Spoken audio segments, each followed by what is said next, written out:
Evening, everybody. How are we? Am I early? Am I late? A little bit late. A little bit late.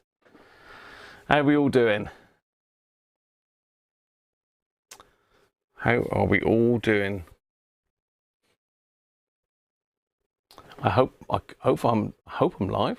I can see the volume going up and down. I can see myself. It says I'm live. Fingers crossed.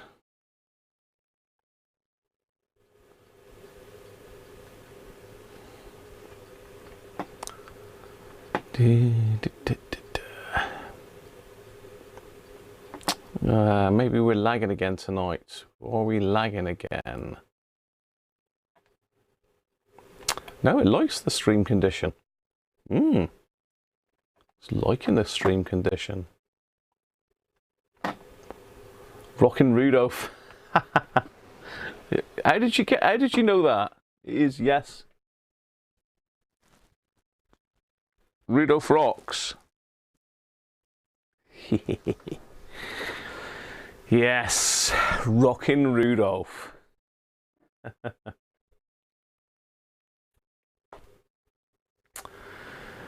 Yes. Still says 10 minutes here. What? I'm 10 minutes early, Benji, am I? Do you want me to pause and come back in 10 minutes? I can do that.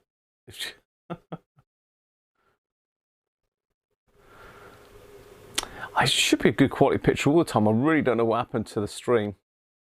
Evening, Alan. Going to be hard to follow yesterday's epic. You'd think so, Alan, but how far do we go with an R707? This is the thing. How deep do we go into it? I wonder. How's the cough? It's the same, Paul, to be honest. I was doing okay till I ate my tea just now, and that started kicking off again for some reason. I don't know. You know, hopefully, once the old drugs start kicking in, it'll all be good. So let's get squared up. Yeah, we got an R707 in today. Just arrived today, all the way from Australia. So, you know, better have a look at it, haven't we? Better stick some music on. Be in trouble, house.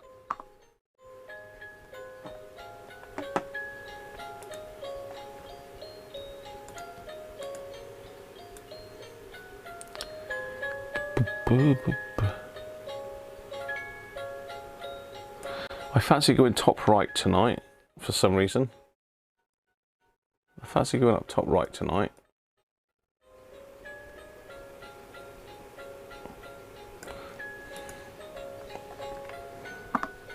So I'm going up here tonight, all right?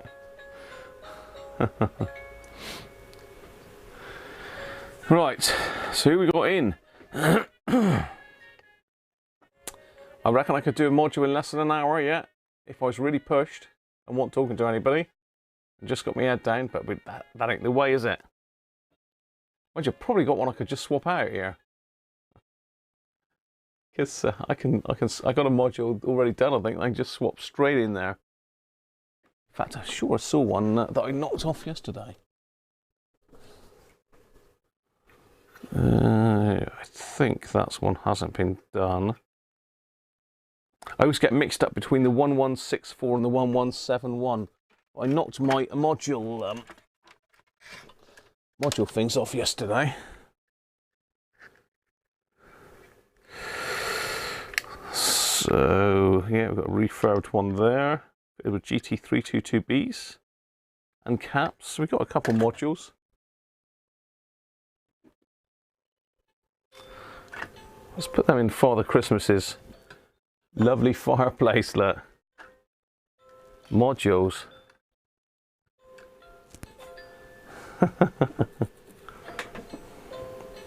Lovely Christmas modules. Right, let's have a look, see who we got in. We got Derek Taffman. Evening, Derek. Evening, how are you?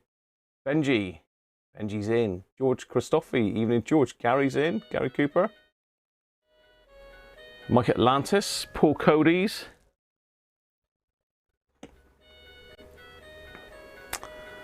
Stephen Devereaux, evening Stephen. Got your tea ready, TV ready, round to go. Colin Pamplin, Andrew Ausfer. Roberts Radio Repair Regulars.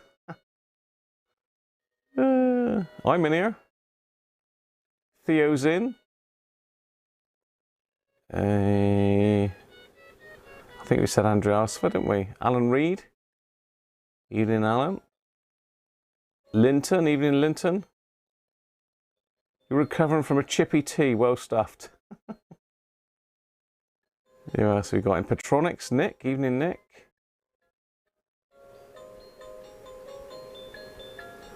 I think we've got everybody, haven't we? Let's just see if there's any stragglers just popped in. I think we got everything. We got everybody right. Okay, so what have we got? So Paul reckons module done under an hour. We could have a go.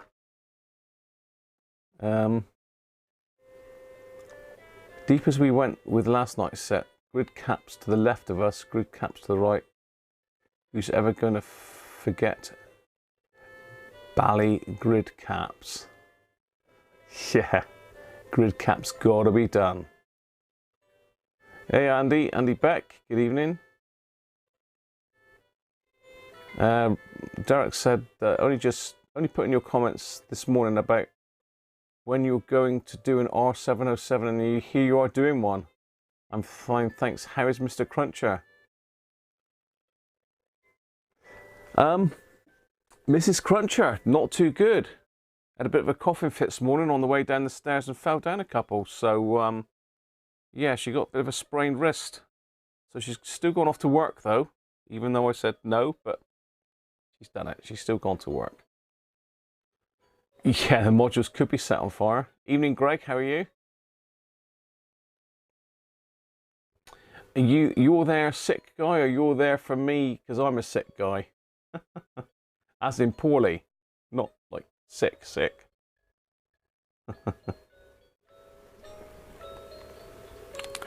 Right.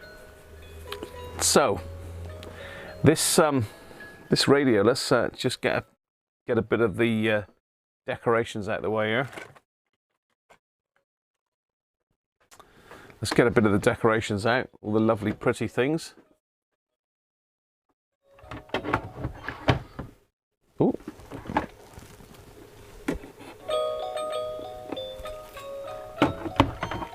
I thought the Christmas radio had packed up then. I thought we might have to do a bit of radio folk finding. Yeah, we could chuck the modules in the fire, couldn't we?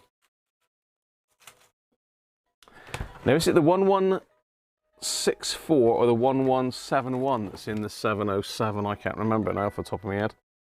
I've done a fair few of them though. I have got a box with all modules in it somewhere.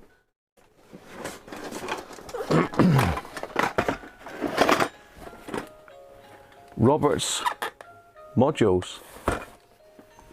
Let's have a look in the module box, shall we? See what we got.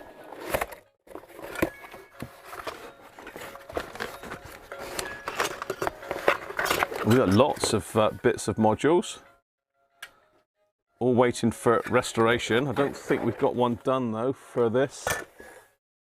Nope. Nope. Oh, we have got, what's this, look? We've got one of those modules that fits in, well, it fits in RT8s, R404. It fits in the R500. Fits in quite a few radios, but I've refurbished this one with GT322Bs. So I have got a radio coming up soon that we can pop that one into. But yeah, I've got plenty of modules there. Stick those back in there for now. But I think what we'll do is we'll try and do the module that's actually in there, shall we? Say, I haven't seen this radio. As I said, it's come all the way in from Australia. It's took a couple months to get here, at least a couple months. And it's coming from Perth in Western Australia from Michael. So, Michael, if you're watching, this is your radio. Better have Simon's Tree on the go.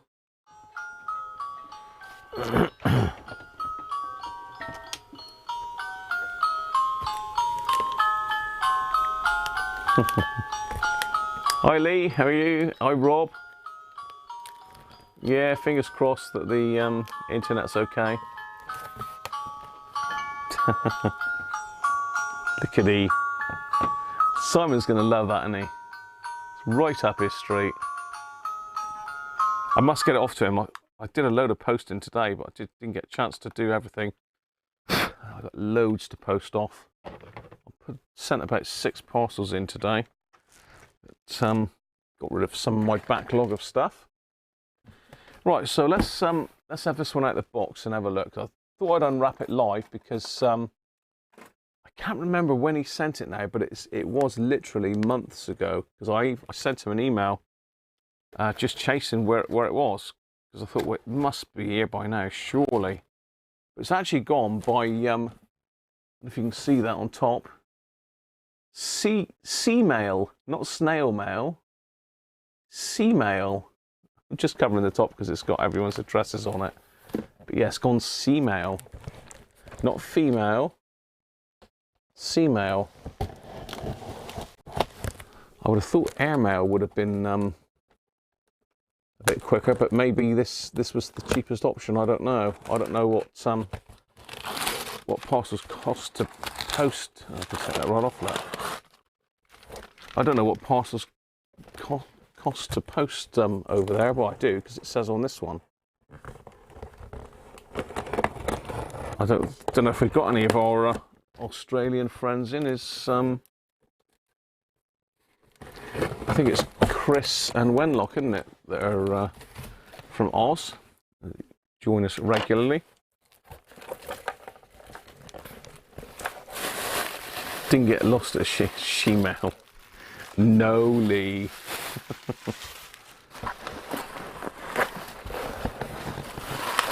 Well, I'll tell you what, it's got a load of airbags in there that have been well and truly popped. Look.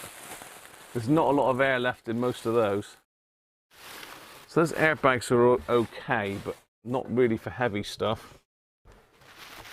They just get absolutely flat end, look. I mean, it's only got to get dropped once and they pop. But we have got quite a bit of bubble wrap.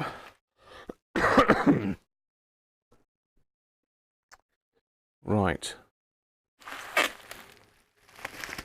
So let's unwrap it and then I'll see if I can find his email. See what's actually wrong with this. I'm pretty sure it's in for a complete overhaul, this one. It's got to be, in it, coming all the way from Australia. Airbags okay. They're okay, Benji, but in this case they've all popped, mate. So unless I suppose it's been thrown around. You don't know how many hands it actually arrived by Hermes. So it's gone around the world and ended up in the hands of Hermes. But to be fair, it's looking pretty good so far. Let's have a look. Let's see, and there we are. It's looking good so far.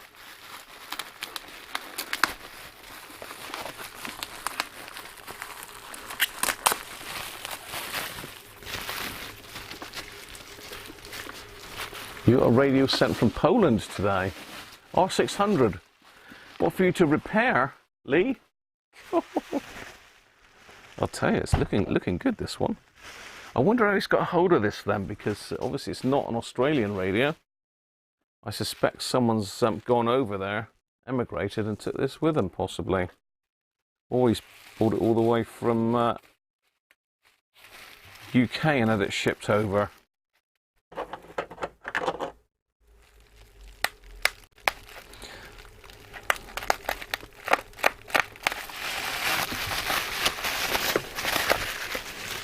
Live R707. Whatever next. Right, let's sort the camera out a minute.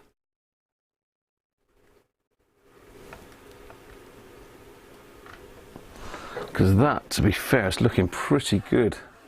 It's a very slight dent in the grill, but nothing Nothing that you can really notice that much.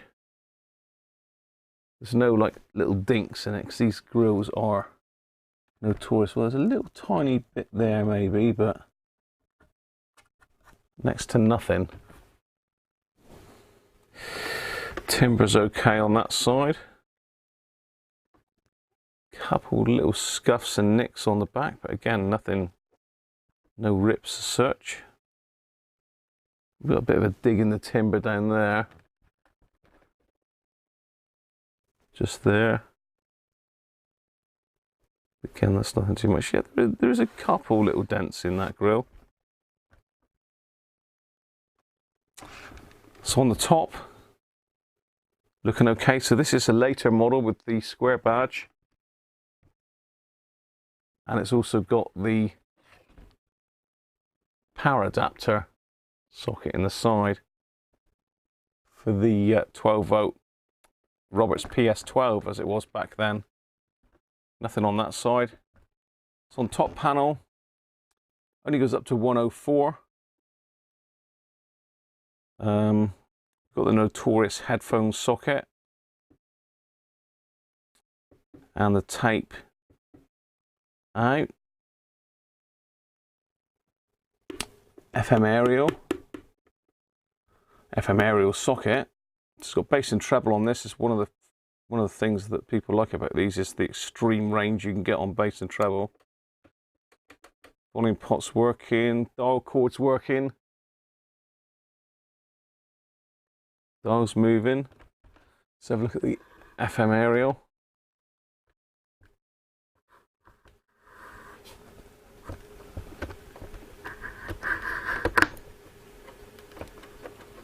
Very loose. I suspect the screw's loose in the bottom, but the aerial is dead straight.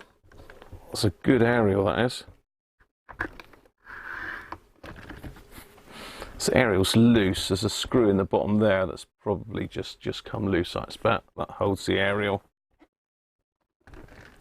Okay. Looking good so far, isn't it?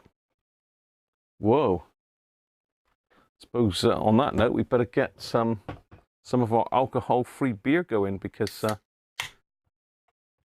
I'm on the tablets and I can't drink.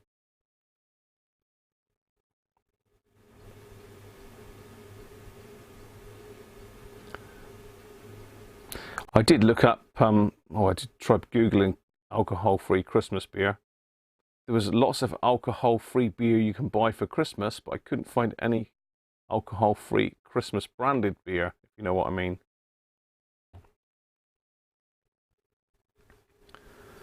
Look at the head on that. You think, Paul, it works, but the headphone socket is broken.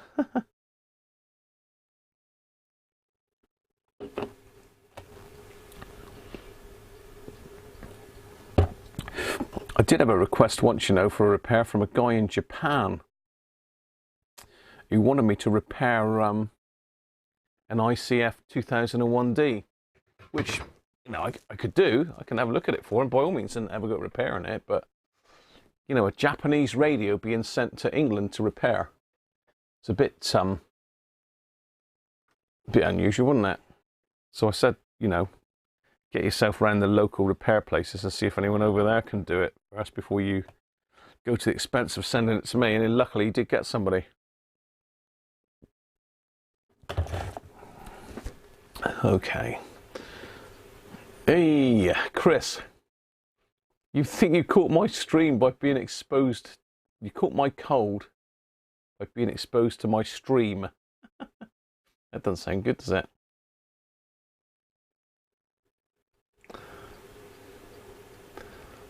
Okay. Let me just catch up. The chat has just gone mental. Let me just catch up. Let me catch up. Mrs. Cruncher's dinner's all ready tonight. She'd done it last night, to be fair, so she's done her own dinner for tonight. Yeah, Paul. Your auntie lives in Perth, does she, Lee? And Andrew's sister lives in Perth as well. Well, everybody's in Perth. Hi, Doug. Evening. How are you? R707 first introduced in 1969 for £36. 580 quid. Well, you beat us to it there today, Doug, haven't you? Slow boat from China. Pardon me. Evening, Chris, if I didn't say evening already. An R600 from Poland.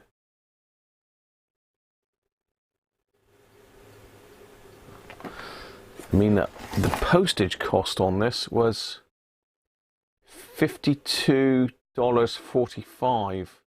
I'm assuming that's Australian dollars, isn't it? Not American dollars. So 52 Australian dollars to send it. I don't know what that is in our money. Yeah, some Duncraig, the chap lives. Evening, Mike, Racing Demon. I don't think I said hello. Oh, could be, Theo, yeah. Airbase could expand as air pressure drops, like being in the hold of an aircraft. So they could have popped in the aircraft. You got 4 R707s, Mike, have you? Catch up tomorrow. All right. Cheers, Mike. Thanks for popping in. Now, this is an R707, Lee.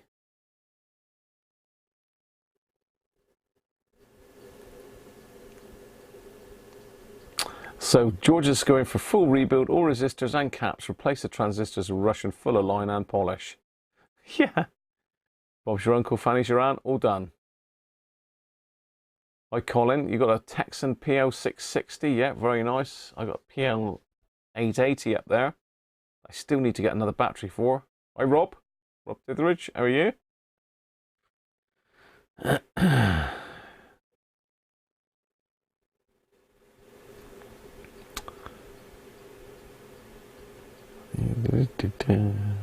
Sounding a bit better, Chris. Yeah. Not too bad at the moment, Chris, to be fair. Touch wood. Got some wood to touch yet. Don't know, as I say, I had a bit of a coughing fit after tea, but I'm just, you know, just getting there now.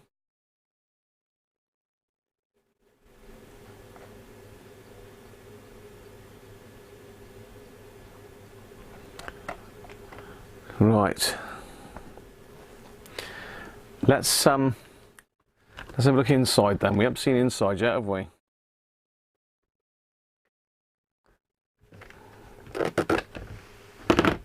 Ah. Well.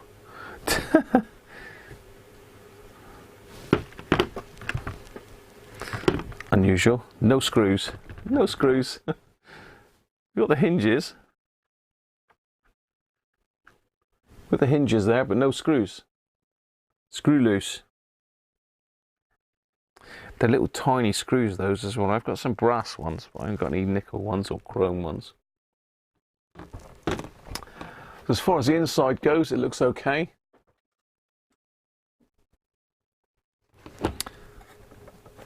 All the battery contacts are connected. Power supply sockets connected. Ferrites survived the trip.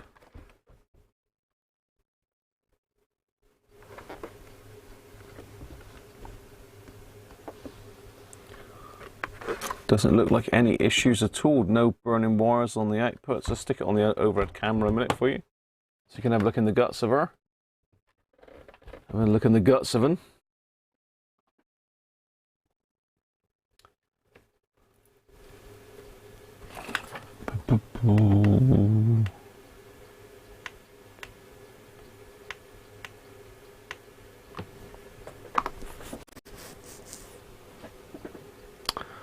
Okay, so here we are inside. There's 2 modules in this. One's just out of shot over here.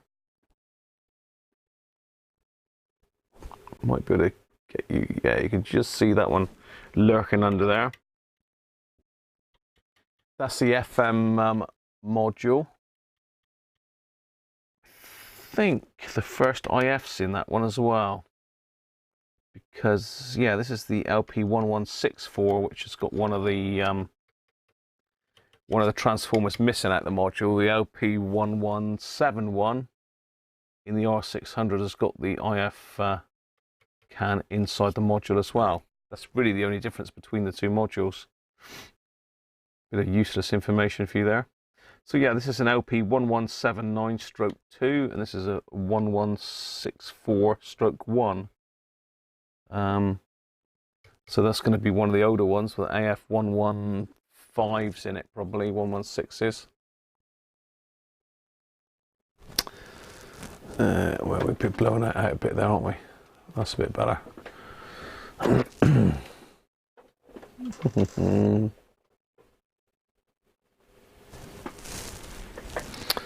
So in here we've got our two output transistors. You can just about see the top of one there. The other one's tucked in underneath the case.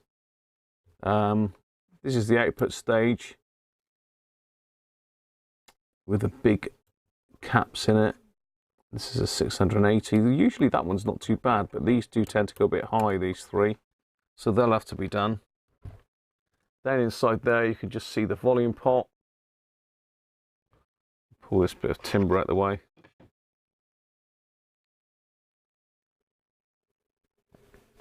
So you can see the other output transistor there. But this is the main cause of problems in this module. There is other issues. Obviously the headphone socket can go open.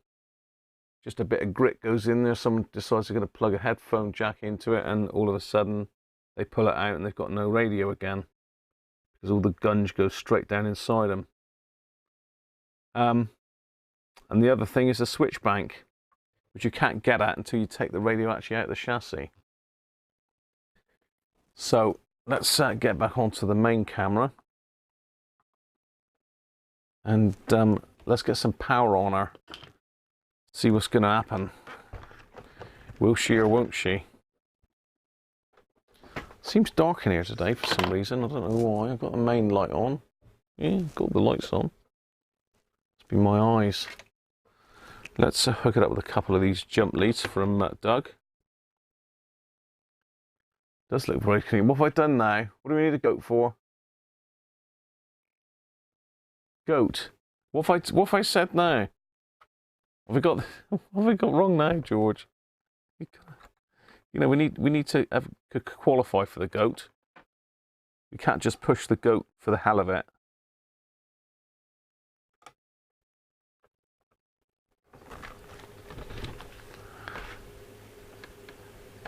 Radio. I said it again, have I? The chassis out of the radio, not the radio out of the chassis. All right, okay. No, the goat's trying to attack the front of the radio. Stop it, stop it.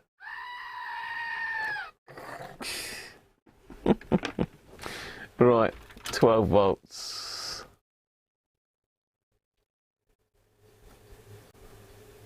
To be honest, this has got a power socket in the side which I could use, but I need to make myself a longer lead, because the one I've made previously is not long enough to get right across for the camera.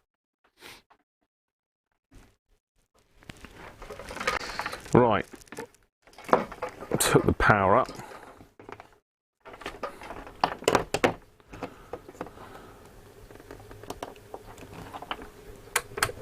Short off. Okay. So let's keep an eye on the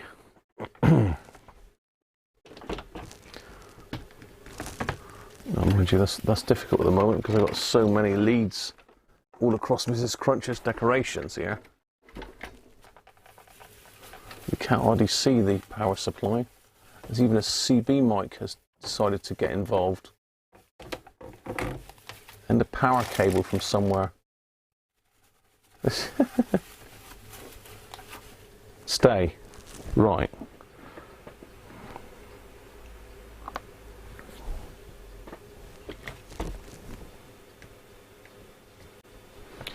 Okay.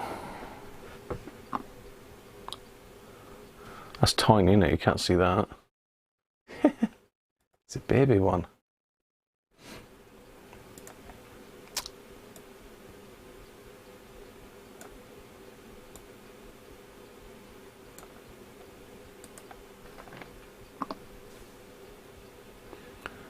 That's better.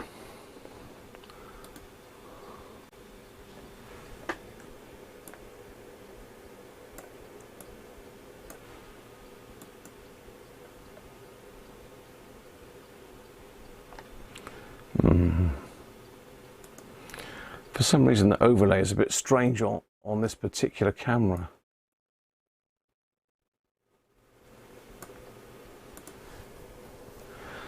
That'll do. So we're looking at the 12 volt side.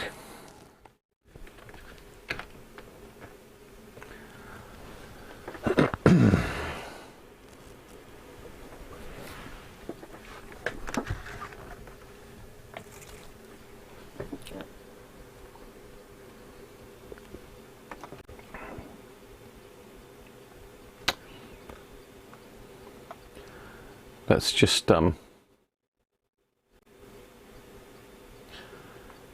this chat's going mental at the moment.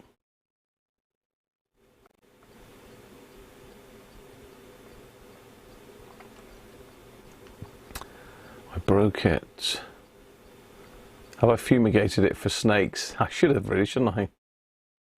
Thank God it was half desiccated.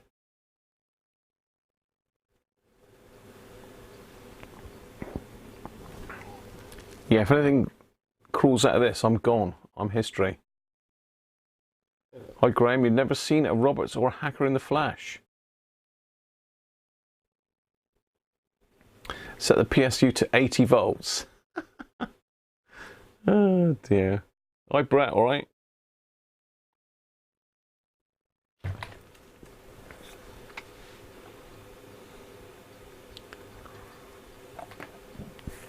What's the goat's name? Silly Billy. Billy.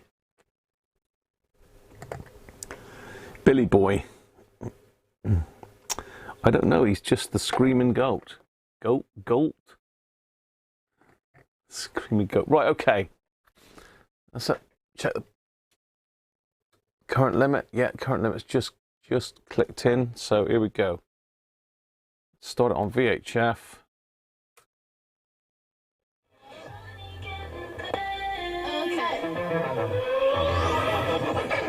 So you're telling me this is how the girls turn up? Then I'm gonna stick with the girls.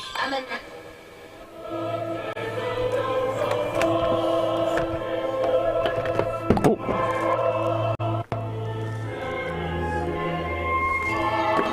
Had a bit of a blip then.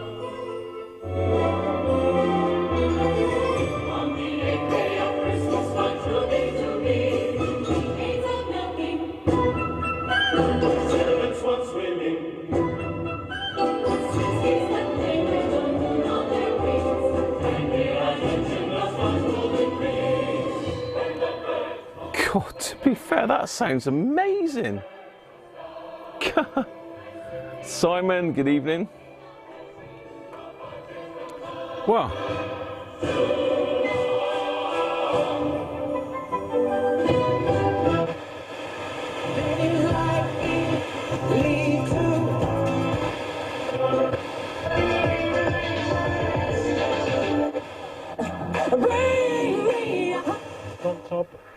It's not drawing excessive current. 4 good chances. That corner's overhit, and Gary Sawyer can't catch up with it, and that one goes rather disappointingly behind. Bass definitely works.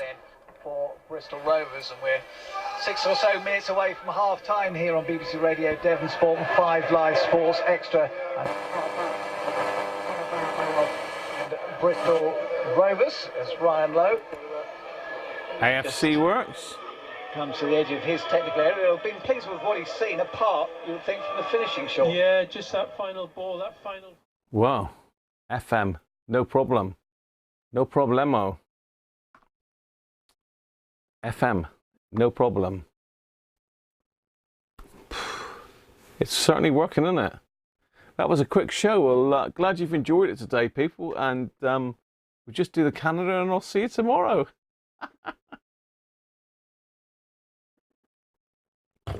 Right, let's go medium wave.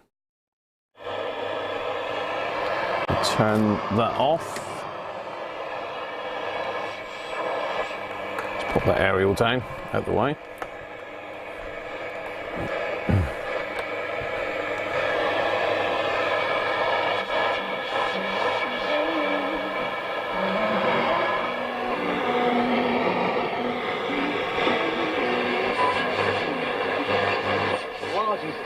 Stealthing in his technical area, not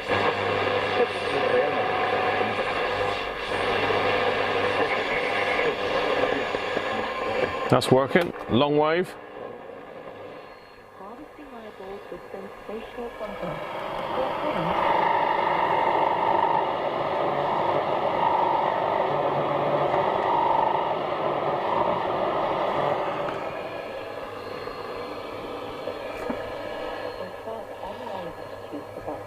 In real time. This early warning system monitors tens of millions of FM, sorry, long wave does sound weak, but it is working. Shortwave. Ha!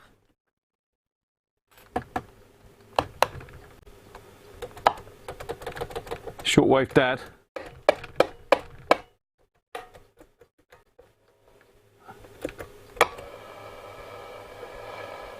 Definitely, I was just going to say this is.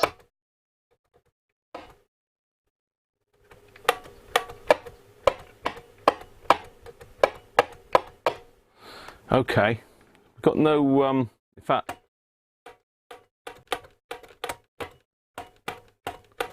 so after pushing shortwave, medium wave and long wave are now saying we're not happy at working anymore.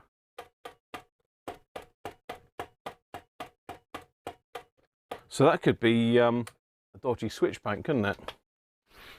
In fact, it's almost certainly a dodgy switch bank. Kangaroo will jump out soon. There's no spider's webs in there. You've got to be worried now. Right, let's stick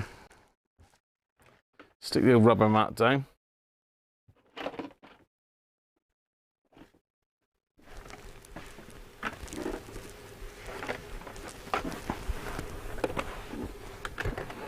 Pop it safely down on its front. It may only have issues if I hold it upside down. Very good. I need to get my iPad there now, really. So what I'll do is I'll take it out of the chassis, then I'll pop down and get my iPad. It'd be easier for me to look at when while we're working on it. Let's get a cup.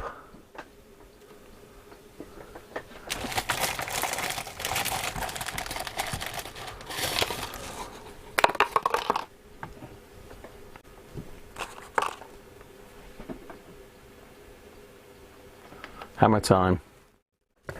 Here comes the hammer.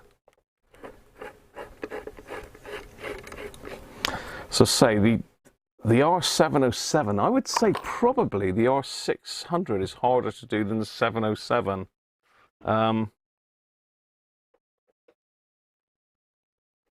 Depending which version you've got. They're all hard to do, to be fair. None of them are easy by any means. But keeps us all out of mischief, doesn't it?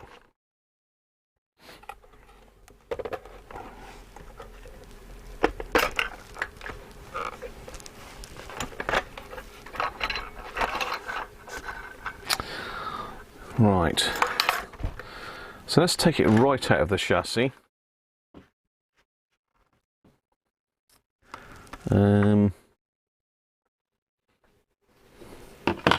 Still never got my screwdriver back, did I?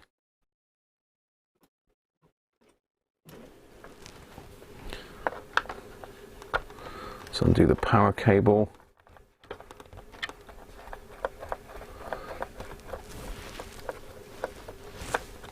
I've zoomed back out now, haven't I? Let's get in a bit more. So I'm just undoing the screws here that hold the power cable in, the power socket in.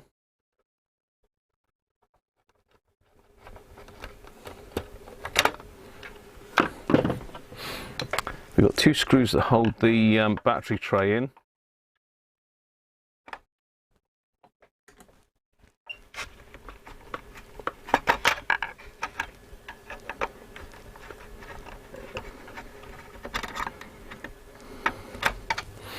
I'm sort of the wrong way round for you, really, aren't I? Let's go around this way so you can see what I'm doing.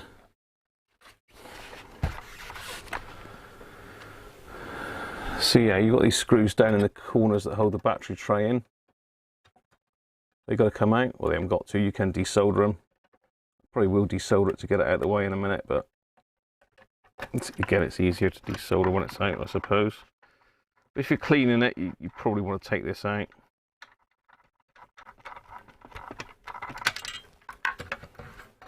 That's that.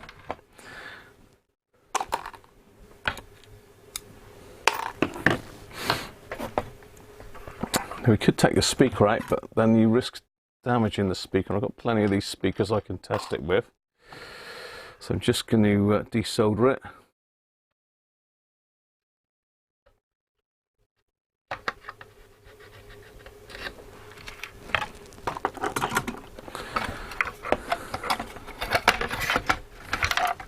There we are. Out of the chassis.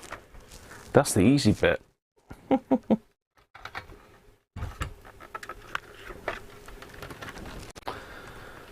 So there's the chassis in its entirety.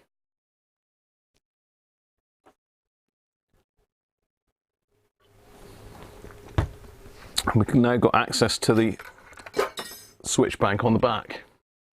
Just see it in the back. So this is the switch bank here, this green board. Let's pick that up before we lose it. So bear with me, I'm just going to nip down and get the iPad so as I can monitor the chat a bit easier. I'm just going to quickly go to Lou. So I'll leave you to view that a minute. I can put you on some lovely Christmas music to go with it at the same time.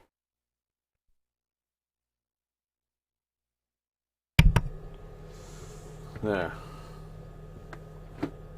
We'll put Simon's Christmas tree going that we haven't sent him yet, but we will do.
Right. Back in the room. Let's just swap mics a minute. There we go. Back. Sorry about that. So I now have iPadage.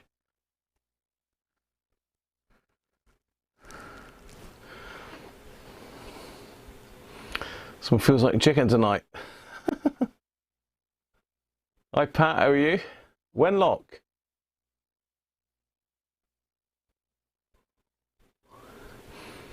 Morning Wenlock. This radio's come from your land, Wenlock. From the land down under. It's come all the way from Perth to be repaired.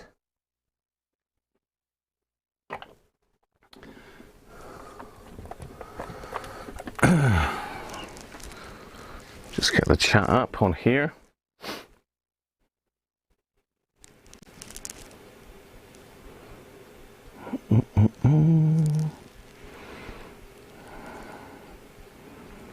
Live streaming.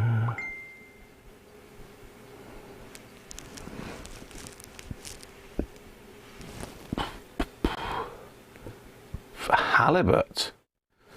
Very nice. Is that, which is the fish they call like the fish of kings? Is that halibut? It's one of the big flatfish, isn't it? Ugh, the internet's on a go slow on this one. Let's just change the Wi-Fi a minute.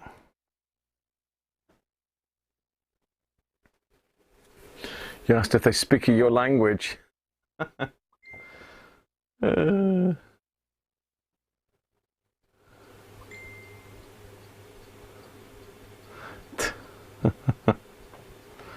Plenty of neck chops on a giraffe. My God. What are we doing? Where are we? Oh dear. Can't beat the odd giraffe steak, can you? Not that I've ever had one.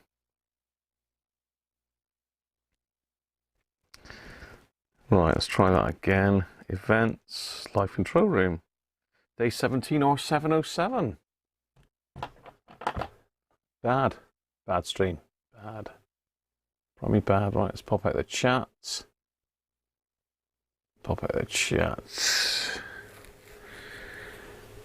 Right, I'm up with you. I'm up with you. Sardines, is it? It's the fish of kings. Sardines. Well, the dogs must be kings then, because Mrs. Cruncher gives them all the time. Cool, that's a bit close. Oh, that's scary. Let's just reset that.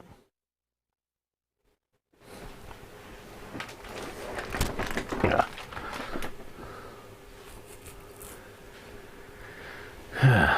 Zoom that in a little bit. Go that way. Sorry, I'm assing about with the cameras again, people.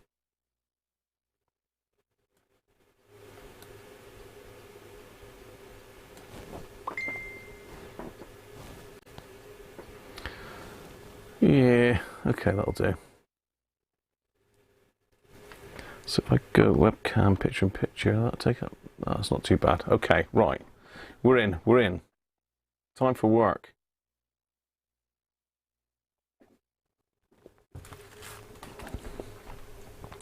Yeah, I take a break and the conversation goes sideways. You're dead right there. You're dead right there, Pat. I think we'll get the bottom piece out of the way now. So we don't really need that. We can connect on directly onto those wires. It is a bit easier to take them out if the bottom is out the chassis, out the case. Oh no, I've done it again, am I? I keep getting case and chassis mixed up. So okay, another goat moment. Poor goat, he's gonna need new batteries soon.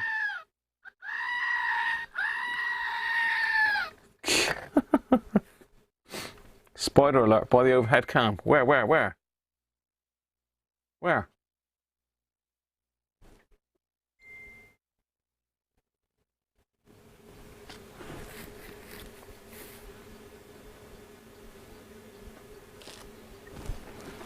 Where is it? Where is it? Tell me. Where's it, big nasty?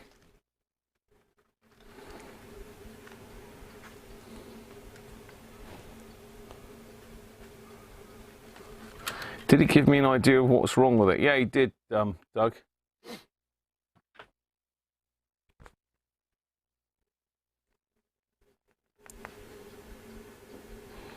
Billy's hatching the goat again.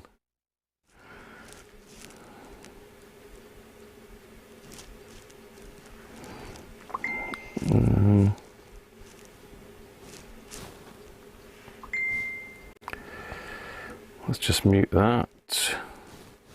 See if we can find the email. Just forget the guy's name now. Michael. Men who look at goats. It's just a wire. So I was beating the wire, Paul. Was I? It was working until I turned it on. Till I pushed the shortwave button, it was working fine.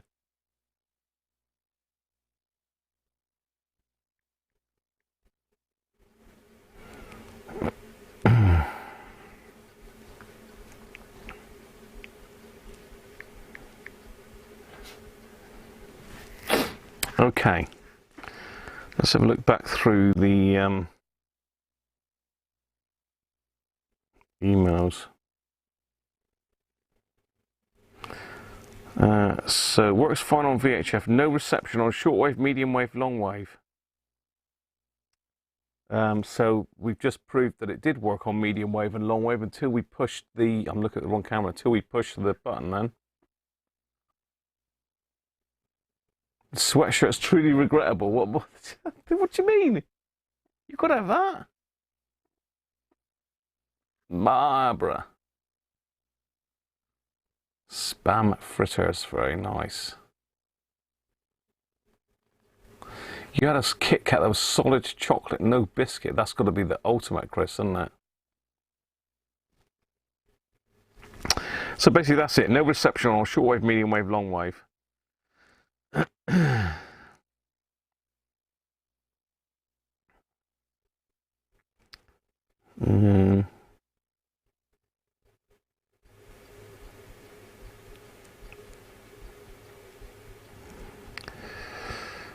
So I started speaking it back in September.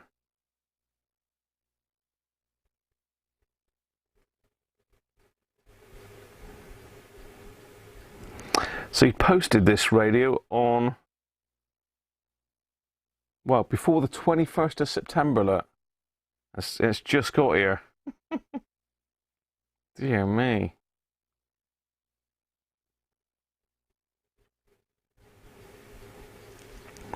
I sent him an email on the 10th of November saying I still haven't got it. So I think that's when he started searching and found it stuck somewhere. I think I'm not sure whether he found me on my website or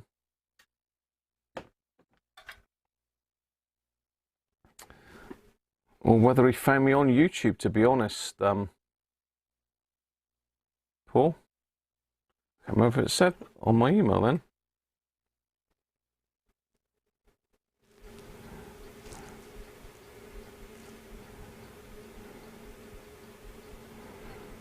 He sent me an email from my website, so whether it was whether he found me on the website or not, I'm not sure. Certainly has gone halfway around the world.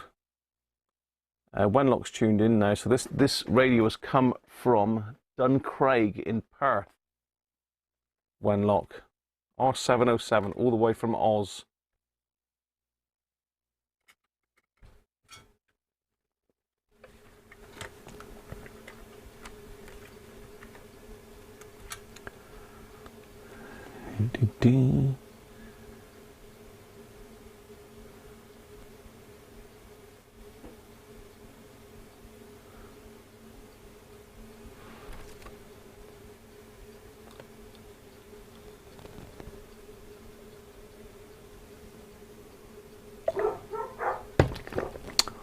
I used to love the old club biscuits.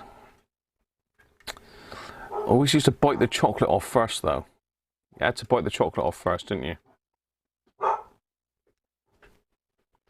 Does that mummy come home? I wouldn't have thought so, a bit early for that. Right, what have we got here? 25 ohm. Ooh.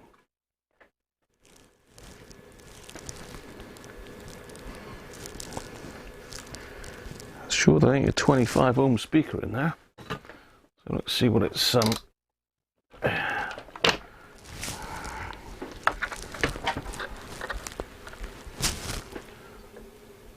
no, it's a 4 ohm speaker. So where that one's come out of.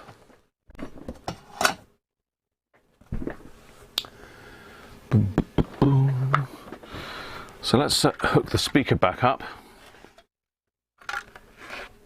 Stick some power on it and we'll give the buttons a squirt and a bit of a push. Let's pull that one out as well.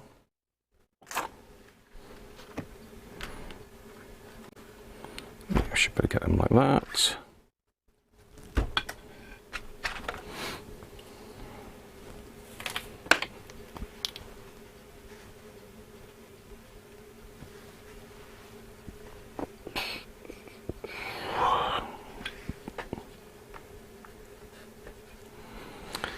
Hey, Philippe, how are you? Thanks very much for the donation, mate. Oh, wow, you certainly filled the screen up there, Philippe. Thank you very much. For some mince pies. I do like a mince pie, and we haven't bought any yet either. I will do now, though. Thank you very much, mate. Much appreciated. So anybody wondering what that is, Philippe's just pushed the super chat button. There's also some weird thing as well called super stickers, which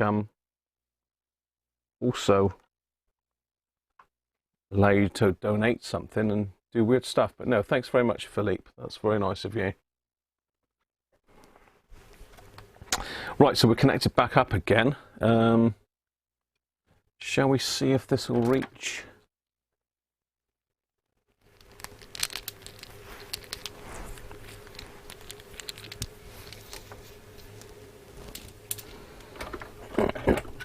See what's hooking crocodile clips up. Pretty sure this is center pin positive now as well. Better check that while we're at it.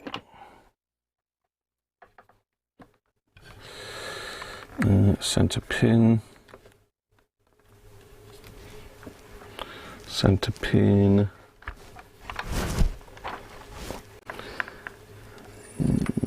That's all positive.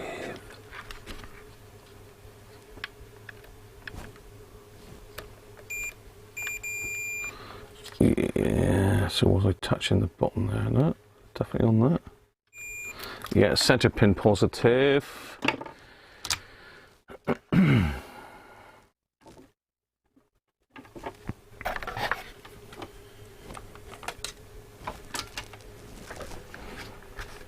Let's fire up again.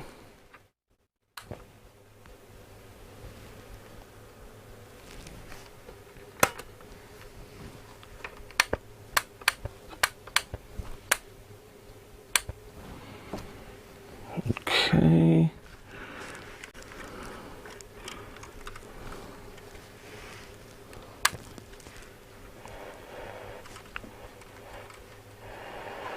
To see if they can recognize the manipulation. To see if people will not immediately forward that. Or Right, so actually, maybe. You can hear it struggling. Right, so that's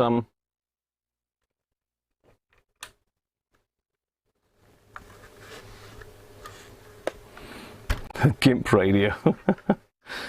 It's a R707, Chris, with a lovely Mullard module sat inside it. It's not working on, well, it wasn't working on shortwave, it was working on all the other modes until we push the button on it. Until we push the medium wave, sorry, the shortwave button, and then long wave and medium wave have stopped working. So I'm just going to squirt some switch cleaner down.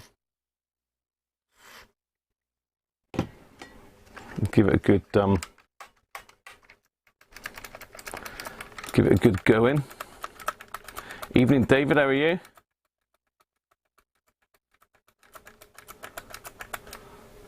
Looking forward to those mince pies, Philippe.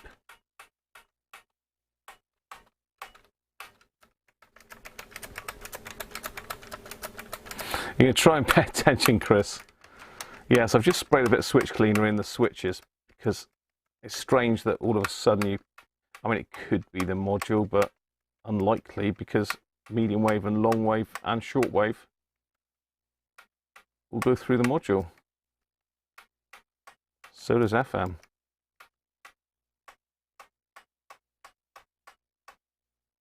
Right, let's give it a good blast in.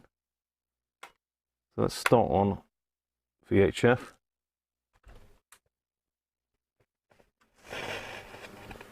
I don't mean urgent. The last word goes to Julia Ebner, who knows more than most just how easy it is for online rhetoric to spill out into real-world consequences. She believes misinformation let's go long wave. Poses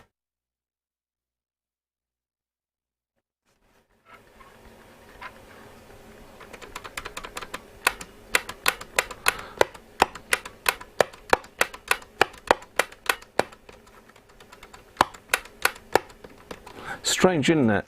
It was medium wave and long wave was working. I can't find the deoxit, Chris. It's fallen into outer space. Oh, hang on. No, that was VHF.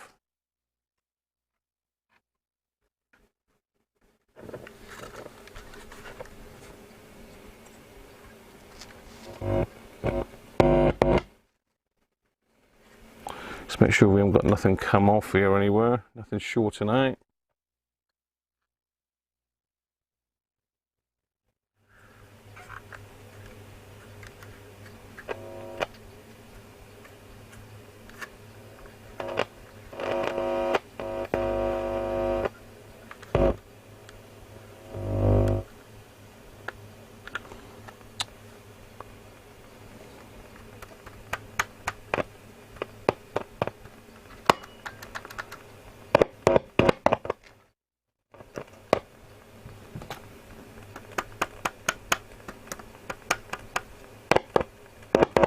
Just very sensitive to the touch. It's not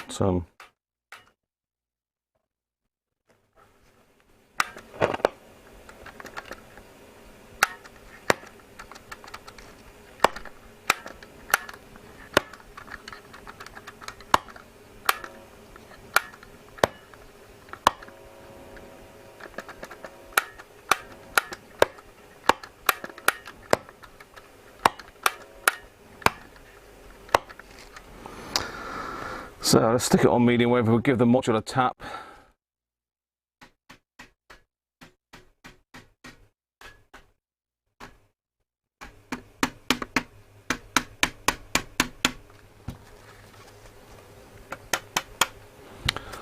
Can't really give it a decent tap.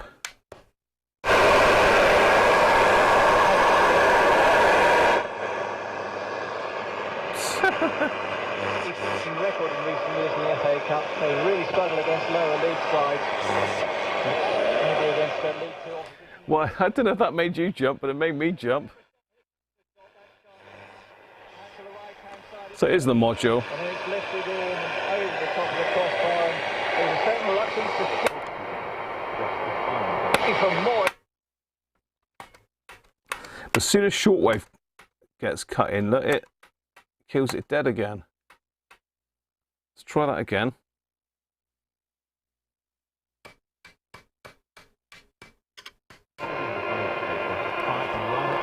And there it is, shortwave.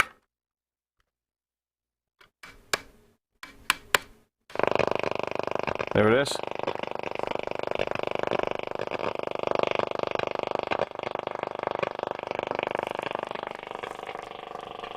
Let's get the long wire aerial up.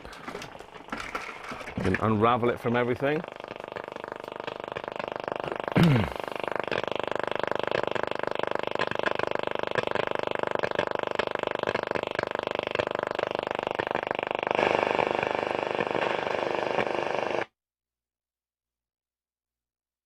And it stopped again, look. God, I love the whiskers. Whiskers. Ooh. I think someone's been in this before because there's masking tape under there. There's a little bit of burning on the headphone socket.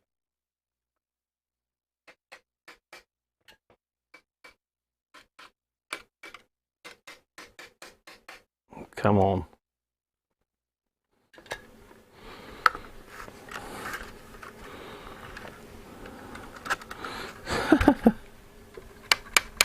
Come on.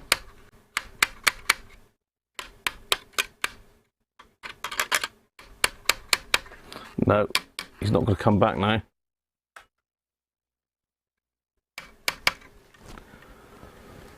Yeah, we're still connected to that power wise, aren't we? Yeah.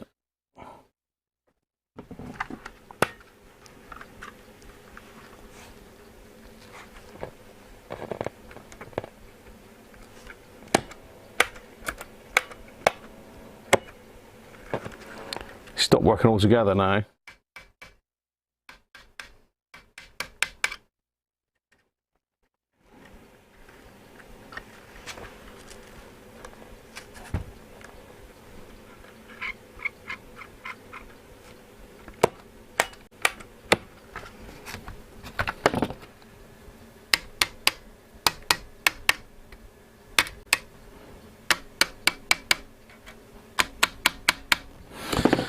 Well, there's no point beating the hell out of it all the time. It's the module.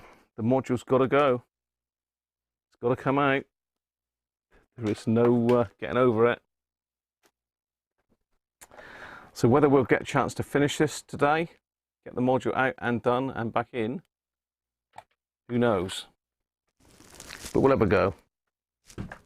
We'll have a go. Shall we have a go?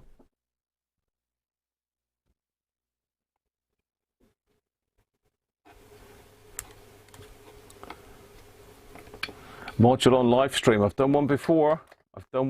Brett. I did an R600 live, if I remember rightly. Yeah, so you can see there's some masking tape there. Well, that's not original. And there's a bit of burning around the, not the headphone socket, the tape input. Or output to tape. So that's been off before. It doesn't look like the switch bank has come off before, so it doesn't look like the module's been done. But it's going to have to get done now because it's stopped working.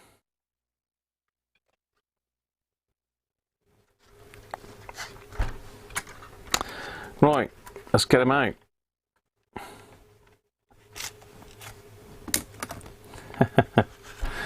What are we saying? You count down, is it? You count me down, Philippe. Right, knob's got to come off.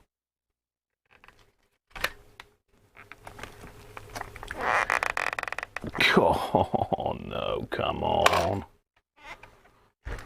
You must want to come off. There we go. A bit of brute force and ignorance. Off they go. Cheers, Andrew. You're going to catch me later if I'm on.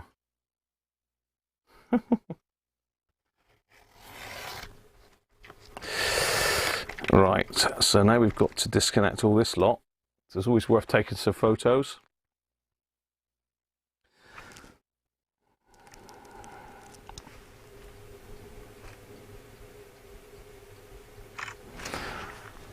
Although I've got loads of photos and I can check the video back, it's always best to take loads of photos with these radios. So they don't always use the same colour wiring. Some of the older ones are slightly different, I think, from memory.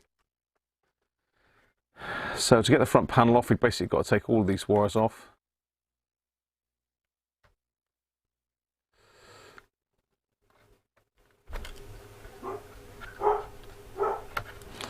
That sounds like Mrs. Cruncher may be home.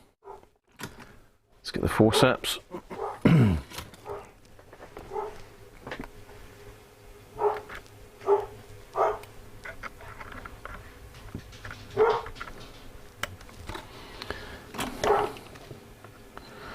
I would say by the bark in Mrs. Cruncher's home, wouldn't you? Come on. That's that one out.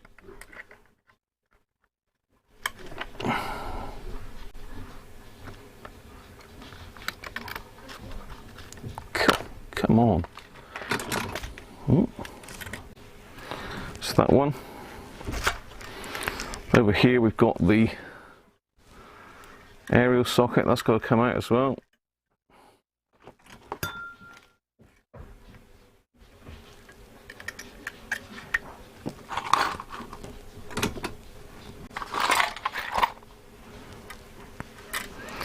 And there's a little earthen wire there as well.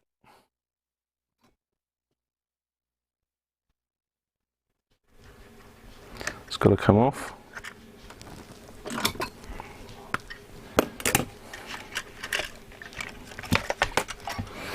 There's our front panel, so we need to leave that one somewhere safe. Okay, let's just wind that needle out the way. So the actual tuning cap is inside this module, so you can't really do any damage to the capacitor, the tuning cap.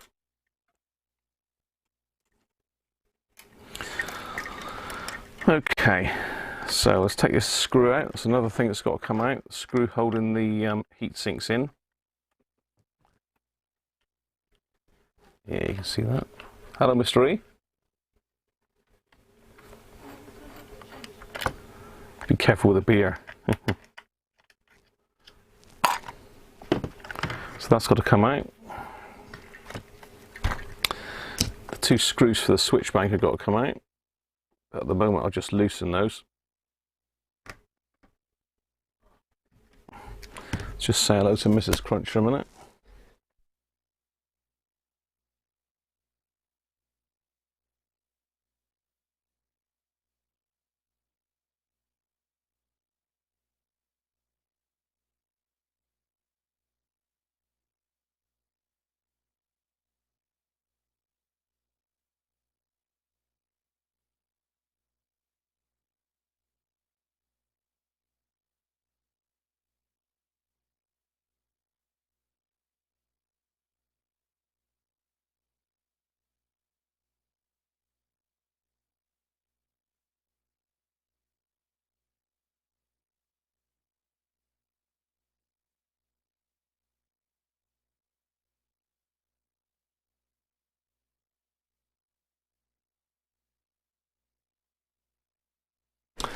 Right, Mrs. Cruncher is back in the building.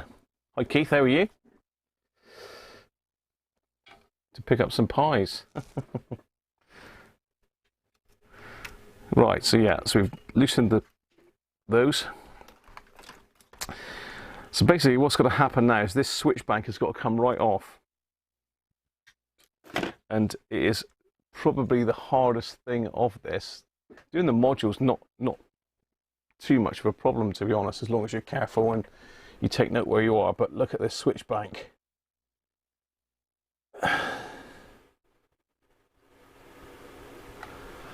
That lot has all got to be desoldered, the whole lot.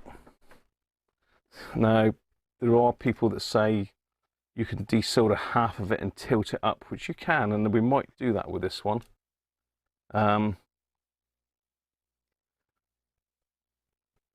But really, it's easier. It's quicker if you don't desolder them all, but it's easier if you do.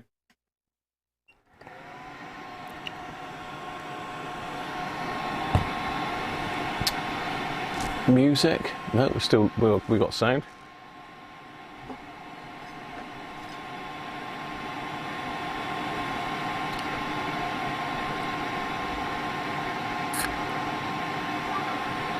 Tell you what, it's a bit warm in this jumper tonight. Might have to go and get a t-shirt on in a minute. Sorry about the noise. Live denobulation. Did you like that, Chris? Apparently you've been denobulating something tonight. I don't know what's going on there. You must have popped another video out. I have got some notifications turned on for you now, so I'm not sure why I didn't get a notification for that, Chris. So I'm just heating the desoldering gun up because that's a tool that makes it a lot easier.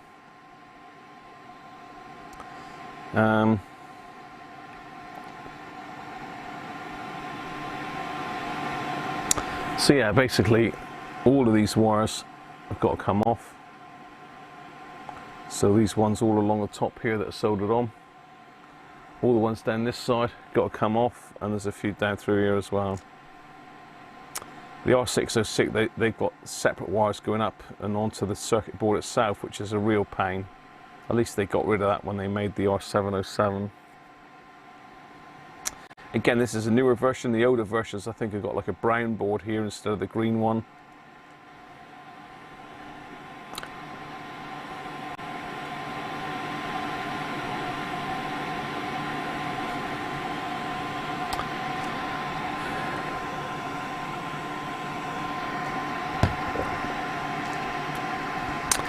The other thing is the traces on these boards ain't brilliant. They're not very well adhered to the board, so you don't need a lot of heat to lift them.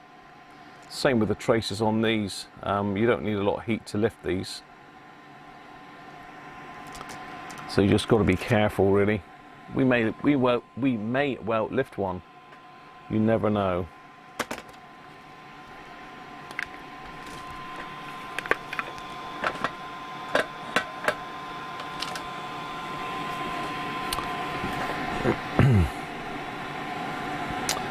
I think the chat is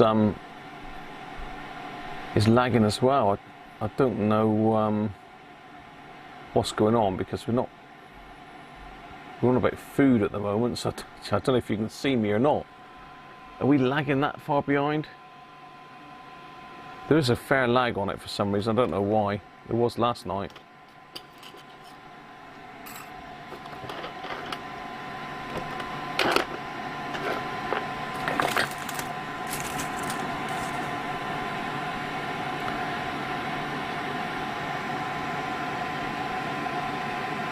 I don't know why the poly cap's got a red end. It's just it's not really red as such, Benji. It's just like a transparent reddy. It's pink, I suppose you could call it. I don't know. I don't know.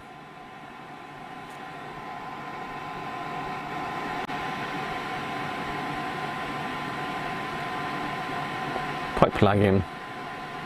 It's a dangerous Aussie spider just waiting to pounce on us.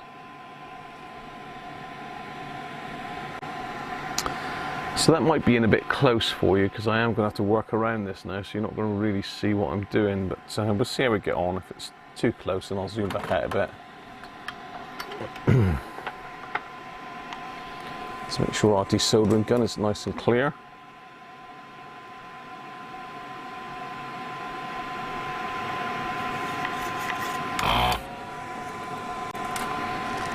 Okay, let's go then.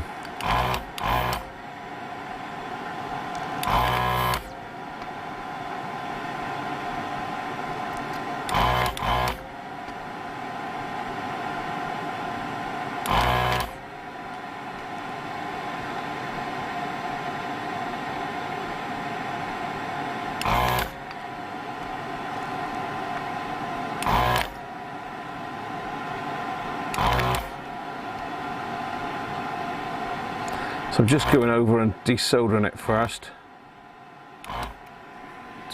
Desolder the back one.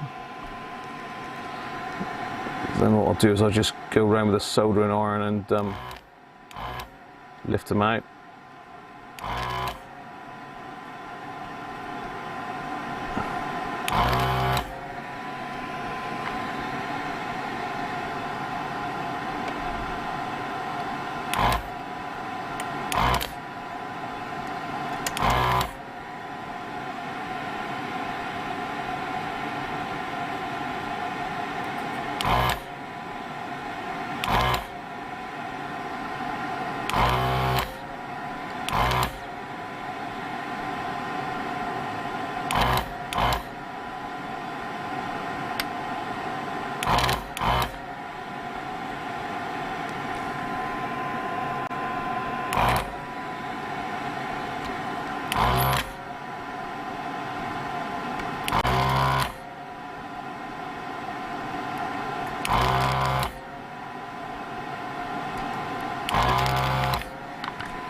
I don't know if you can see what I'm doing or not. See if I can do it from this. No, that's the wrong hand, Graham. You can't really do it from that way.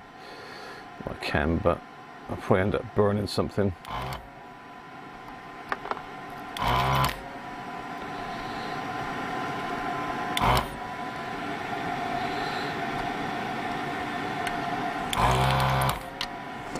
This light's a bit far away, that's better. See what I'm doing now. Just got the grey wire there.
Fire? You want something's burning, is it, George? You want something to burn, probably, it's more likely.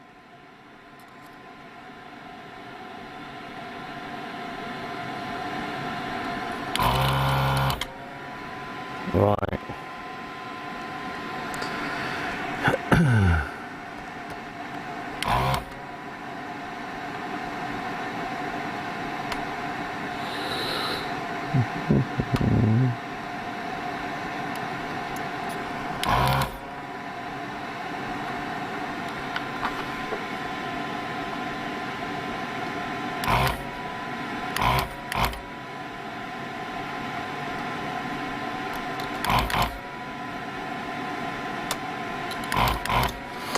Right, that's all those, and we've got a row of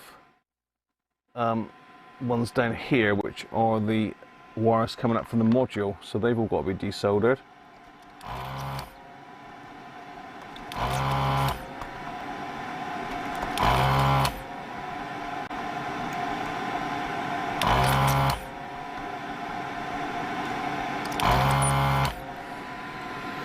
There we are.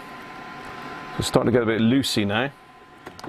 So what we need to do now is take some pictures, and you need, not only do you need pictures of the wires on the top here, but also where they go in underneath. So where they join on the board underneath, because if you lose one of those, some of them cross as well. So it's a nightmare. You need to take plenty of photos. Trust me, you need to take lots of photos. So I'm just going to take some pictures now. I have got loads of photos of these, but they're like way back. I haven't done one for I don't know, the last time I've done one, a couple of 3 months ago, I think. I have done a few this year, quite a few actually.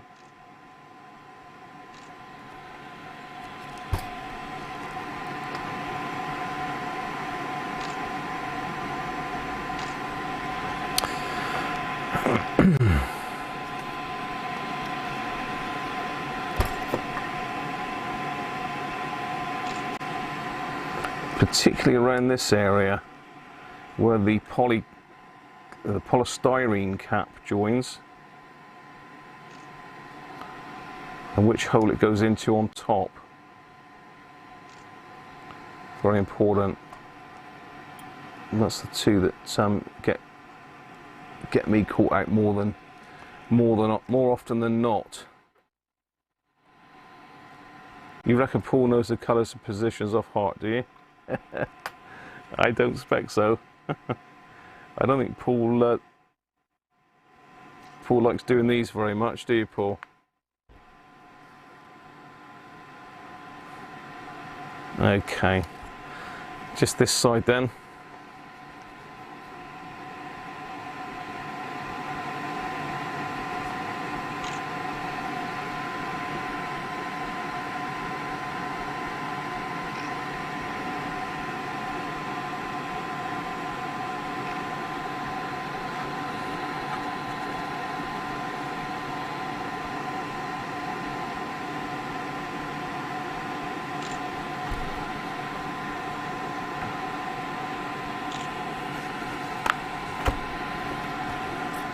Right, let's see which ones we can pull out.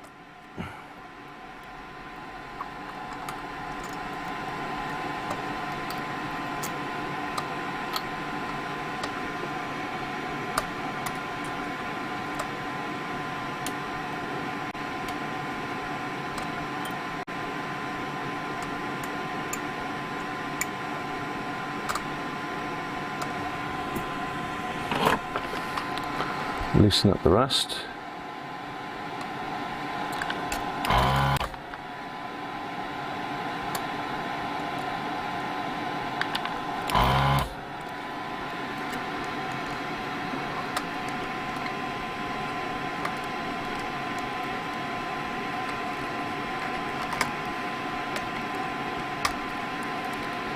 Get in there.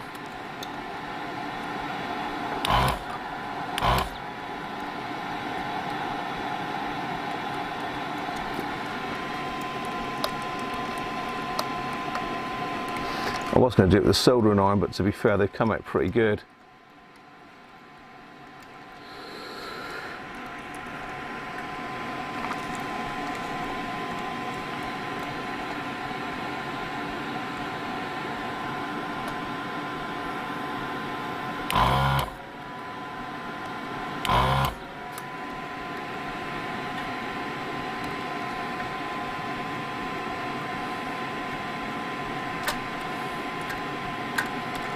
You can see why you need to photograph it, can't you? It's like a rat's nest. It literally is.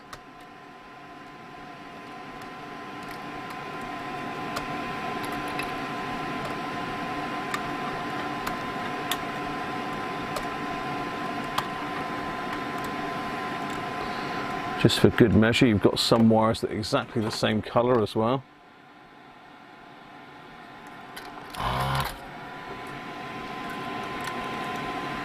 Oh, that's the one with 2 wires through it, isn't it? Yeah, you little monkey. That's got the capacitor leg through it.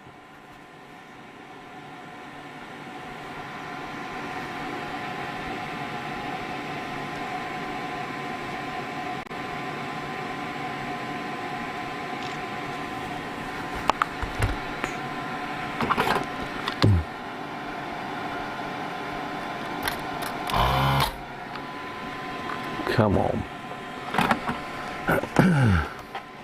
And that's the FM aerial wire there, but it's got another wire tucked in with it. It's one of those solid wires.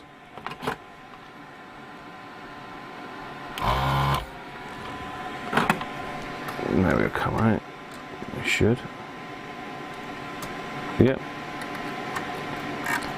2 to go on this side. That one.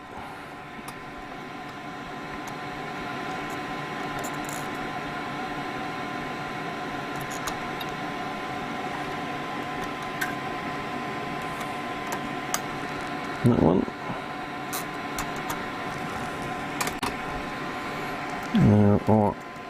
All of our module legs are loose. So now we just got these. Actually, what I should have done is left those top 2. Let's just reattach those a second.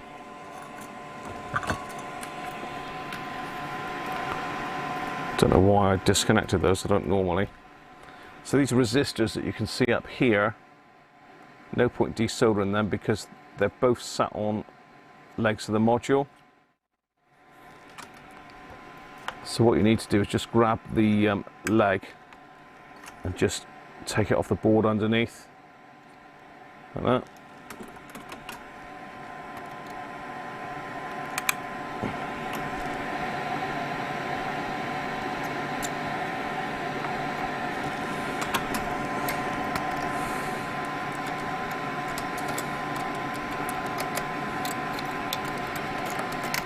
We're in. We're in. In, out, shake it all about.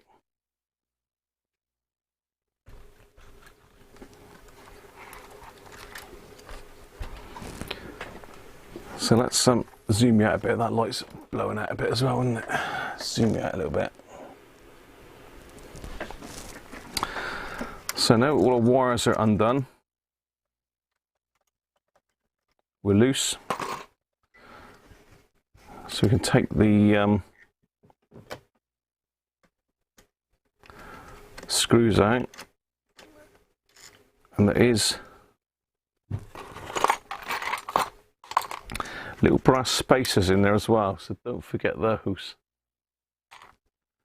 This sounds like a tutorial, doesn't it? I suppose you could follow along and do your own.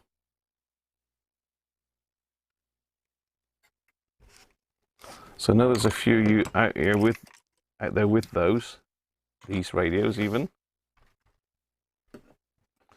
There's our switch bank. So there's a good chance to get some decent switch cleaner down there if needed. But that's the hardest part really, getting that undone. Going to pop the desoldering tool back on again, because in underneath here, let's get you on the overhead cam.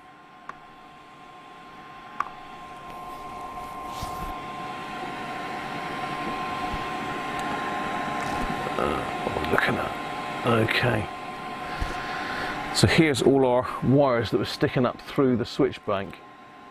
Oh well, you can see them. You can't really see them because you're vertical, but each of those is soldered to one of these little tabs. And where you see the holes here, this is the module underneath, where the pins come up from the module and fold back down onto the board. So again, it's worth just taking a picture of that, because you don't want to be putting a wire on this one and connecting it up through. So there's no connection on that end wire, that's just purely, I think that's the ground connection. Maybe not, but yeah, there's no connection to the switchboard with that particular one. So we'll take a picture of that as well.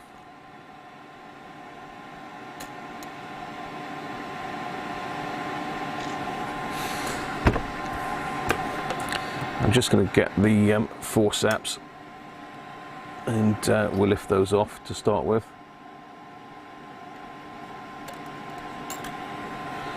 And don't worry if you break these, I do tend to reuse them.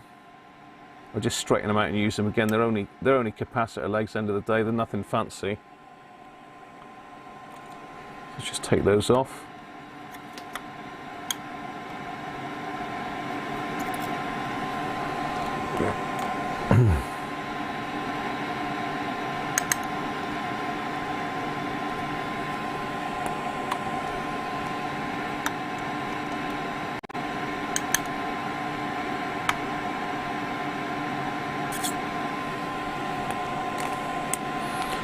They're all off.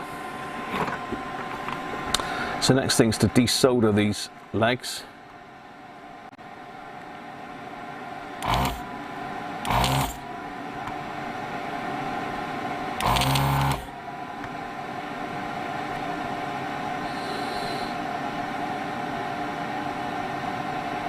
Come on.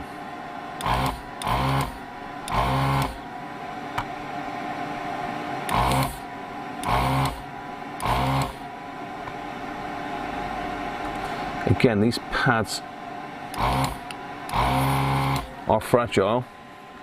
Let me go and get back up to temperature again. It's one thing with a desoldering gun, if you dwell too long, it cools the tip down.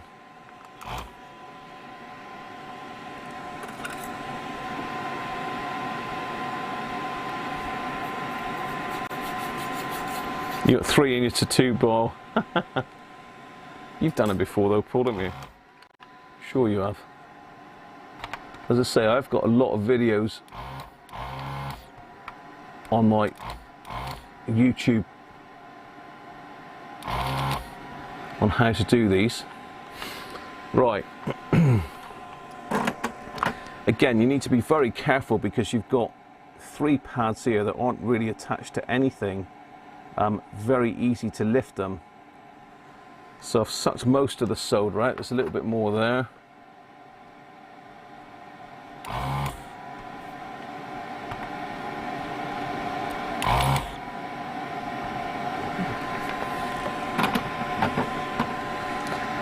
So I'm just going to get a little screwdriver and just heat the wire wire, not the pad, and hopefully we can bend them up out the way.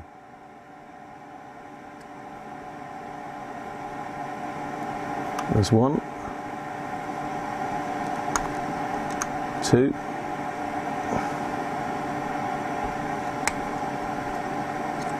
three,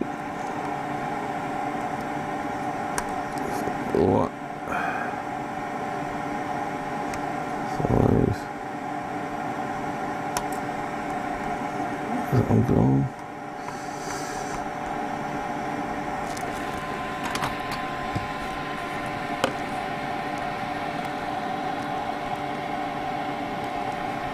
No, that was not quite gone. Isn't it? Right, so I'm just going to bend them up now. 90 degrees.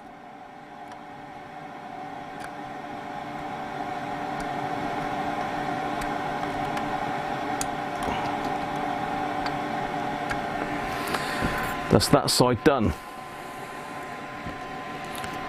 Now to the other side. This is a bit more tricky. I'm probably going to have to take it off of this camera to do this, because there's some touch right up in underneath here that is difficult to get to at this angle.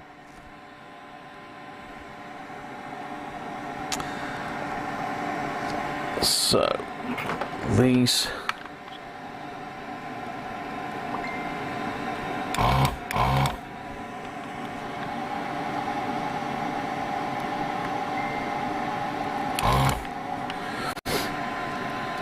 again, they're a bit tricky.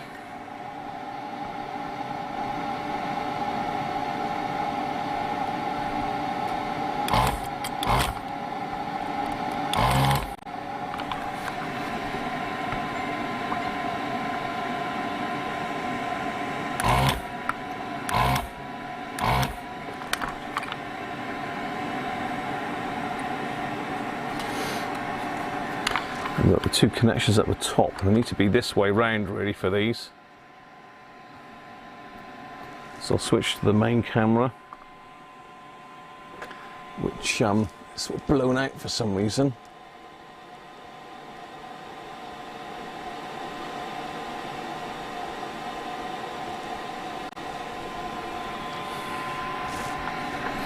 So there's two at the top here.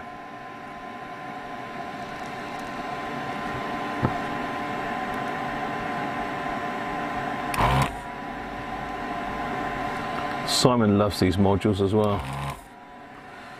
Simon's favourite module these are.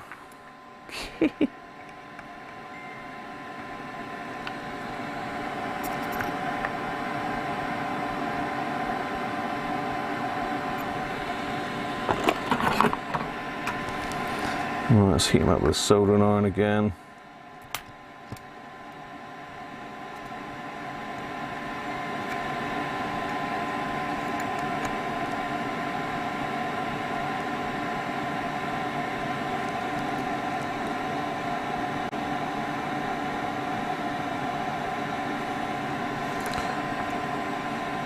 Now these, because the legs are smaller, it's easier to get the desoldering tool right on the end of the actual wire if you can.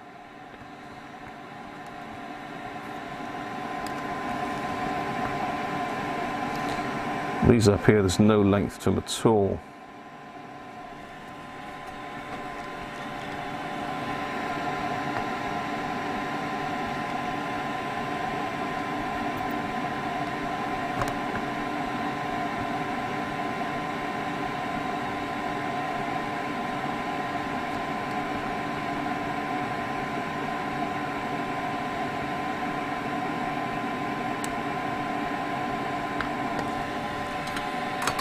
Right, so I've just lifted them slightly, so I should have enough room now to get the desoldering tool on and just lift them up like that off the board.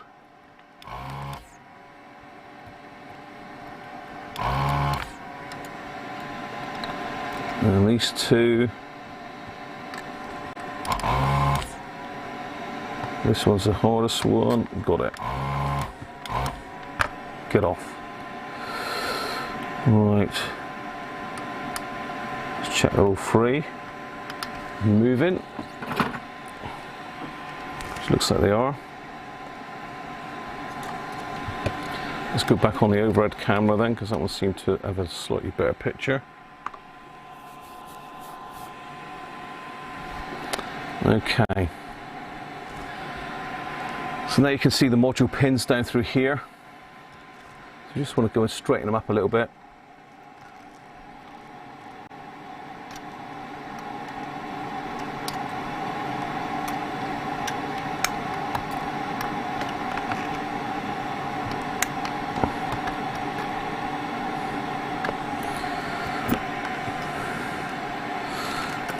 And there we are. So let's go back to the main camera then. Zoom in a little bit.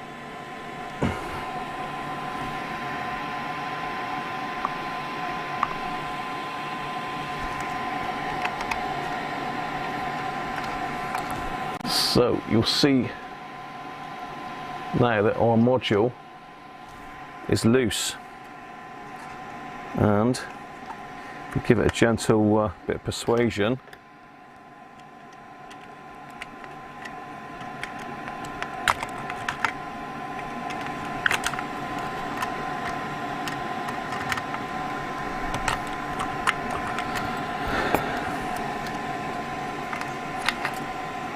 there she is. Module out.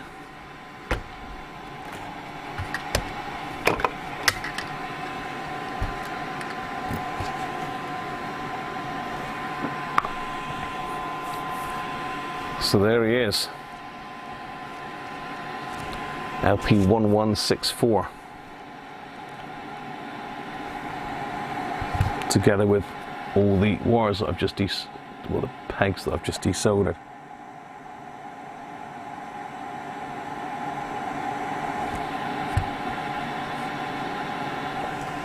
Okay, let's alter that light angle a minute.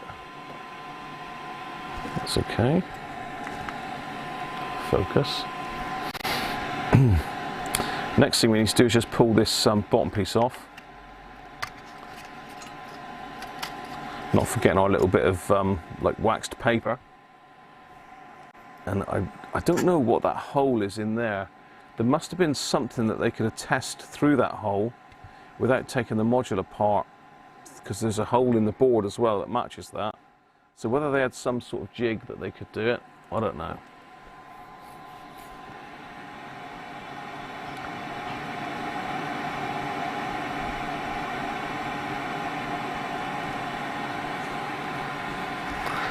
Yeah, I'd like an ultrasonic. I must get an ultrasonic. I'll have to put that on my Christmas list for next year. Ultrasonic from Santa. Okay, this next bit's quite tricky as well. You've got to basically get this apart without lifting the pad. And it's difficult because this one here is particularly tricky. It's not connected to anything at all. I wish I could get that glare off of it, really, but no.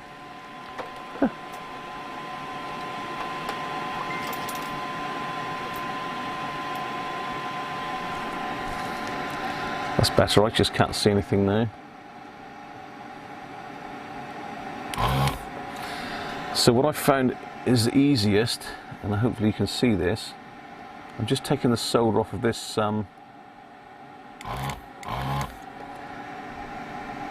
trace down here.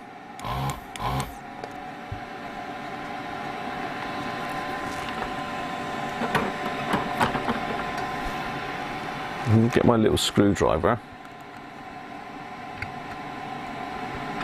I'm just going to put a little bit of pressure on this. It's like a tutorial, isn't it? But this got to be done. So just heating that, I'm not heating the board, I'm heating the pad. I'm just going to bend that one up like that. So now that end of the board is loose. If I spin it around, just heat that metal bit, it should.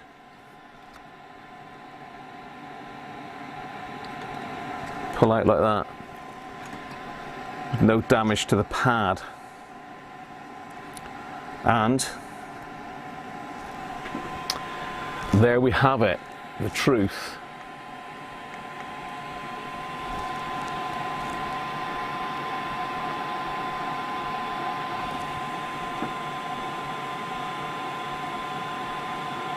We can get the light to stop blowing it out.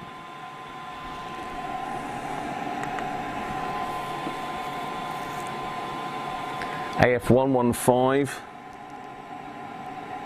and 2 AF116s.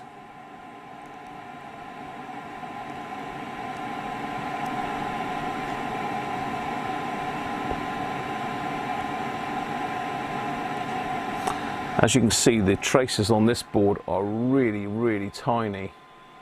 I mean, I'm on quite high magnification there.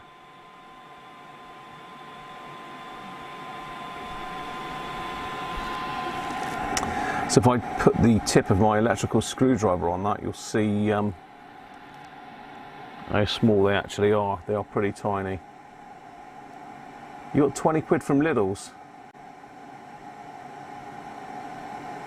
Fish paper, is it? Oh, I see. The ultrasonics are 20 quid from Lidl's this week. Right, okay. Ah.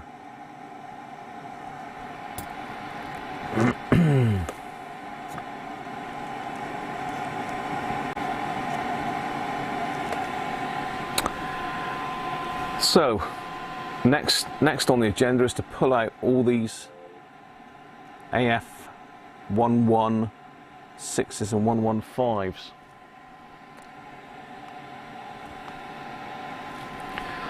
So let's go back onto the main camera again, which has gone really dark now because I've moved the light away.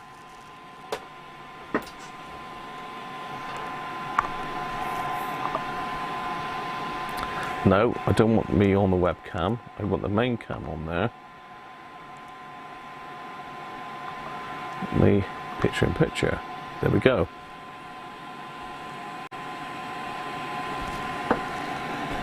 All right, okay, George. I missed that then, or I was head was somewhere else, probably more likely.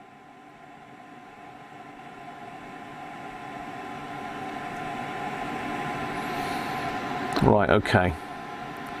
So next thing is to get these transistors out, and what I personally do, if I can find it, is I get my little permanent marker and I write on the actual board itself which connection's which.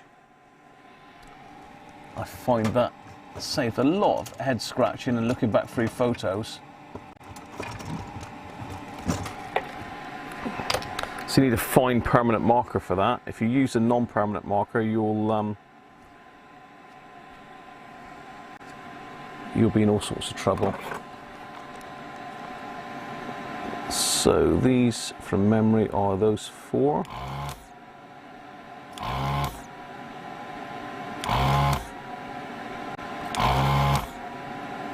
Again, you've got to be really, really careful with these.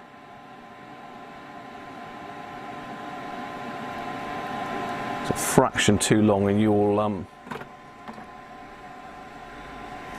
be in all sorts of trouble.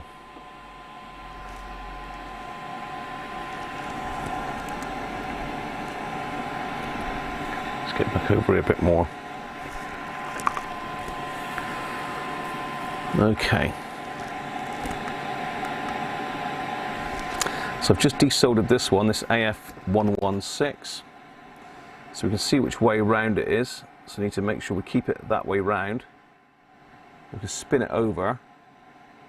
And you'll notice there's a bigger gap here than there is the other side. So the collector is on the left with that one. So you see the holes where I've taken it out. All I'm going to do now is get a pen and mark which pin is which. So these are collector shield base emitter. So it's collector shield. That pen's rubbish.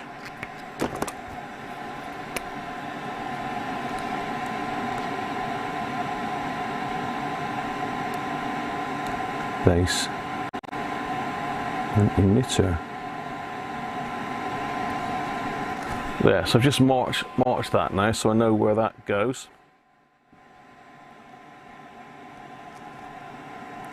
Collector shield base emitter.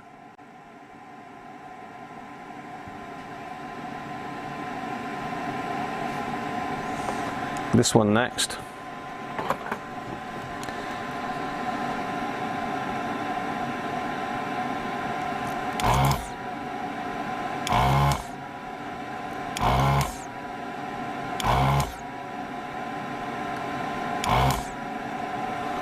So that one's moving about now. See that just down the bottom of the shot there.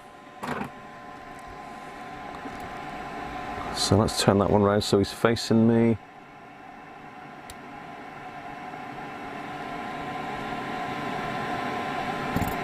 Okay.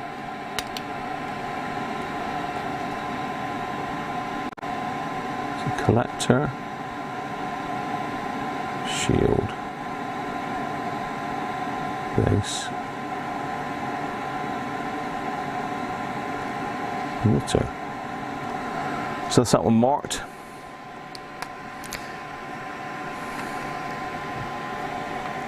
You're probably better off just doing these one at a time, but I'm shotgunning them out.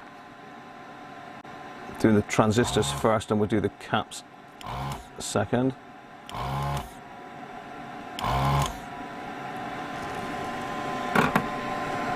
Third one.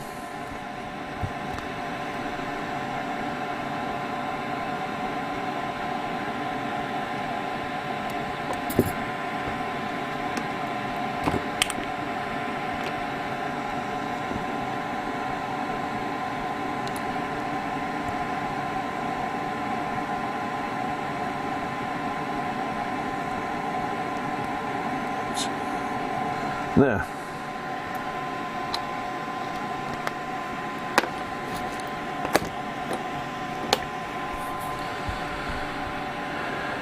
Chuck it away and fit Russians.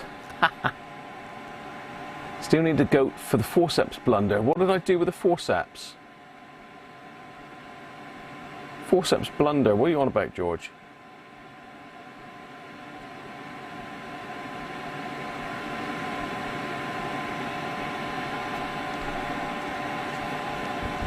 Attack of the caps. Have we got anybody else joined since? No, I think we've still got the usual suspects.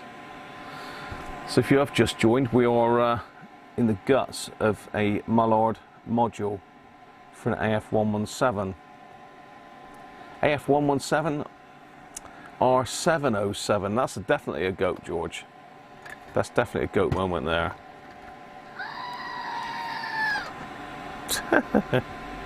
Right, let's turn the desoldering tool off for a minute because that's a noisy old thing.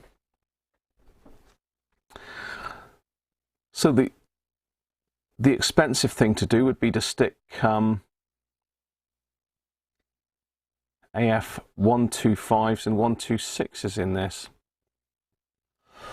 But as it's only IF and Russian transistors do work easily in the IF range, we're going to get the Russians out.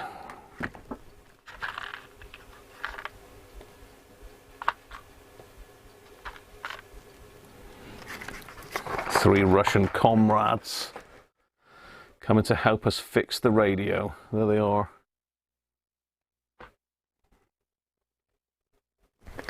Going in the module.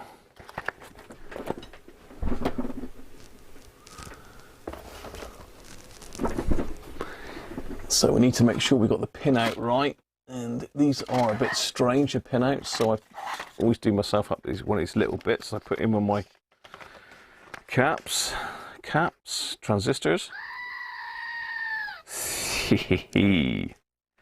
So there we are, you've seen this diagram many times. So we need collector, shield, base, emitter. So collector, shield. So put it that way up. That's the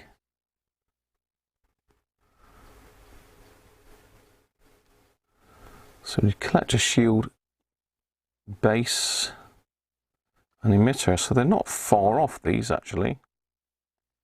So the only two legs that are crossing really are the collector and the shield.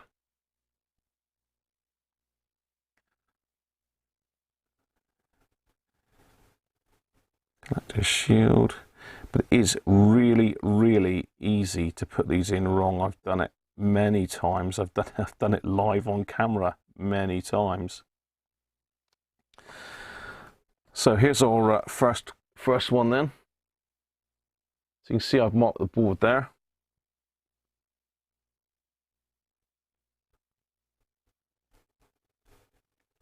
So emitter, base,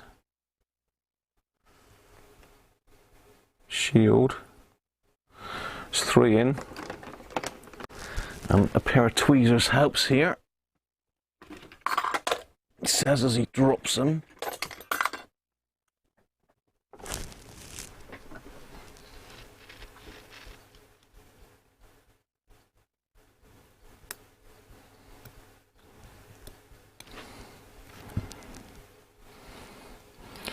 There we are.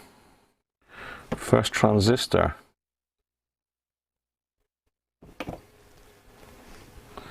Just make sure they're pushed down.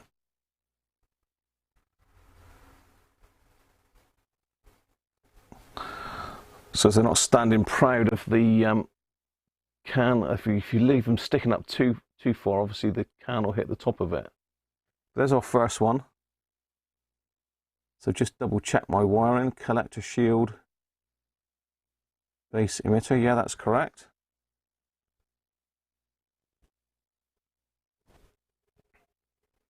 A bit of glare on that still, haven't we? It's because my light's up there again.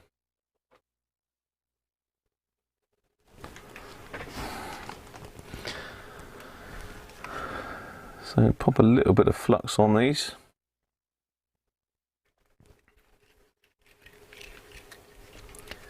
A pair of forceps. It's called a pair of forceps. It's called a pair of forceps. So, you know, it's you up north, George, so you don't understand it the same as what we do down here. So again, do not dwell too long on these because the pads are mega fragile.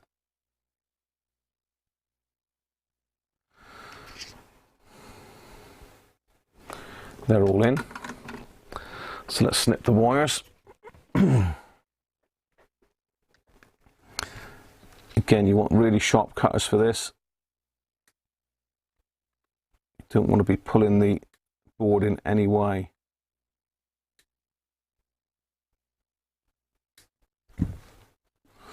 Perfect. 1 down, 2 to go. So again, same orientation. Collector, shield, base, emitter. So collector, shield, base, emitter.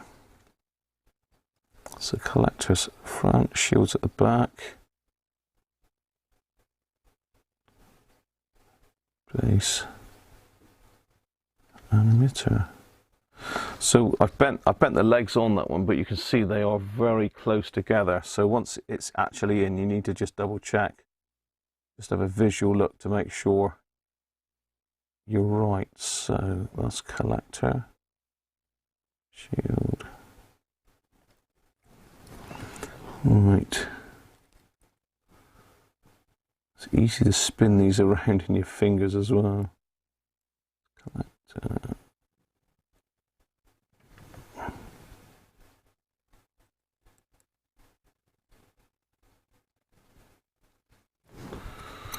So I'm going to use the tweezers.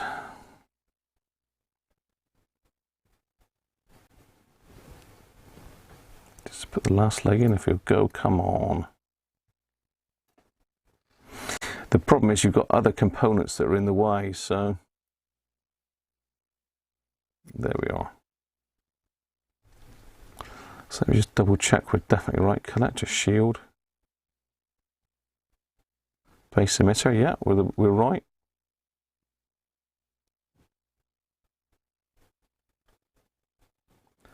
Test what first? It's a pair of forceps.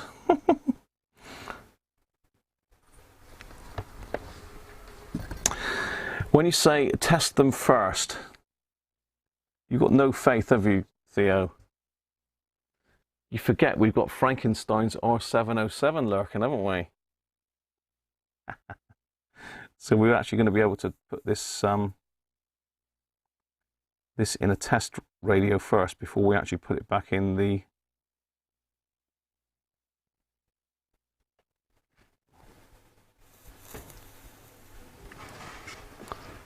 Aussie radio. We'll call it the Aussie radio, so that you can see the wires there that I've just soldered. Look, just down there. So again, I'm going to very carefully snip those off. Patwang.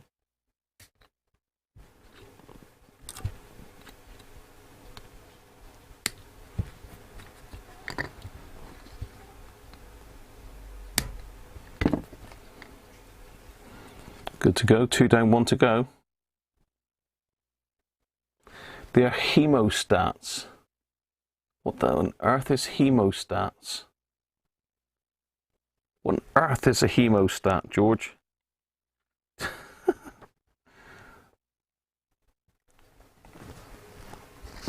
So again, same orientation.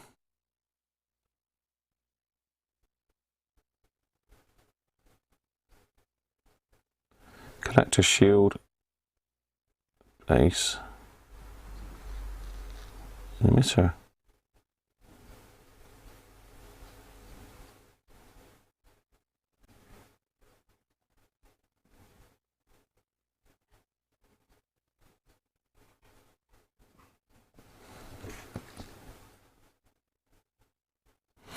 It is a bit like a surgical operation, isn't it, really? Dr. Cruncher is residing.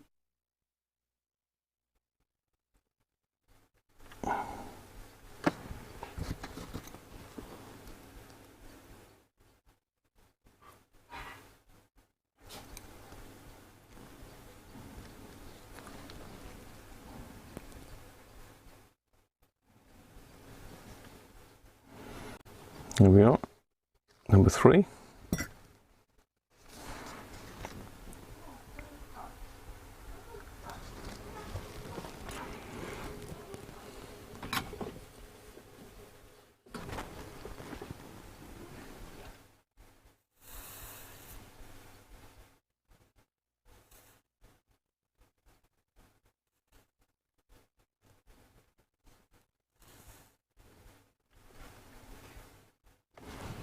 There we go, last one in. The hemostat is what you're calling forceps, where you're calling forceps tweezers. These are tweezers. It's not forceps. Tweezers. Forceps. I don't know.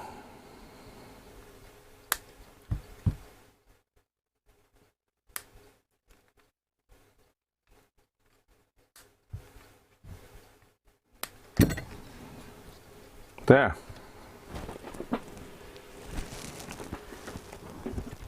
Three done. Next, he will call horses tall cows. Horses we got here, they're shorter than cows.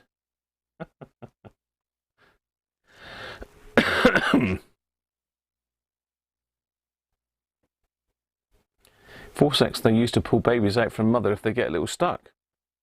Yeah, but that's different ends. You can get different ends on forceps. These are forceps. That's what I'm calling them. Search on eBay, see what comes up. Type in forceps. I wonder what will come up.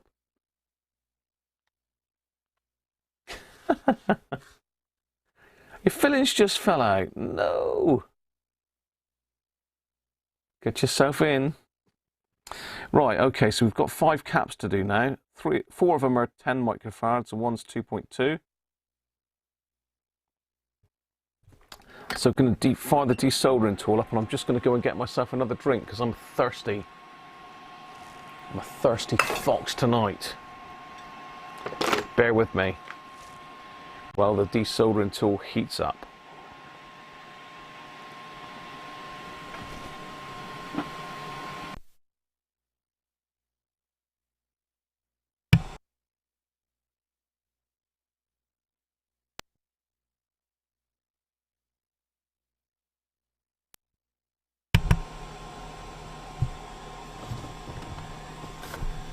Put some music, Christmas music on for you in the interval.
I think the battery's going on that one.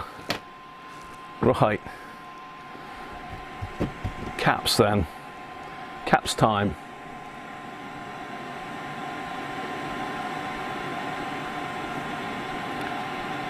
What came up? What came up? Did a pair of these come up, Brett? Did a pair of these come up by any chance? Or did a pair of these come up? Which did you get?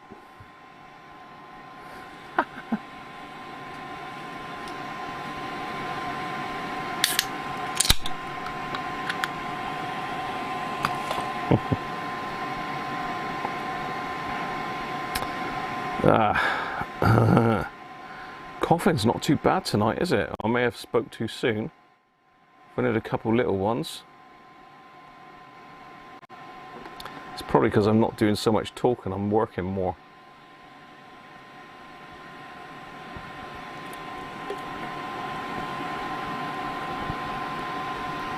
So come on people, where else do you get a live module job done?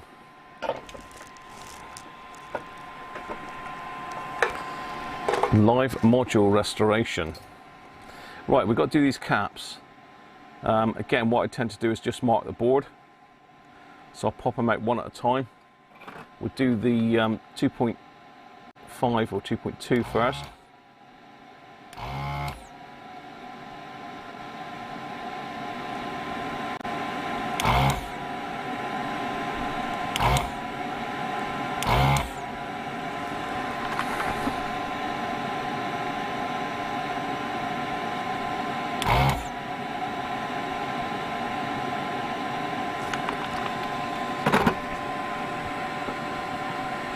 You're enjoying it, Greg, are you? If you want one to fix, Greg, just send me an email and I'll get you one up to do if you fancy having a go. Right, I'm just having a look to make sure that I've actually got that one.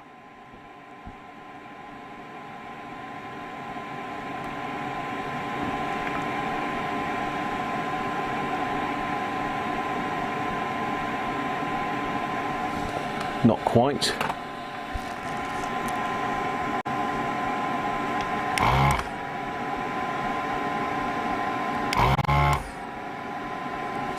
better.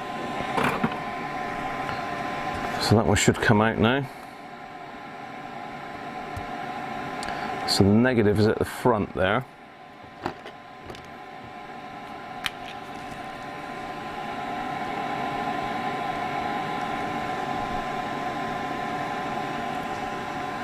So that's a 2.2 microfarad. Let's just go in while I've got the pen and mark the other negative so I can get in there. So that one's negative.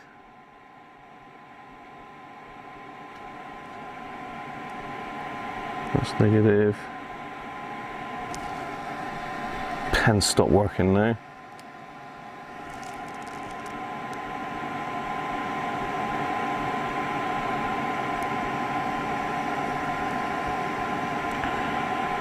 That's a bit naughty because that's positive, so that one's negative. I'll tell you what, I've got to get me some decent marker pens. That one was decent, but I don't know what I've written. That's negative. Negative. Negative. Down there's negative.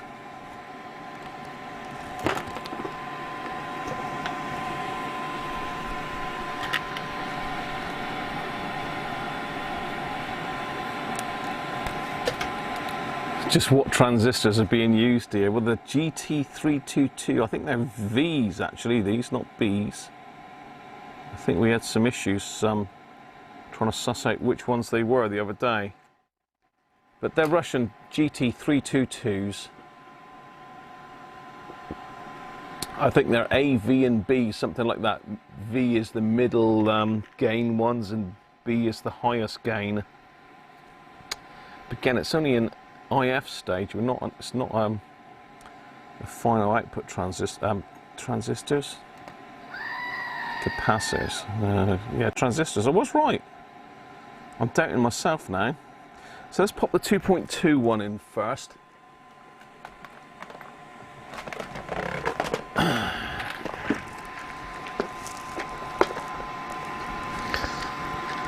So again, you don't need to go mental voltage on these really. Well, it looks like my 2.2s are 50 volts. It's only a 12 volt radio.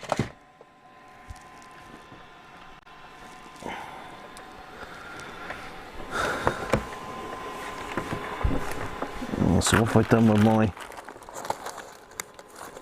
There we go. Always do the 2.2 first though, because the 10s are exactly the same size. And they look identical.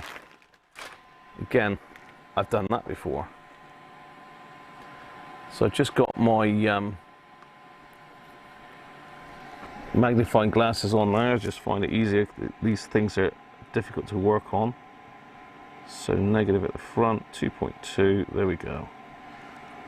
So I'm going to pop that one in first.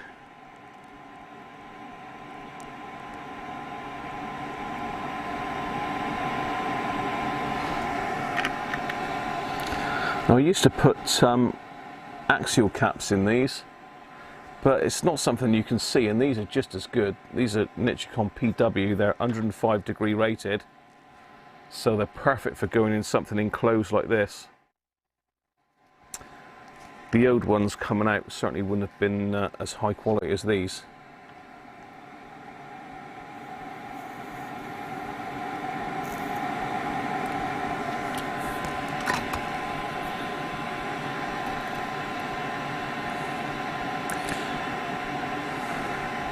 So you think my videos could still be up in 50 years time, Doug, do you?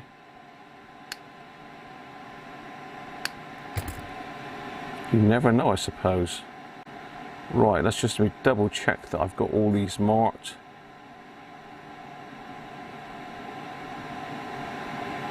Correctly. Right, we can shotgun the other ones out now. Because we know they're all 10 microfarads. So there's my other 4.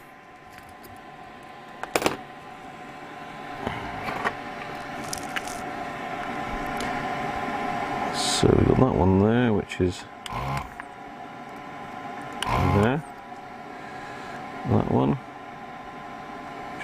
is there.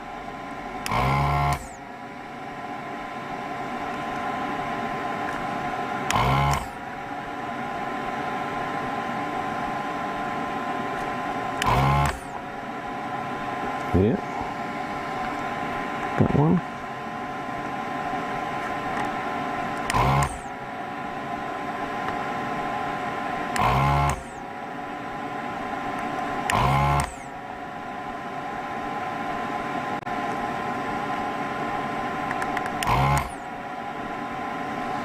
That one. Finally.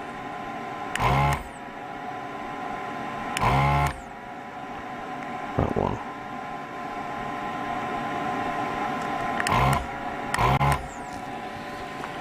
Right. Desoldering tool can go off now.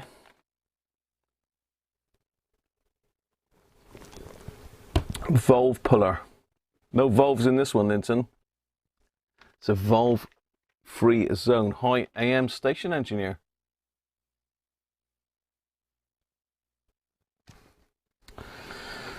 So let's get these out with the forceps.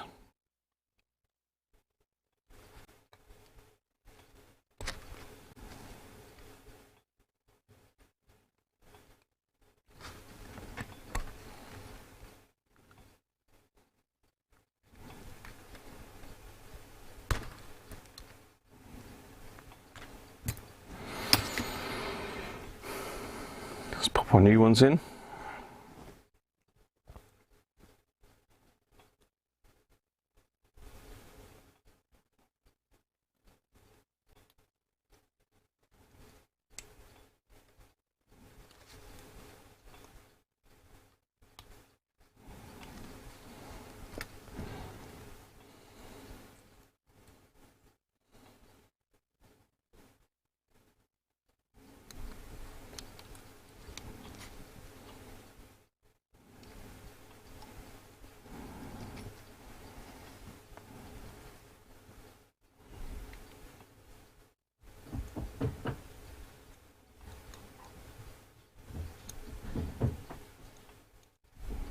Now you put that one in backwards.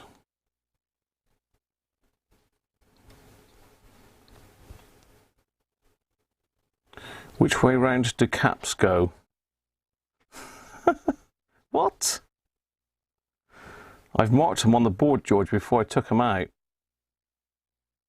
These are electrolytics and they are polarized. I've marked which side is the negative.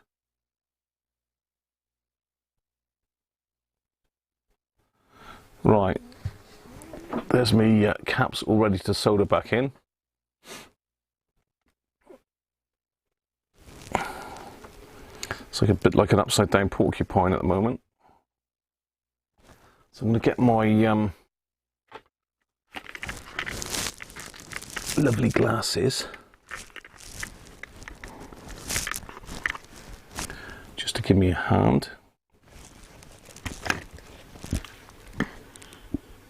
Little tiny bit of flux, as I say, the better we can get the solder to flow and the quicker we can get in and out, the less chance we are of lifting any pads.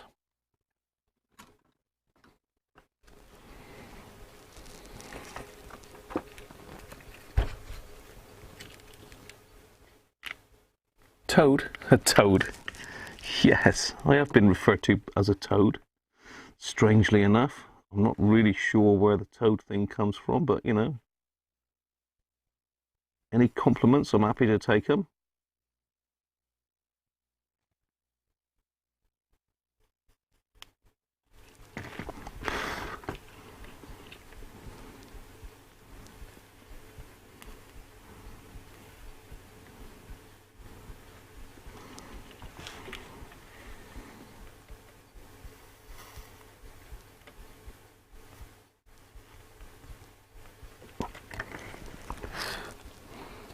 This one's a bit tricky to get to from that angle, so let's go this way.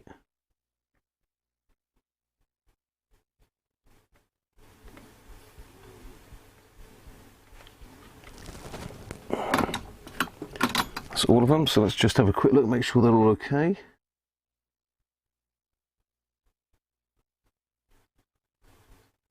All good. Right, snip them off.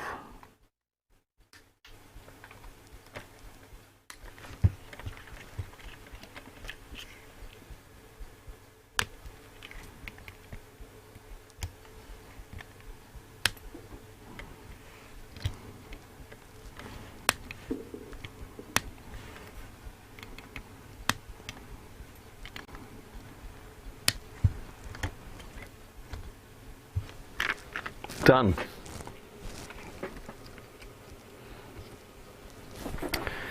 Recapped, retransistored, good to go. And it's unlikely that these caps were an issue, but we'll test them, shall we? I know you like a bit of ESR-age.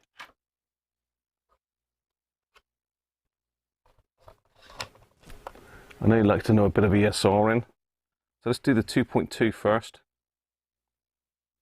See if these were worth doing. Well, to be fair, would you take a module apart that's this complex and not bother changing electrolytics that are as old as the radio? It'd be crazy not to do them, really, wouldn't you? 2.2. 2.7, not bad. ESR is pretty low. 0.33, good cap. Next one, 10 microfarad. Oh, we got a bad one, look. 5.6 ESR, so it shows it's worth doing them. Next one, another 10.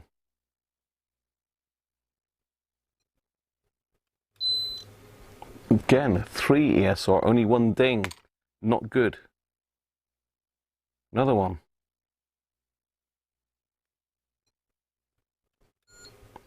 Oh, 12.8. No way. A shot. Absolutely shot. Last one. 5 ESR. That doesn't seem right, does it? They're not usually that bad. But they are. What about the drifted resistors? No, George, they don't suffer from that. If you look, the resistors in this are those more modern metal film resistors. They're not the old carbon ones.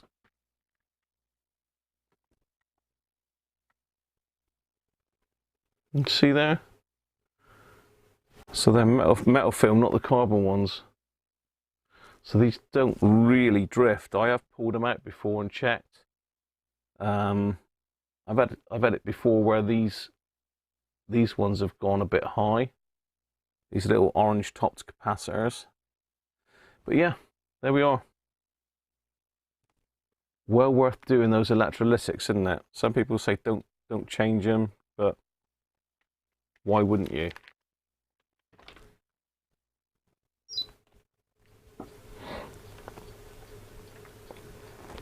Hi Resonator, how are you? I didn't see you pop in. We did tell Simon last night that you donated it to him, the Christmas tree kit, and he was rather pleased, actually. I can say that Simon was pretty pleased about getting the kit. Right, I need to bring out Frankenstein now. If I can get Frankenstein again, I haven't had a chance to prepare very much today. So we need to make room for Frankenstein's R707. Created by me. The person who knows nothing about modules.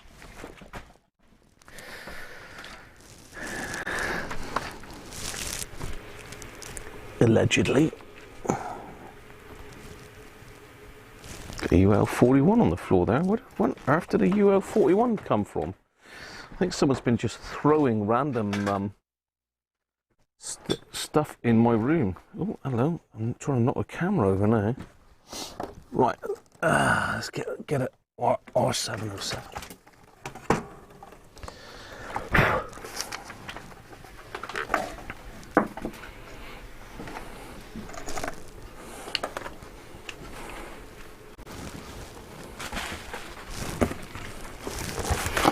Right, I've got a lot of stuff on the go here at the moment, so it's a bit crammed in here.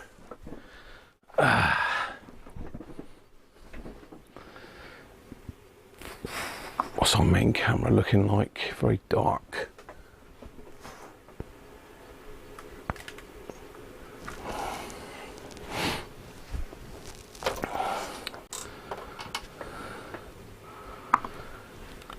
So, meet Frankenstein's R707.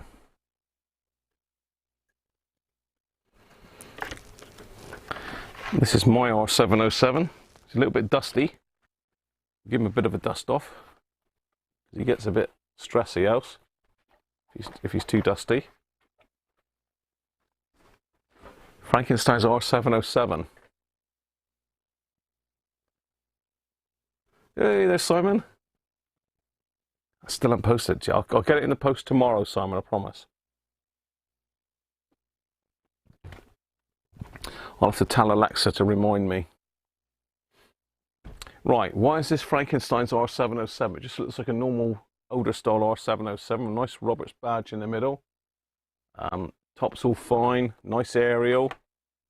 But when we turn it round, she got no guts in her.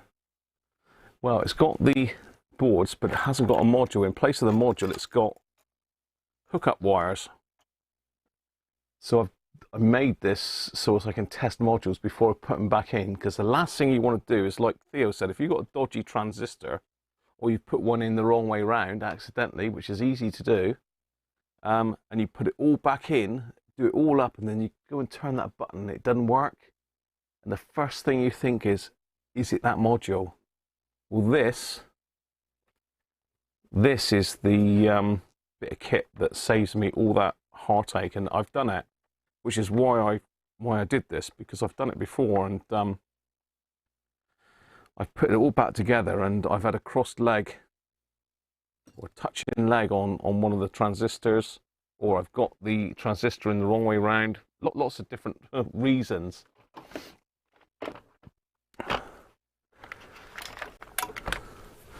So I've rigged this up. I've got a power socket down here, because this particular version doesn't have a power socket, so I've added one in.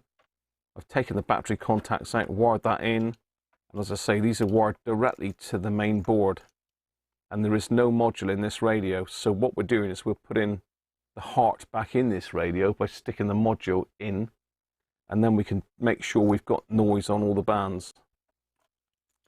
Okay? Yeah, you could do a live stream, Simon. You've done it before, I think. You've been there all the time watching on the telly. Hopefully it's entertaining for you, Simon. You've done these, haven't you, Simon? Simon does not like modules.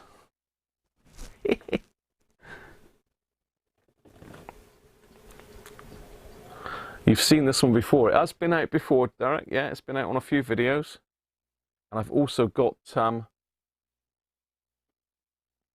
R600 that I've done the same. You could do an IF alignment on it, George, but I wouldn't recommend it. Normally, there's never an issue with the IF, and you can actually tune you can actually trim the IF with it in the radio if you wanted to. But yeah, it would allow you to do it. You could have a good old fiddle around in there if you really wanted to.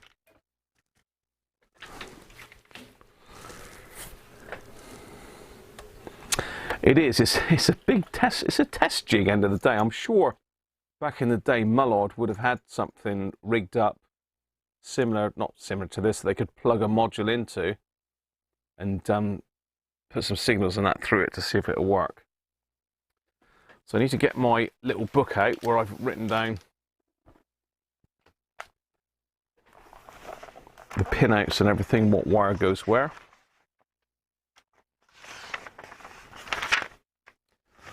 Module refurbishment. And I've got a big red note there. Check AFC operation in red. Because I've had this before where I've done it all, gone to push the AFC button and it's not worked. And it's been a fault in the module. So that's my little tip to myself, which you've now got, if anyone ever fancies having a go at this.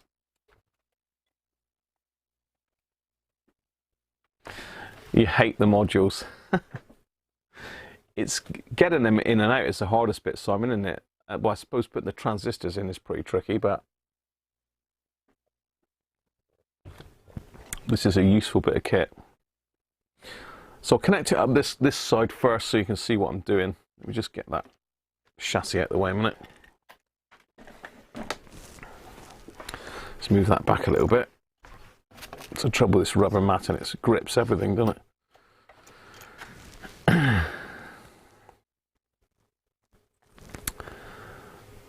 So what you've got to make sure, what I've got to make sure is I've got it the right way around, because I can connect it up either way. So we've got 5 pins on this side and we've got 6 on this side, so that's a good indication. But some of them aren't connected, so let's have a look inside. So we've got the 2 at the top, 3 down the bottom, so that's the way round it's going. And so my pin out is red on the top connection, yellow,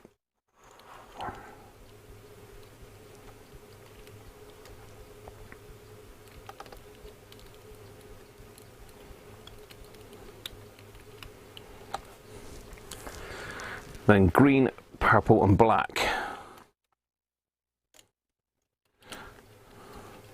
So these smaller clips aren't very good at all. I have got some more to solder on here, but it's one of those jobs again that I haven't got round to.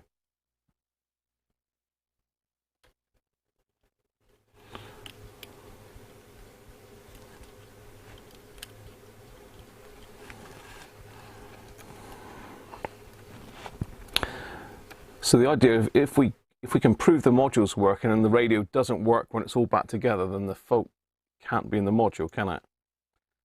So we don't need to take it out again. Right, so this side, red, yellow, green, purple, black. There's nothing connected to pin 3. Oh, actually.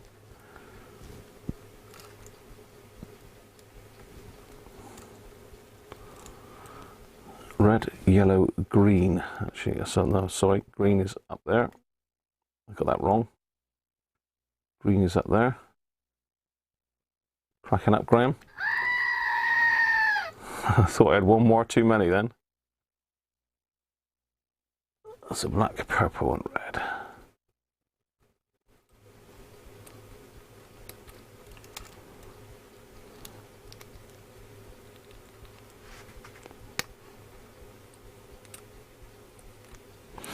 So there we are, that's all rigged up now, ready to go. So I'm going to turn it around this way because my power lead won't reach out. Let's get the power lead, make sure it's in the off position.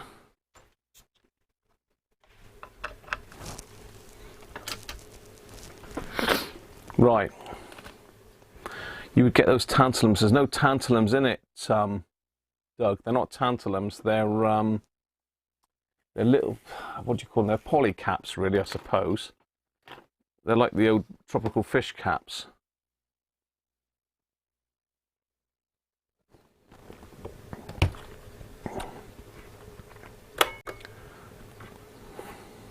Are we ready, people? Can we have a drum roll?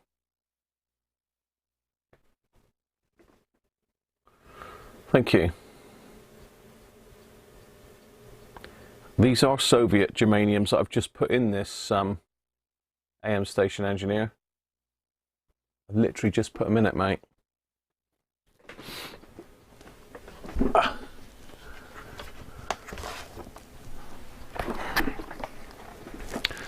I've just put those in AM station engineer. GT322.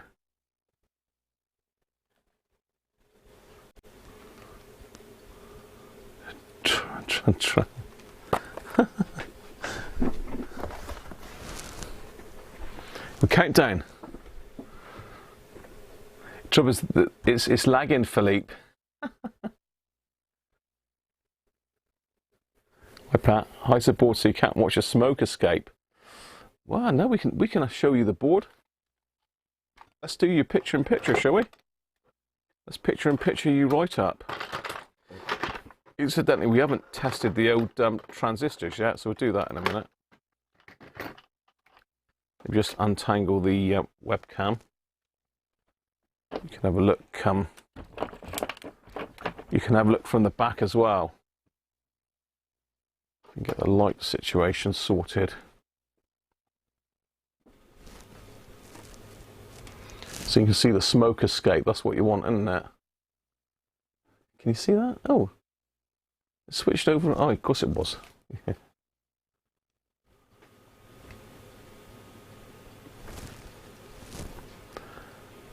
How's that?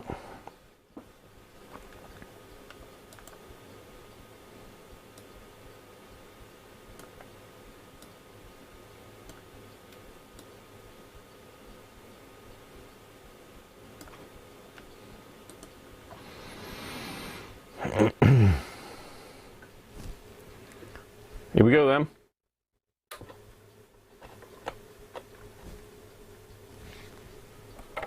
Nothing.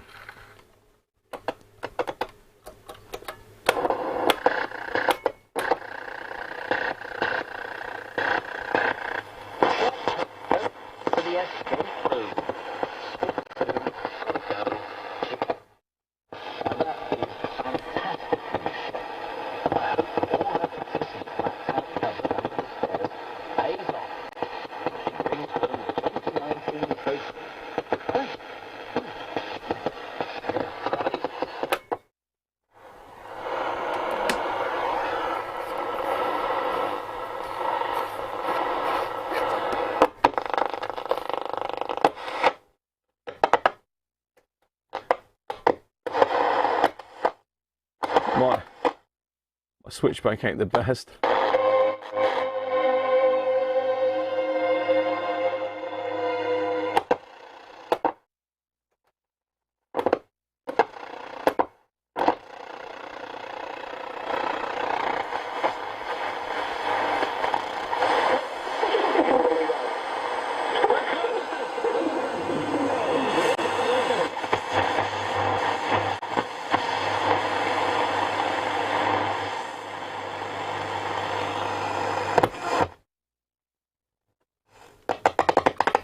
And my switchback needs. Alright,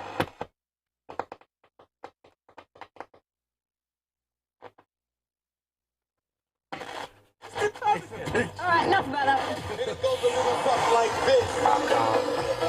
Going out 2019, we're B-A-N-G. No smoke. Now it's a little bit noisy because we haven't got the can on it. There is no can on it. Nothing's getting hot. She's working.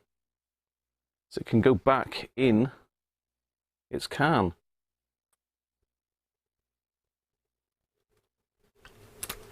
No smoke. Sorry, people.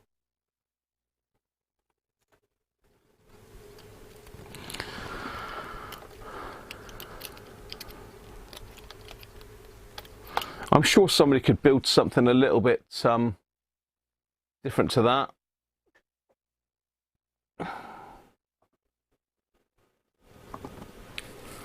I'm sure somebody could build something a little bit different than that, but really, for a quick down and dirty test, we now know that shortwave, medium wave and long wave is now working on this board, which it wasn't before. I just need to service this radio, really, don't I? Anyway, there we are.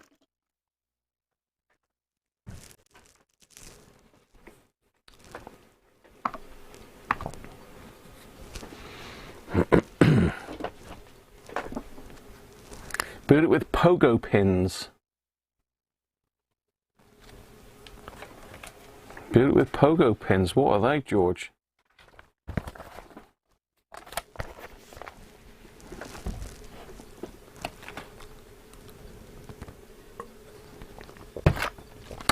Yeah, those little clips aren't brilliant, to be fair. You really need to get a good connection with them.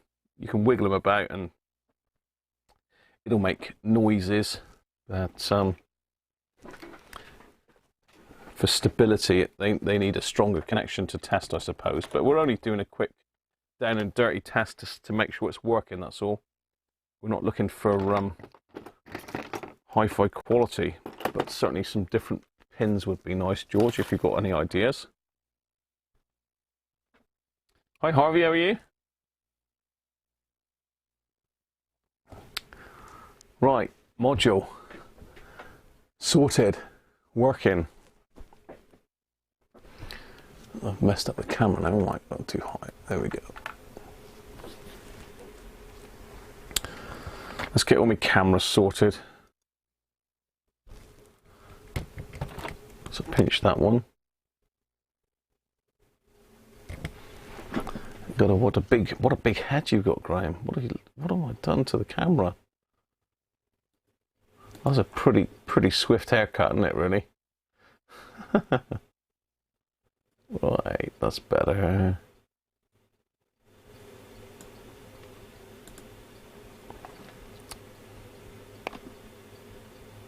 Back in the room, okay. Pogo pins, spring-loaded test pins. You just push the board onto them and it tests it. It'd be great if I could make up a jig and get rid of all the bulk of the radio, I suppose, George. Just have a chassis I could test it in. I'm sure someone could design like a little box and put it all in there. I mean, you could sell those, couldn't you? I mean, that could be a nice little earner, couldn't it? Oh, you're off station engineer, are you? Cheers, mate. Thanks for joining us anyway. Putting on the Ritz was the first song, was it? Ideal. Right, let's get it back in the can then. Just get rid of some of the muck on the back. The problem with getting rid of this muck is it does take the you can see here where there's flux. I mean, this is not what I've done. This is old dried in flux all the way around here. The overhead cam's probably better, is it? Yeah.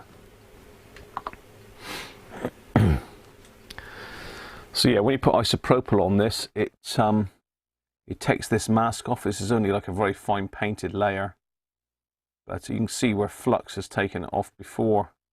This is all old hard flux. It's not flux that I've used. I've just used that really watery stuff, which doesn't really damage these at all. Not damage, you know what I mean. But the isopropyl will definitely lift that mask off the other side, but that's not a major issue really. Just squirt a bit of isopropyl on it. And just give it a going over, get rid of the flux. How are we doing for time? Am I over my 2 hours yet?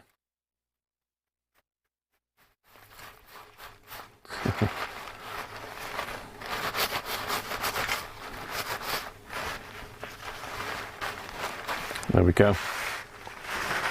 Isopropyled off. Drop it into a tank, it'll be fine. What, like a... Drop it into a tank, George? What, a Chieftain? Sherman? Panzer? No, keep going. No, I think we're going to have to call it a day there, aren't we? It's nearly my bedtime. What are you on about? You like to keep me up, you people, don't you? Right, so we've got to get it back in the can. So you need to make sure you've got your, what George's calling it, fish paper. I was sort of calling it wax paper, but it's paper. So let's make sure I'm the right way around. Yes, I am. Turn me soldering on and off because it interferes like mad with medium wave for some reason. Let's get him back in. We're going to get him back in his bed. Put him back in his bed. You going to sign off now, Greg? Okay, mate. Catch you later. Hopefully it'll all be working when you come back.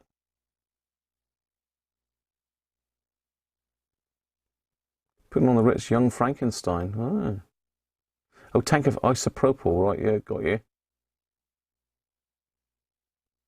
Not midnight yet, it's 22:22. All the twos, look. 2222.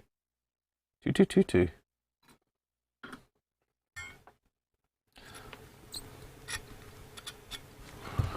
Right.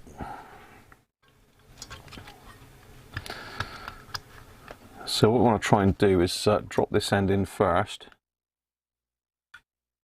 There we go. Let it click in place. Then this end here, we've just got to bend back.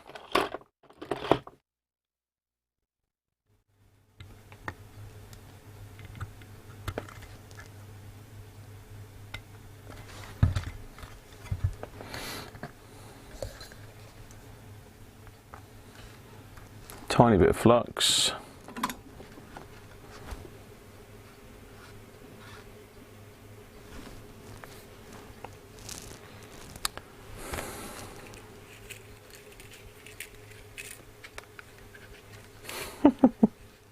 It's 1 AM there, Linton. Where are you, Linton, anyway? I don't think I've asked you before. I assumed you were in the UK. Obviously, you're not.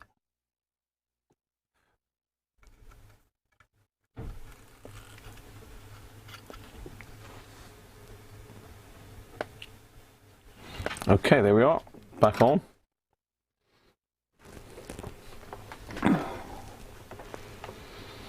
We need to straighten up these legs so as they'll go back through the holes, but don't go mad on this, because if you over straighten them, you'll actually make it far more difficult for it to go back in. But this is one of the hard bits, is getting this thing back into the actual radio. The other thing you need to make sure is that all of these pins are soldered on properly. There's one there that looks a little bit loose.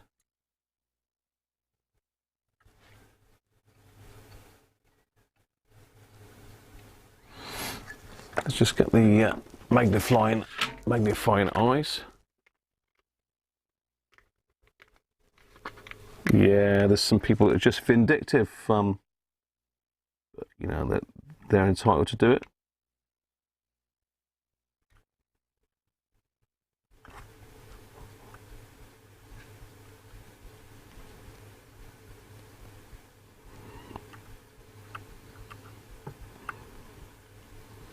So all I'm doing, as I say, just checking that we haven't got any dry joints here. No, that is all right. As I say, you've got to make sure they're all lined up. If you've got one even slightly out of line, it won't go back in the hole. And they're sod to get back in. These are particularly bent up here. I don't know why.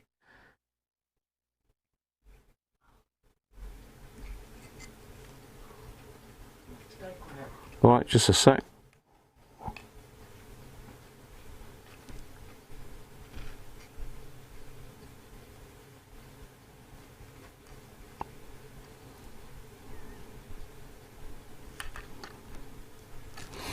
Right, bear with me a sec.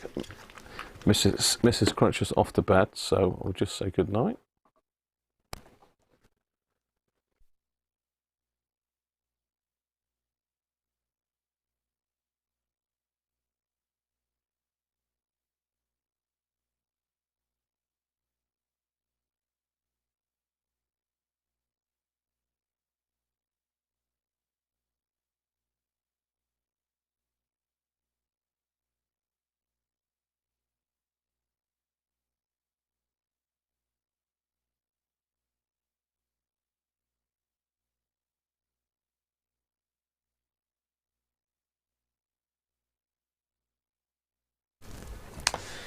Right, back in the room.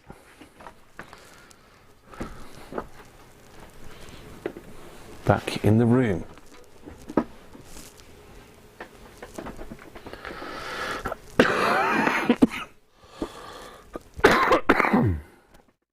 First cough for a while. Hopefully it isn't the first of many.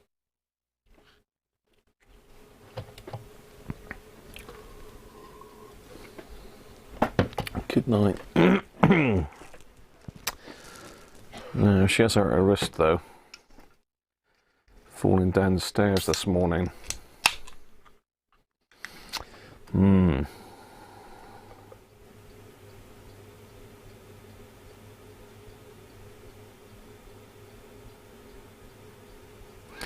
So I'm just quickly pouring myself another alcohol-free Bavaria.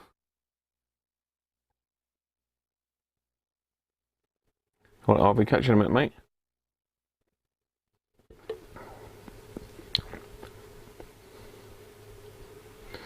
I was going to, but she said no, Theo.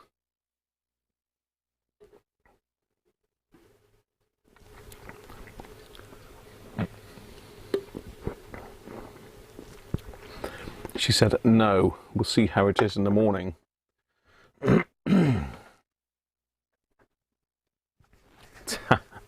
Yeah, that's more like it, isn't it? Right, so the legs are all straightened up. As I say, this little hole does baffle me because it coincides with a little point down here on the board.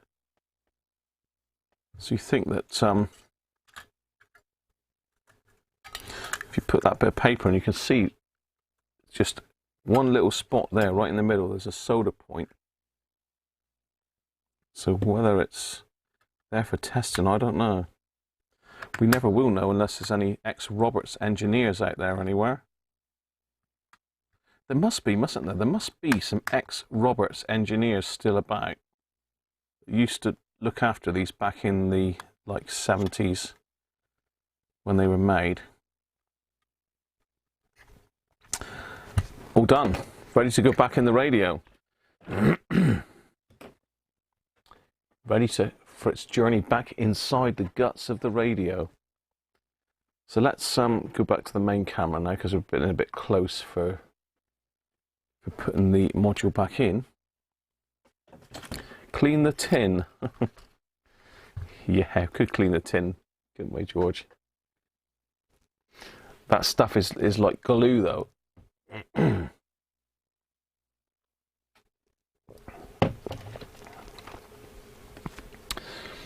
Mallard engineers, I meant, yeah. What did I say? Module engineers, did I? Or Roberts engineers? Well, it says return it to Roberts, doesn't it, on the front? It's not, the label's gone off for this one, but most of them say return it to Roberts.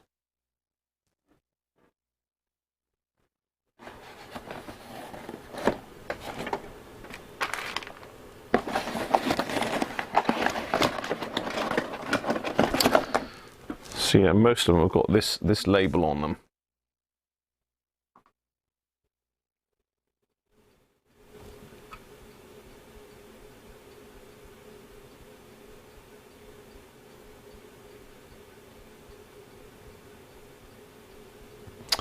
So yes, you're not supposed to attempt to repair it in any way. Naughty. Bad toad. Bad toad. Toady toady.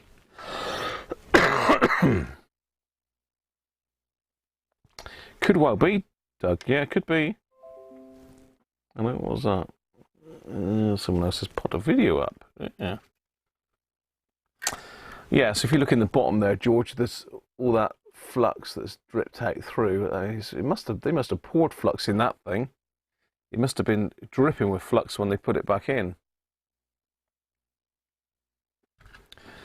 Give it a bit of a clean, but I'm not going to go mental on it because it's been there for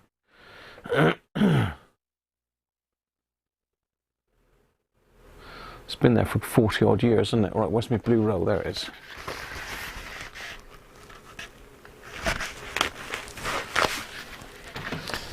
It's getting rid of the patina. You're getting rid of the patina, George. Surely not. Yeah.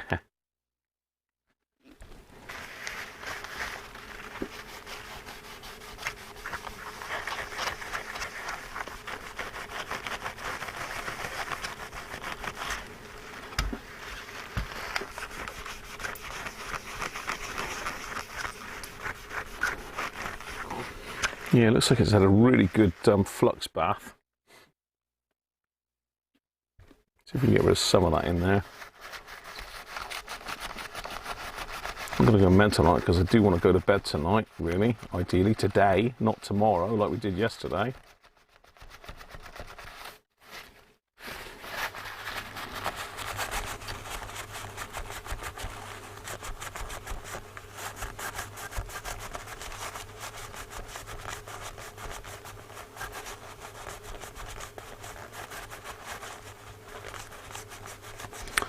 So Simon said, be careful of any solvent around windings. Trike was great, but was an ozone killer. Great smell though.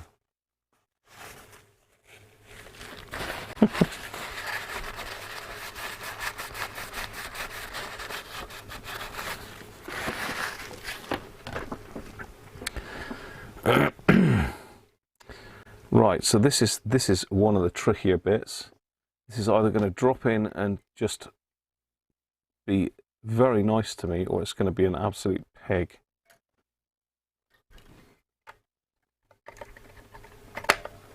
Because you basically got to align all those pins in the holes, and that's not going to be nice, is it? Of course it isn't.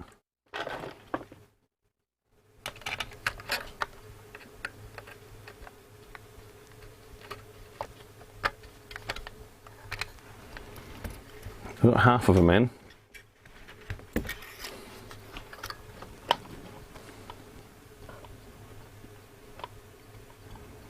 Oh, very close. It's just those back ones that are a pain. Why aren't they going in then?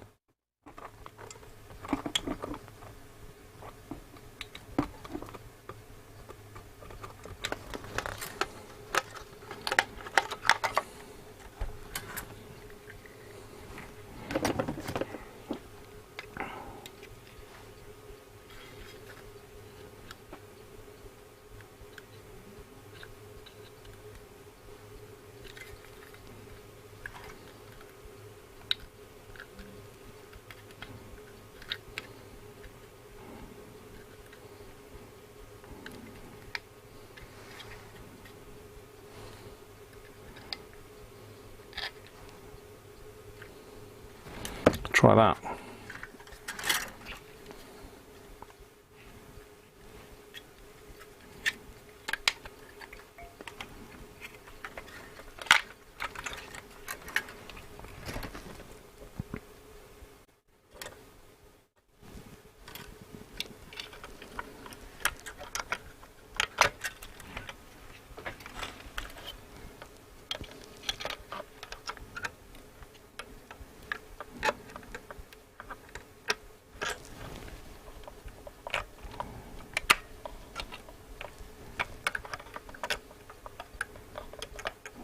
Come on.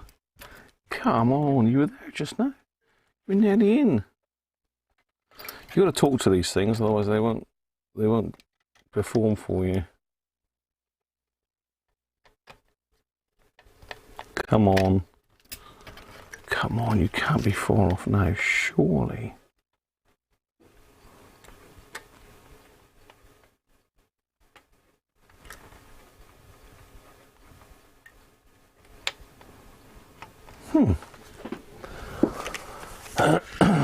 So those two back ones.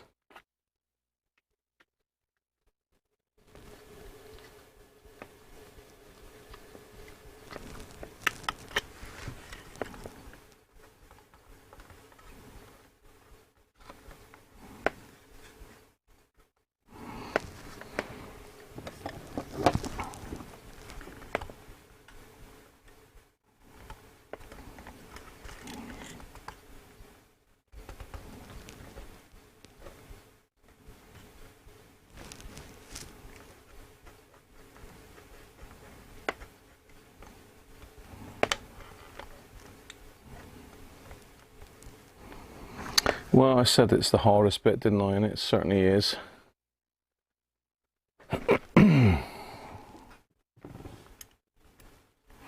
See, there's just one pin stopping it going in.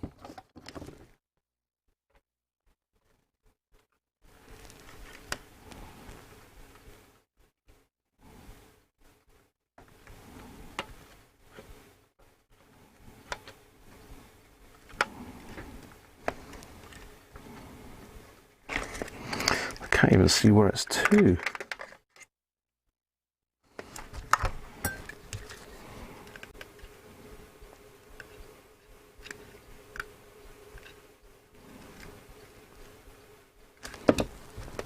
Sometimes these just drop in dead easy, and other times they can take an age to get in.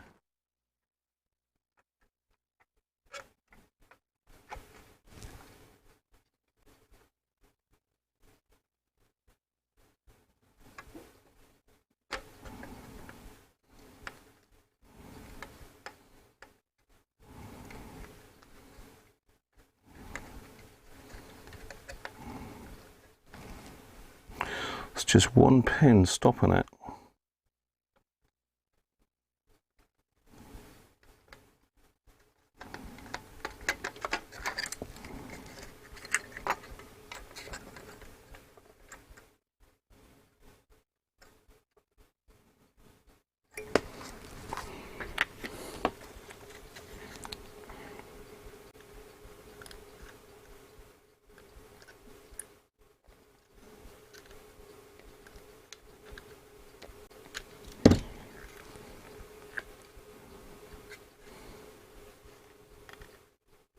You've got to have patience to do a module, people. You have got to have patience to do these.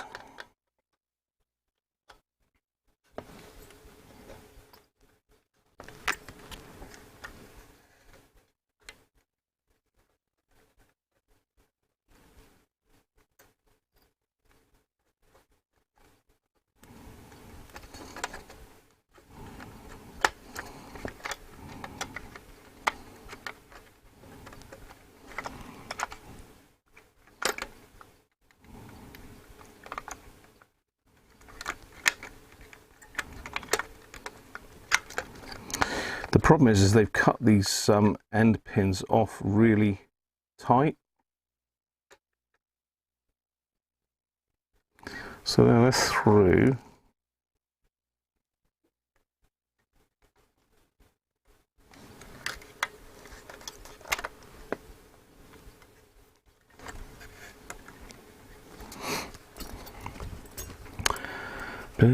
Maybe that hole is for lining up the module or something, I don't know. Whew.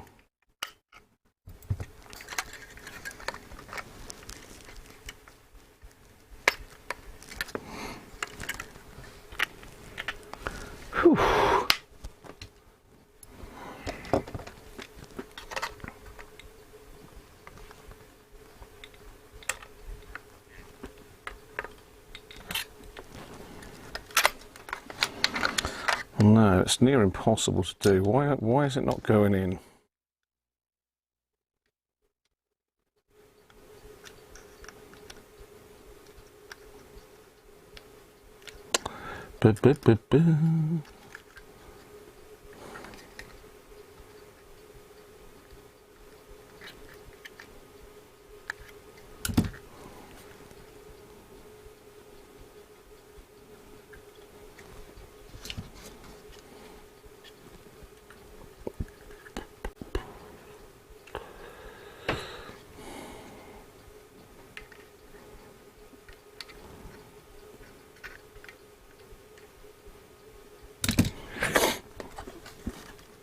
Keep trying.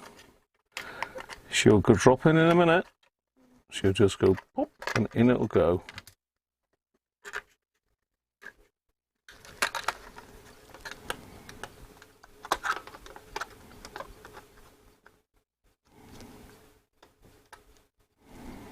Right, that's the hard side in.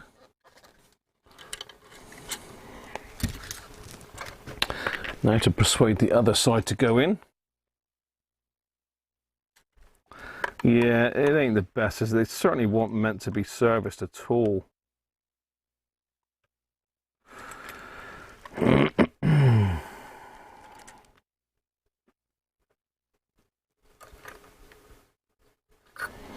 You get one side in and the other side comes out. So I've got the harder side in now with the shorter pins, but the longer pin side doesn't want to go in now.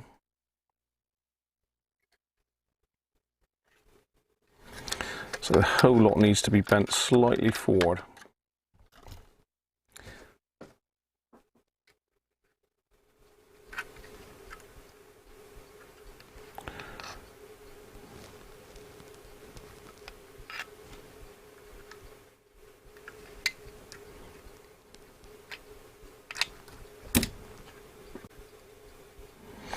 Should go in a minute, people.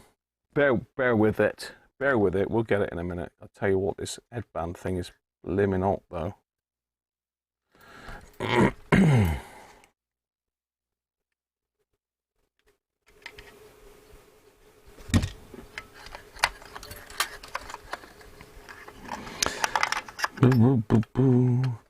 So you've got to line up 9 all at the same time. Okay, it's nearly there. It's nearly there, literally millimeters away.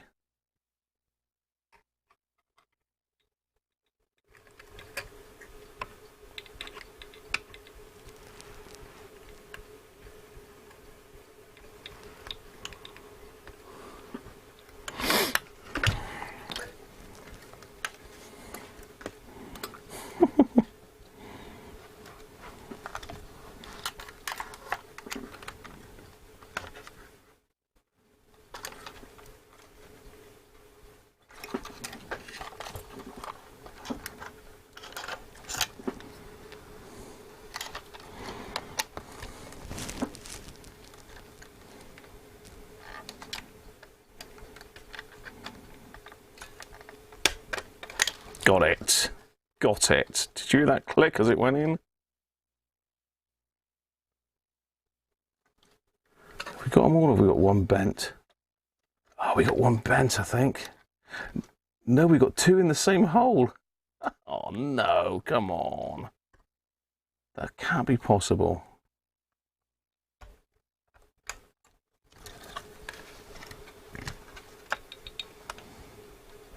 Houston, we're in, but we're coming back out again because we got 2 trying to get through the same hole here. That ain't on. Cannot let that happen.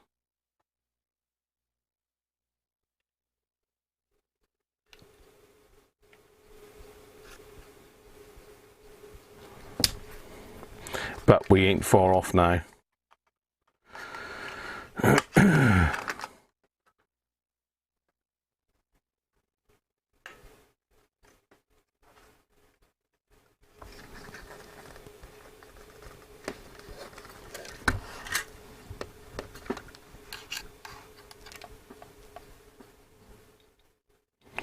Next, I need a module pin alignment tool.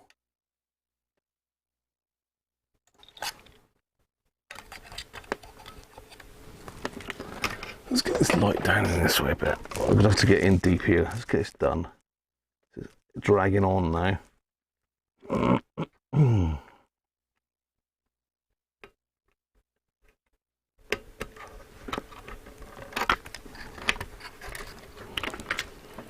Now we're in.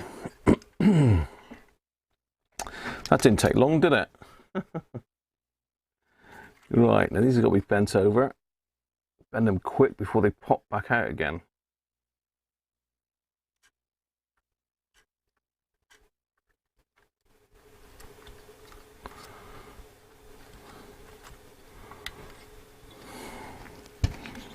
That bends around that way.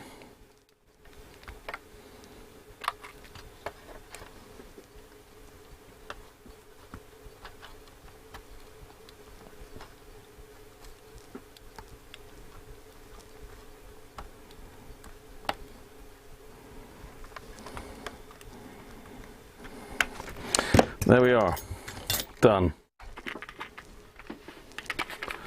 Whew. Yeah, the pins aren't straight though, Benji. They've got like a little dog leg on them.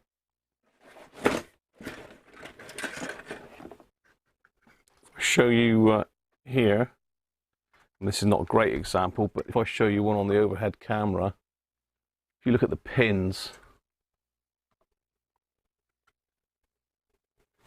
can you see the pins? That's not a good example, but yeah, they're they're not straight by any means.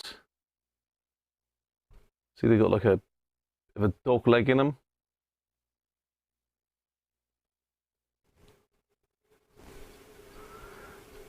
So that's the problem you got. So you've got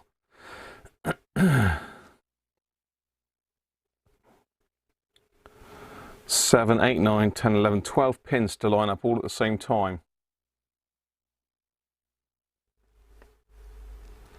I mean, this is one out of a R600, I believe, is it? Was it one of these?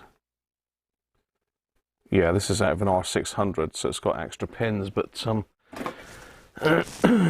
you get the idea. You get the gist of it. So it's in. It's in. We can rest. Not. Voices go in.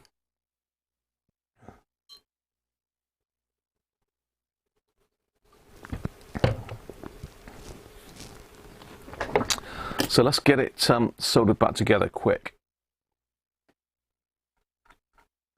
Flux.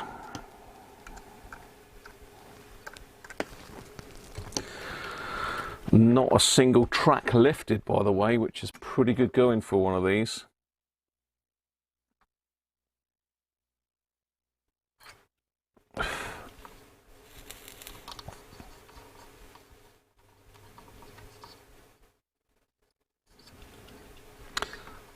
So I'm just soldering these to the board first before I put the legs on.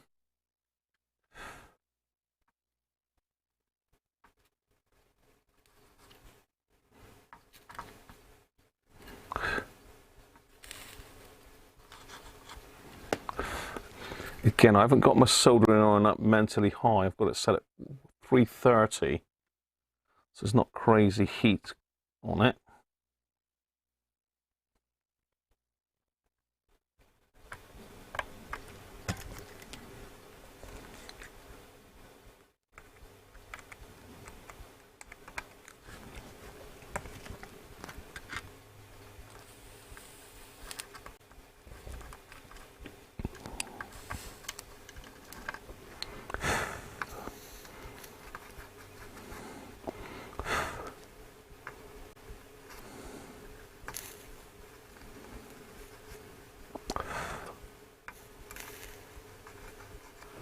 Right, some modules soldered back on. And we've got to find our little tiny legs. And these you do need to straighten up.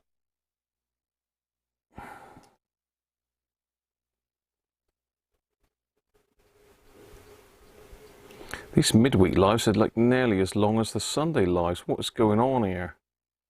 I'm choosing stuff that's too complex really, but I did want to get this module done at least. Certainly not going to get the caps done today because it'll want a recap as well, I'm sure. Again, there's no way this is going back to all the way to Australia with even a slight fault on it. It's just not going to happen because it's never going to come back again. It'd take too long. Too expensive. So we've got to get it right first time, 100%, and future-proof it.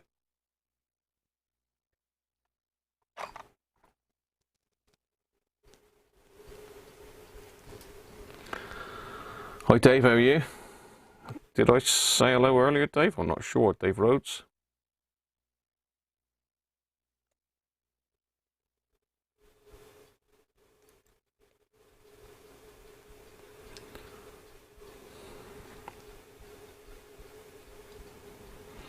Be easy to drop the module onto 2 small breadboards, each wired into a test radio. Yeah, you could do that. Good idea, Stephen. Let's say if we could sort some sort of jig out. But as I say, my test radio works a treat at the moment. I've not come up with anything better yet. I've got ideas, but as you just heard, but I haven't put them into practice yet. We're all waiting to see, aren't we, if this radio is actually going to work when we get it all back together. If we get it all back together.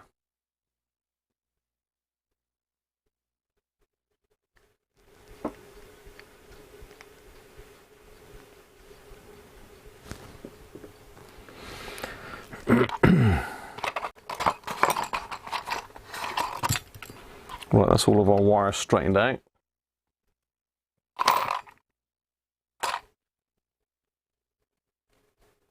Of course it will, Philippe. I'm sure it will.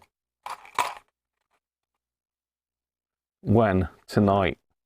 George, have you ever done one of these modules, George? Have you done one? I haven't done a lot of faffing tonight, George. I've been straight on it. No messing.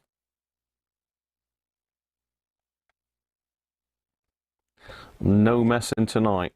In, done.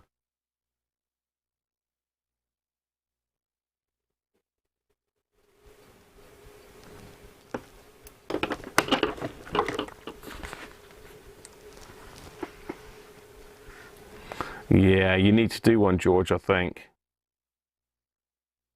Who thinks George needs to do a module?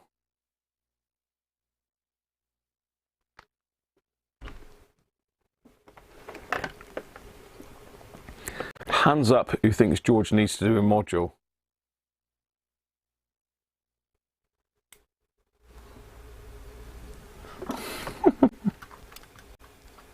It's mesmerising, George, isn't it? That's why. The tension.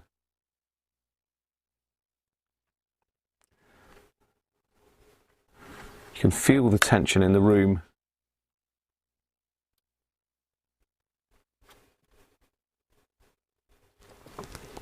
So I'm just putting these little legs back on. You can see this is almost an afterthought by Roberts, wasn't it, when they designed these things? Who would design something like this, really? It's not brilliant, is it? You know, having to solder capacitor legs to the board. I mean, it gets the job done, but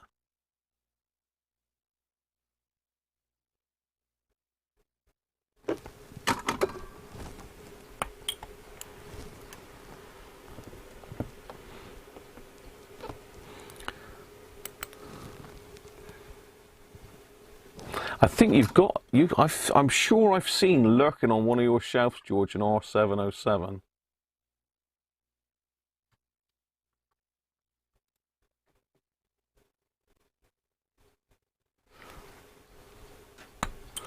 I'm sure I've seen an R707 lurking on the shelves. My lord. My lord?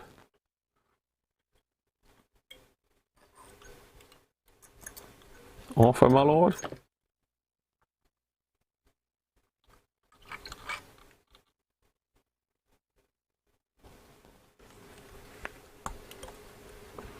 Hi, Jeff. No, not flying, taking a fully crewed 100 mil yacht. Is this some sort of sponsorship deal you've got for me, Jeff? Rob hasn't. Oh, hi, Rob. I've not heard from you for a little while, Rob. Or you've spoken, I've missed it, mate. Apologies if you have. But yeah, it's not really a job you want to do, but I find it quite therapeutic. I don't know why. I'm obviously not well in the head, but yeah, I do find it quite therapeutic doing these. I like intricate things, really. Didn't like that Sony the other day, mind you, but you know. Right. Let's get these wires bent back out of the way because we're going to get the switch bank back in now. And this is one of the harder jobs, is getting the switch bank in.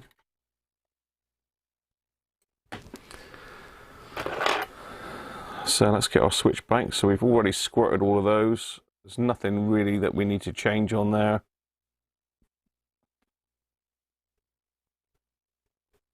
The resistor there's starting to give way, but let's just solder that on while I'm here.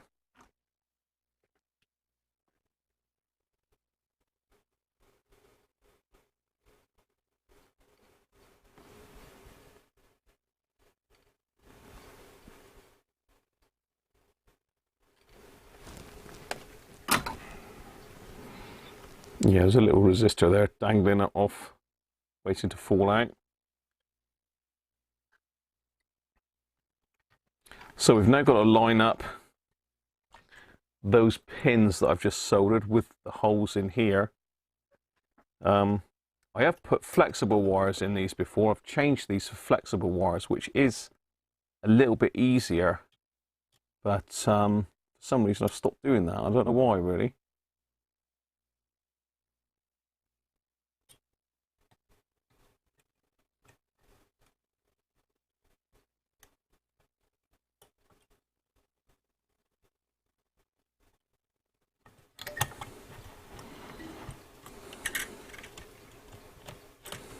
Got them. There we are.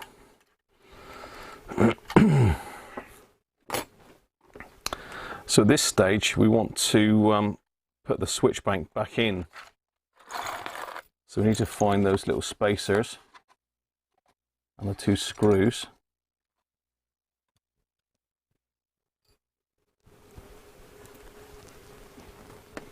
So you've got a 606 has not got a module. Well, I think it's got a module, but it hasn't got a module with AF117s. The R600 certainly has, George.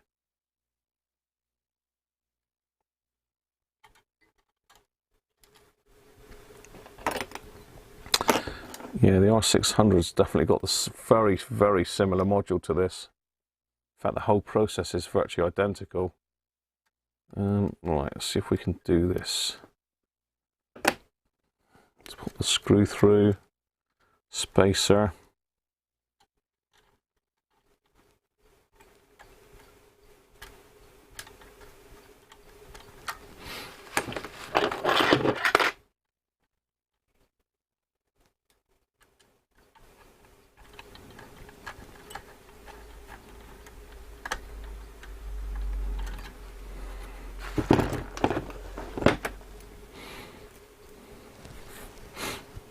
One down.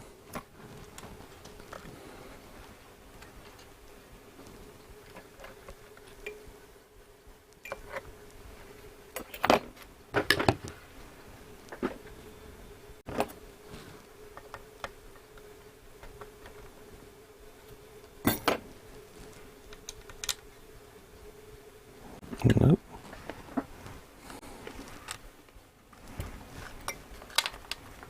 Ah.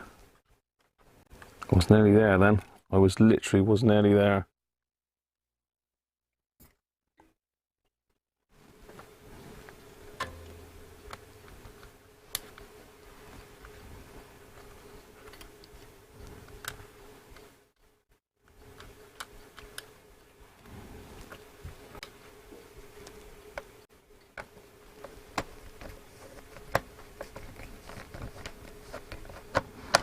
There you go. Switch bank is loosely screwed in because this is an important bit, and if if you don't want to have to resolder the whole module again, you need to do this. You need to just refit the front panel. If we can get the sockets, headphone sockets and that through the holes. You need to refit the whole front panel and just make sure these switches aren't binding. So if they're binding, you need to just adjust it.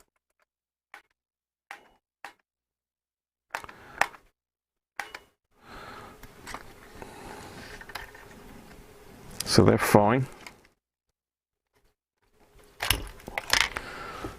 So let's tighten them right up.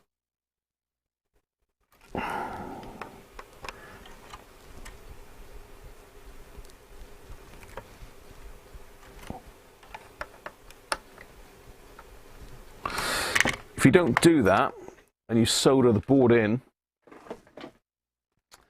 what happens is as you're soldering, the back of the board drops down and the buttons start doing that.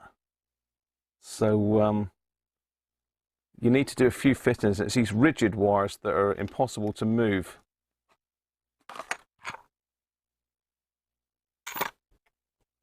Are we talking politics now? Please. Let's not do politics.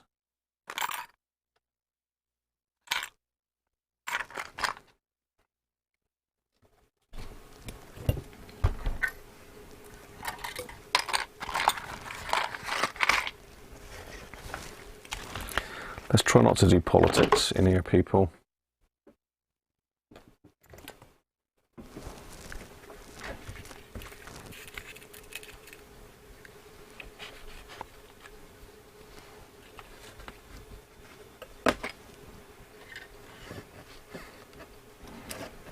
Okay. So this is where we're going to need our diagrams that we did earlier. Some of them are pretty self-explanatory.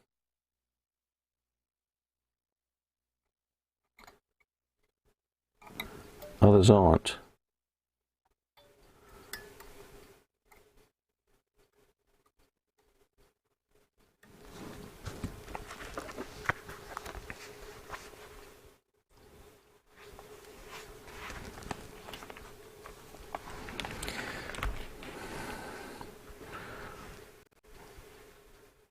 So I'm just going to go back through my pictures and find the front. I always do this bit first because I find it's the hardest of all to do.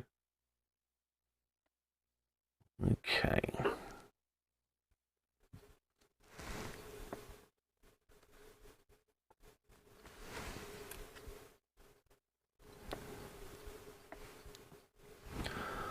So that grey one doesn't go there, anywhere near there.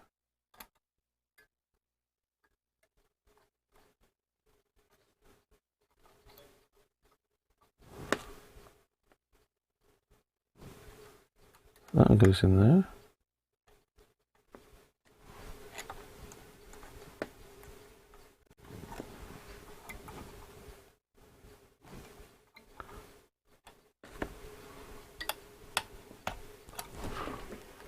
Yeah, you can roughly see what I'm doing. Hopefully you can.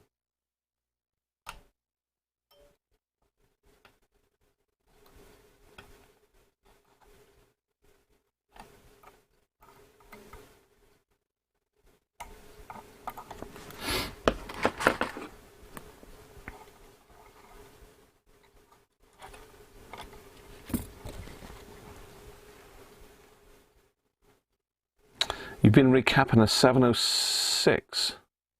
That's the little multi-band icon portable, isn't it? Nice radio, Philippe. Come on, get in there.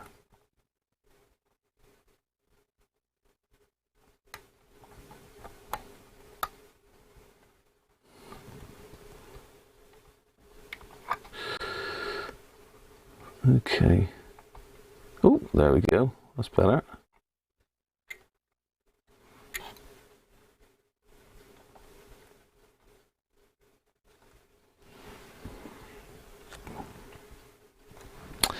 Right, well, while I've got those few in that I've just done, I'm just going to quickly solder those in.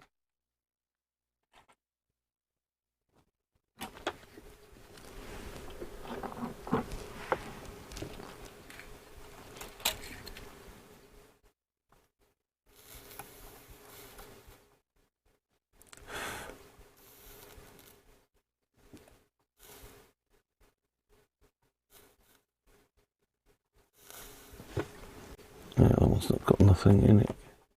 That's what it says. So I'm just talking to myself. Okay.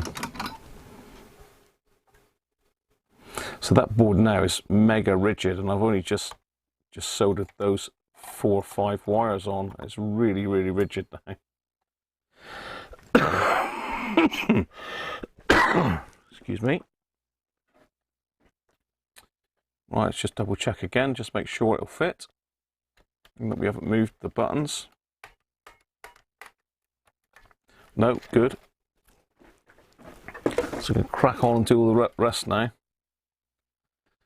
So,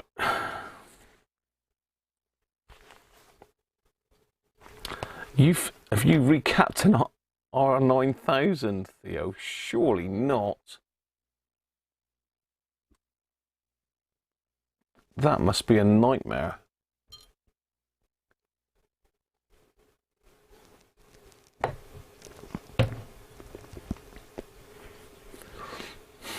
So it was the caps then, Philippe, was it?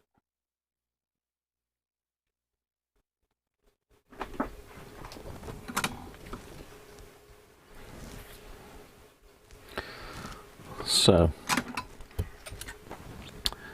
next we've got the grey wire.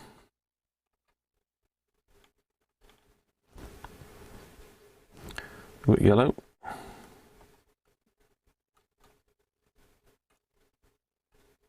I know you're all waiting for the finale, but we've got to get it soldered back together first before we can push the button. See if the thing works. If it doesn't work, I'm going to bed anyway.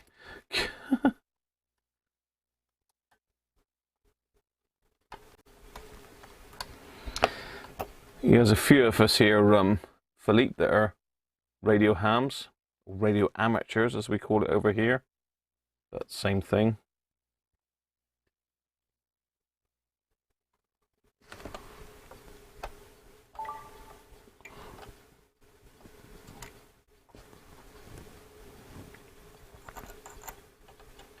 In fact, there's quite a few of us that are radio hams, isn't there?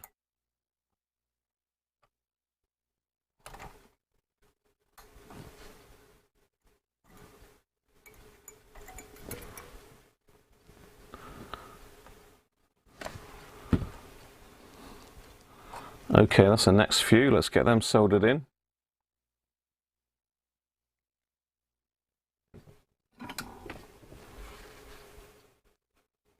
TRX bench. We were talking about TRX bench the other day, Linton, and I just wondered where he'd gone, because it's a cracking channel kit he's got, and his knowledge is, well, I haven't seen anybody that works on amateur radio gear as good as Peter. Amazing technician.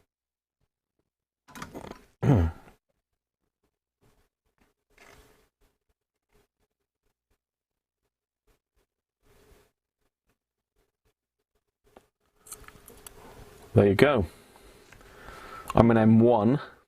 We're quite rare as M1s. Not many of us about.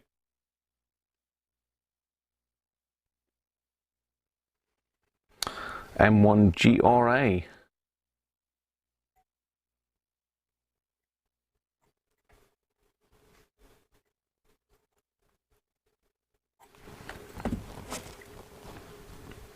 An old G0, George.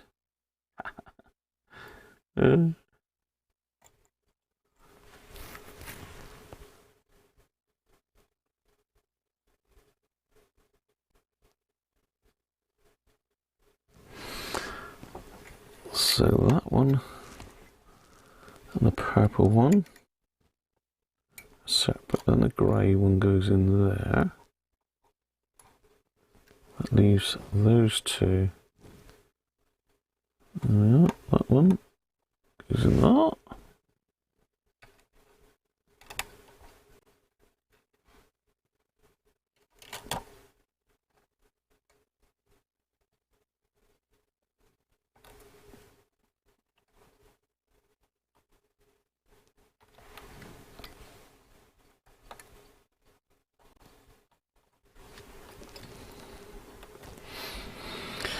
Right, another load to solder in.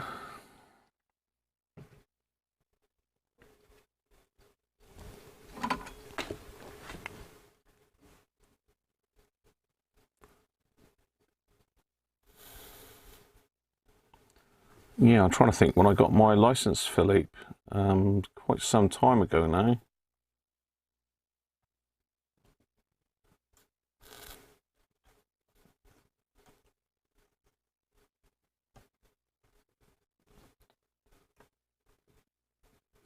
Don't like the look of that joint there. What's going on there? Who's off? Harvey's off, is he?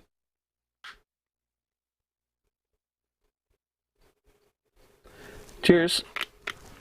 Cheers, Harvey. Yeah, I don't like the look of that joint for some reason. Don't know appear to have taken all round.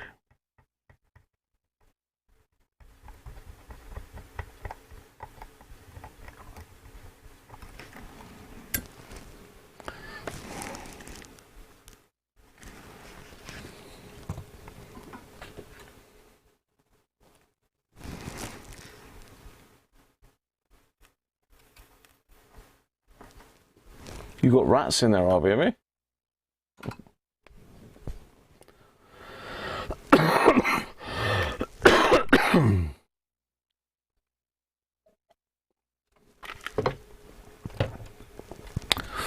Right, that's all those back ones done now. They're the hardest ones, so we do the hardest and it makes the rest of it easier, doesn't it? I was saying that this ain't that easy around here.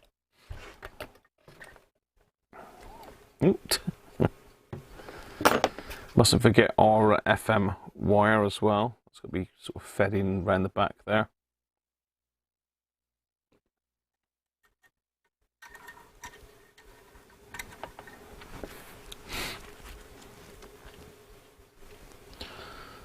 Okay.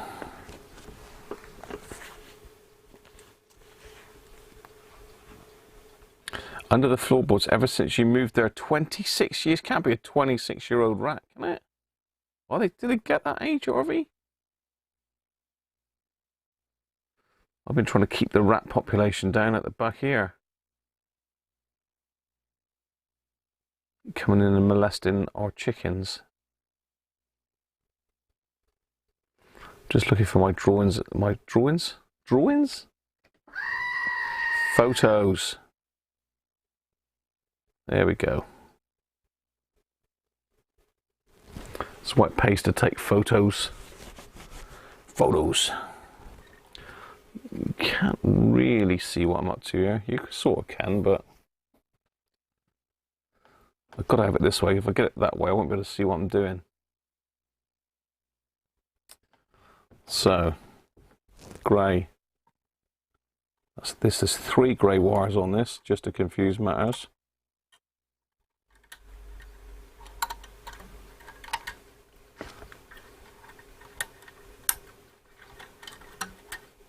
It is a rat's nest, isn't it? Look at it. Why? Why, Roberts? Why did you do it like this? I suppose it was the done thing back in the day. Oh, it's a rat's nest, though.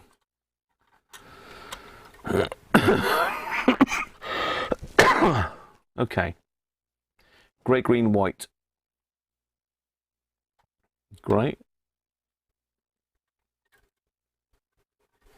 Green. White.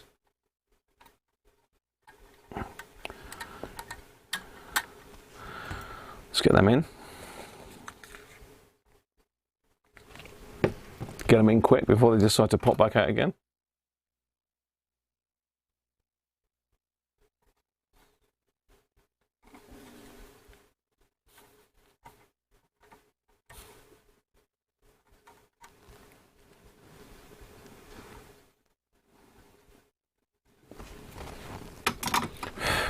Grey, green, white, done. She might be able to get you in on the overhead cam for this bit. Yeah, you can sort of see where I am there. Just here I'm soldering in now at the moment. Grey, green, white.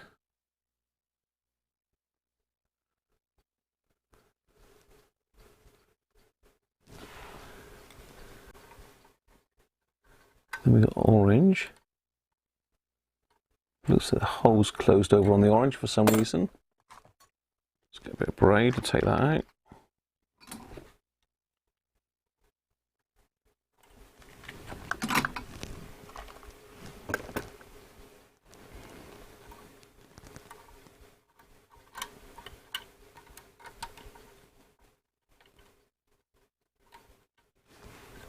Take that one in.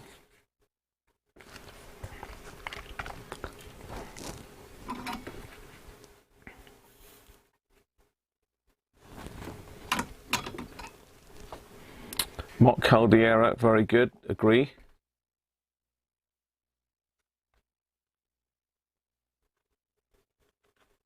Manuel.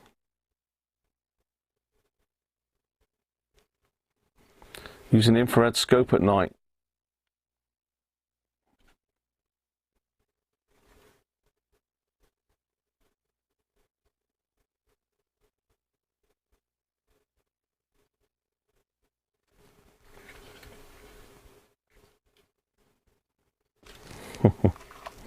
Smell a rat.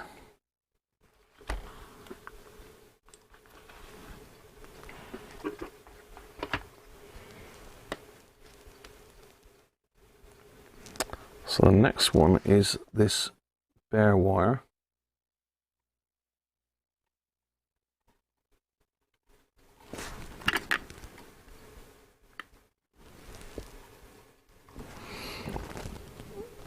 Again, let's get that in. I haven't soldered the wires coming up through the board yet either.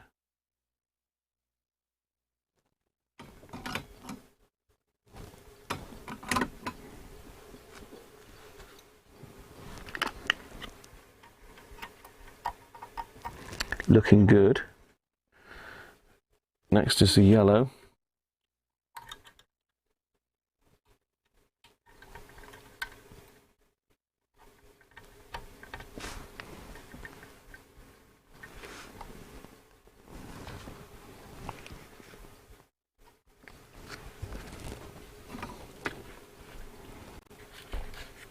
Hey, welcome back, Mike. Well, you did come back in early. Apologies about that.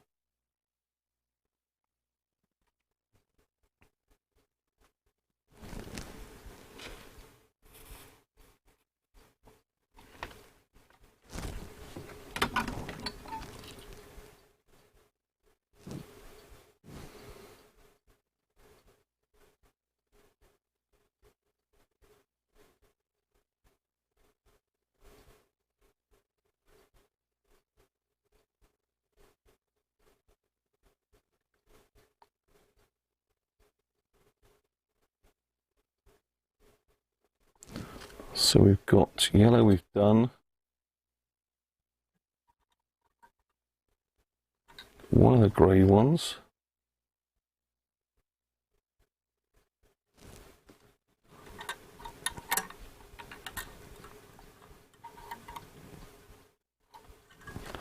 So the grey one from underneath next.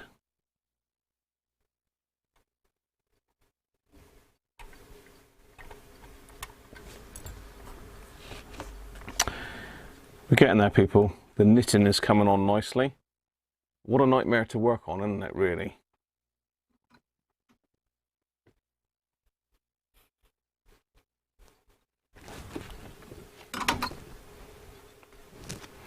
Next one is purple. Purple and the capacitor. So we've got a capacitor leg got to go up through.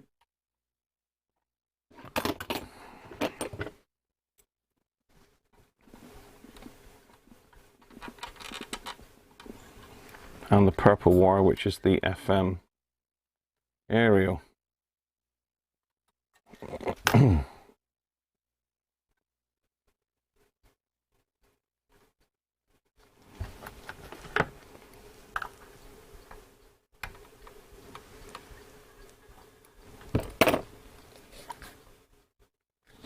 So do that.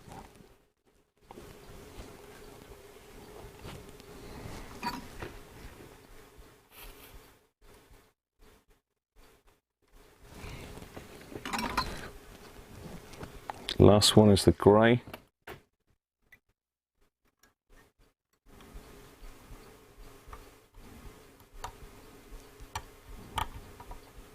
Ooh. Come on, Mr. Grey Wire. You know you want to go in there. Don't fight just because you're last.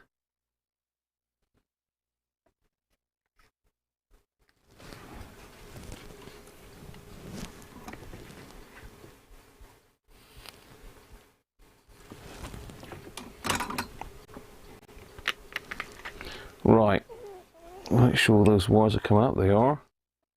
So let's solder the module wires in. 5 of those. Don't know why, but as it gets later, my eyes get tired.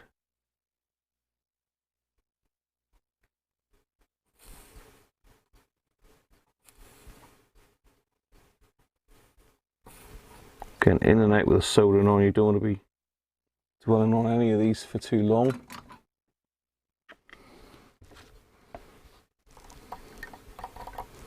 Brill, right, we're nearly there.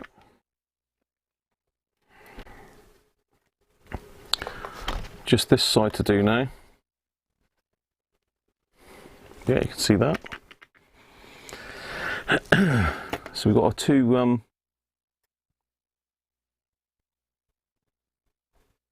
resistor legs, which have got to go on.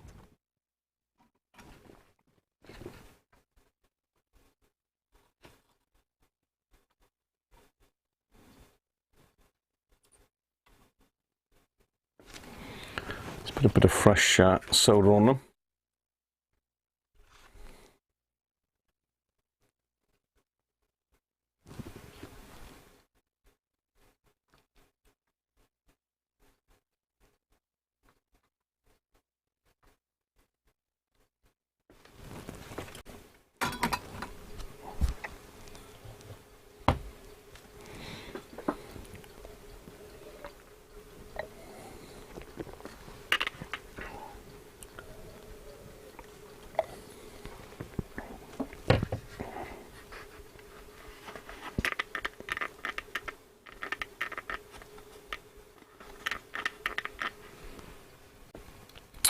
Okay, so they're definitely on, aren't they? Yeah, they ain't going anywhere. Cheers, Harvey. Catch you later, mate.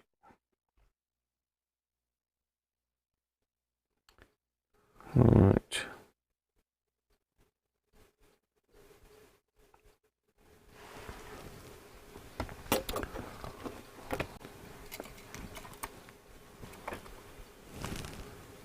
So we've got blue wire.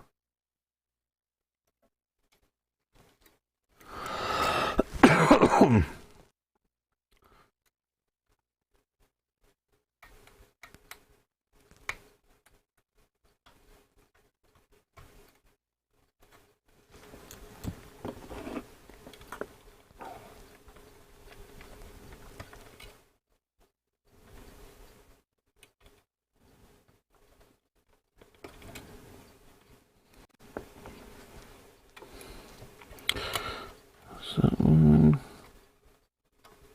That one.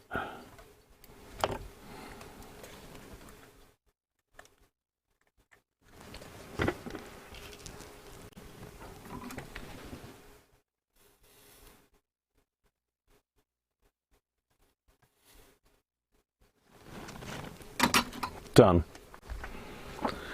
She's in.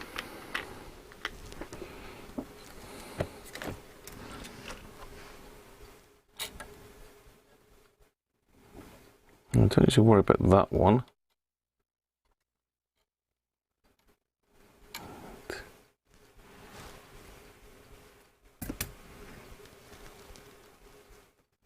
That's the speaker wires. That's the power wires.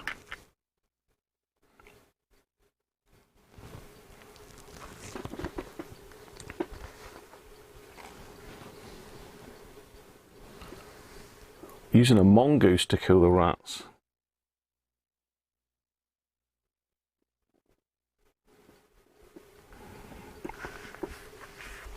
Right, two of these wires I can join just to bridge it out. I think it's the orange and the red.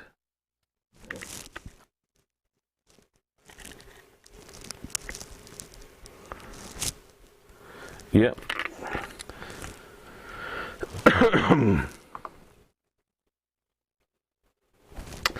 So I'm going to bridge out the orange and red wires.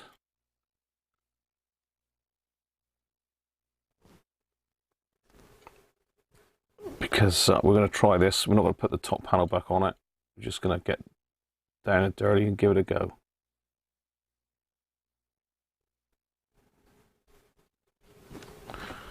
There we are.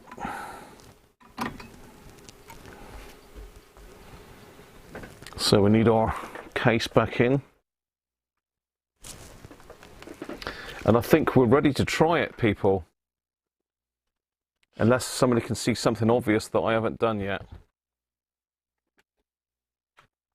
Because this is going to be it. Killer cure. Whew, take that thing off my head. Have another swig of beer.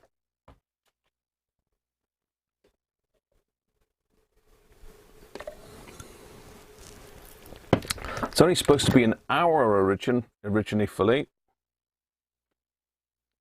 It's only supposed to be an hour I was going to do. But when you get stuck into something like a module, you want to really crack on and get it done all the way, really. Okay. So I've just bridged out the headphone socket for a minute.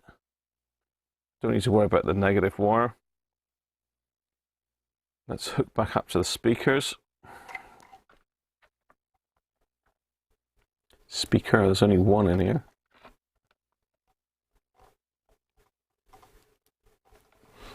What I meant to say was the speaker's wire. Power.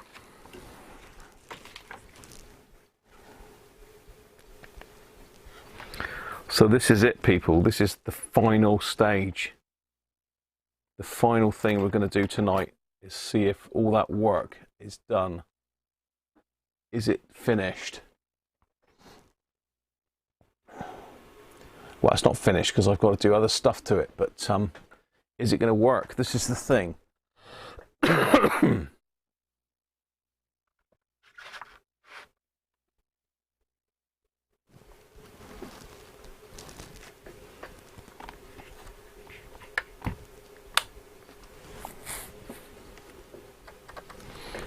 Let's get the dial plate up so I know what I'm looking at.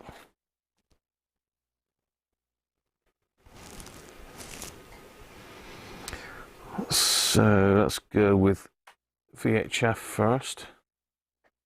Let's connect a bit of wire to that.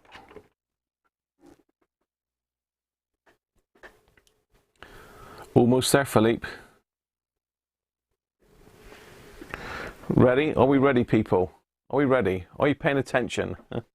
Are you paying attention? Nobody's paying attention. Ah, I'll call it a day then, shall I? We won't try it now. We won't try it now. No one's paying attention. You just carry on. I'll just go to bed and leave you to it. My hard work. This is it. 11:30. Power on. Volume. Like my hands tied.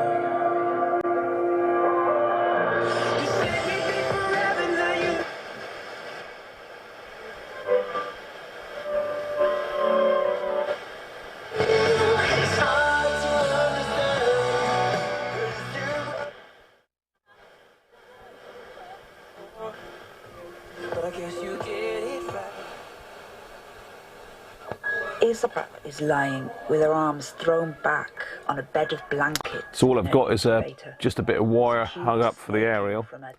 But FM worked before. Let's check AFC. On February 16th, after just 26 weeks in the womb. AFC still works. This is Isabel's space. She's clearly a long way from home and very tiny. Long wave. Let's turn that off.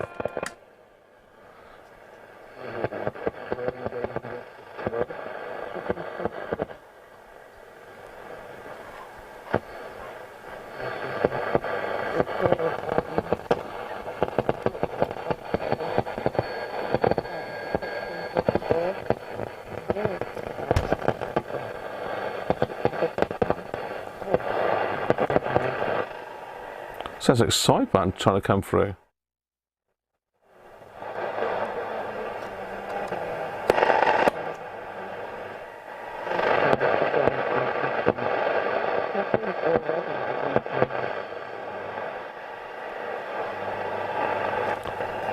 Medium wave.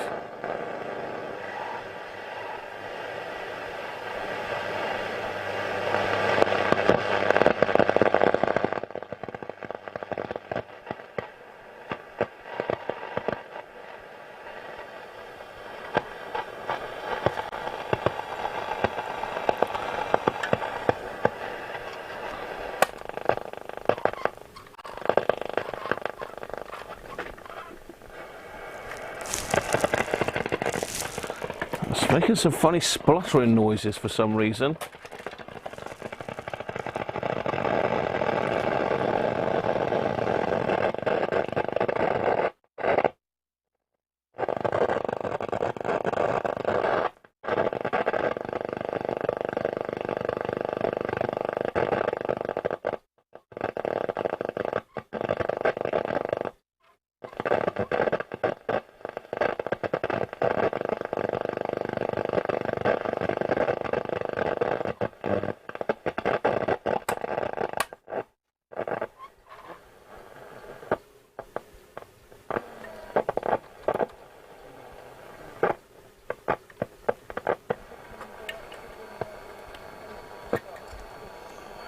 Hang on.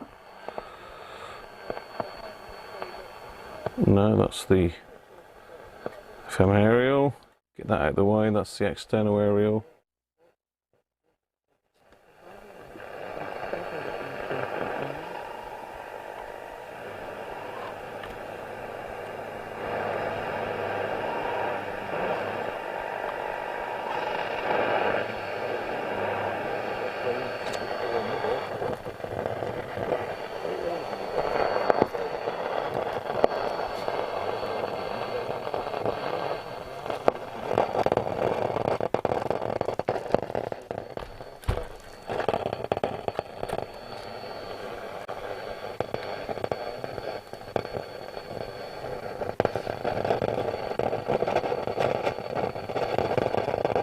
I've got a wire here somewhere that's not behaving.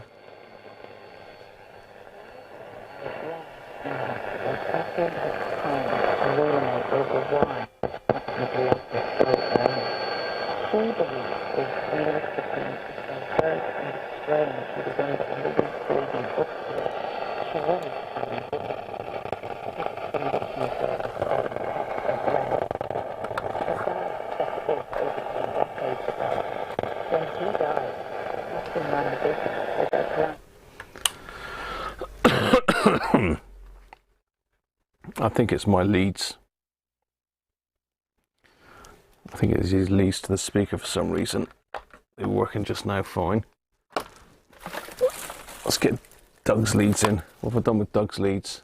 The decent leads.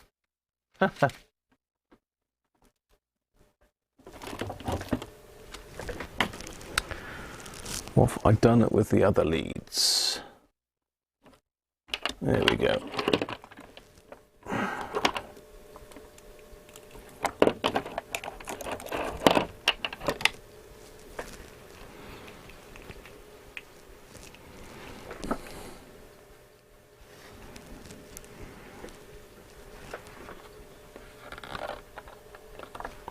Could of course be a dodgy speaker as well, but it sounds all right on FM.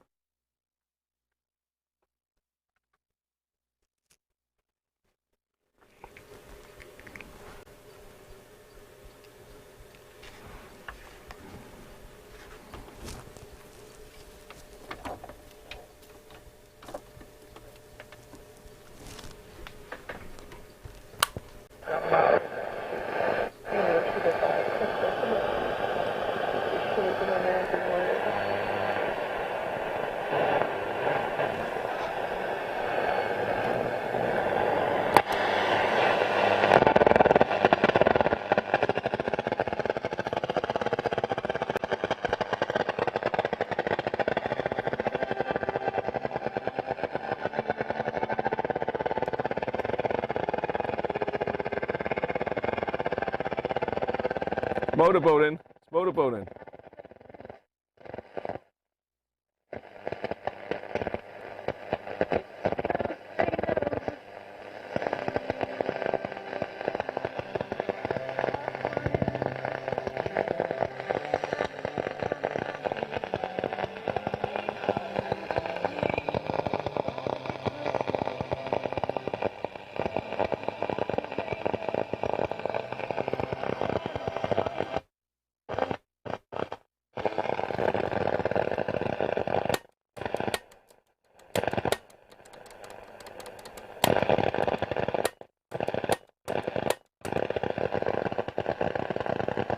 be this sticky again, surely.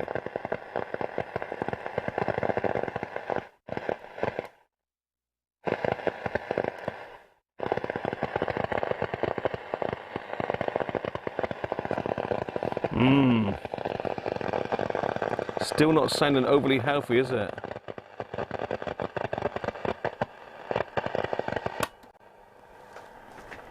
Where's my shortwave?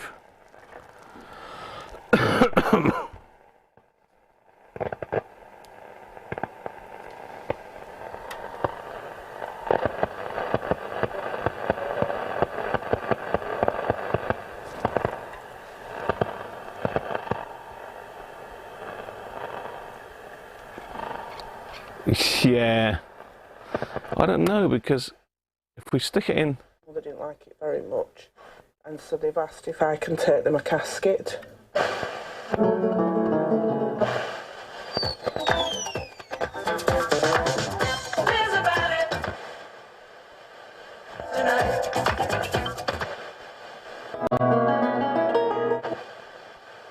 Made it work.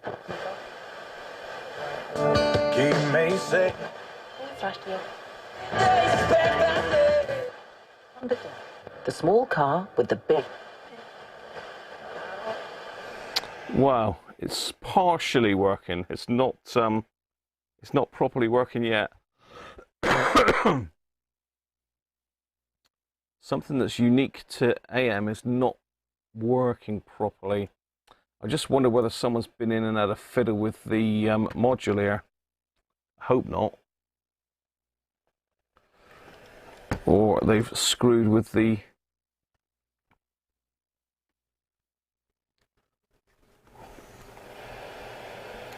FM, sorry, the IF module.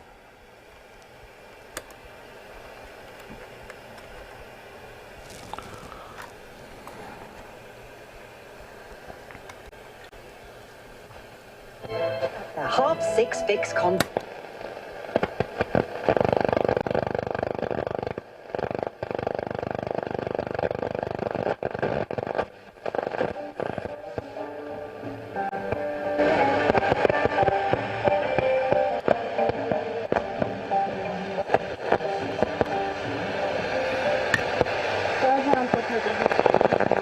Civilizations and cultures bonded together. It is possible to see traces of societies that had lived in the region since ancient times.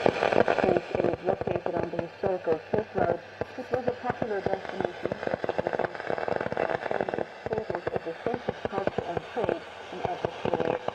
The diversity of historical artifacts in Gaziantep is a clue to the city's... I mean, that's shortwave, so it is.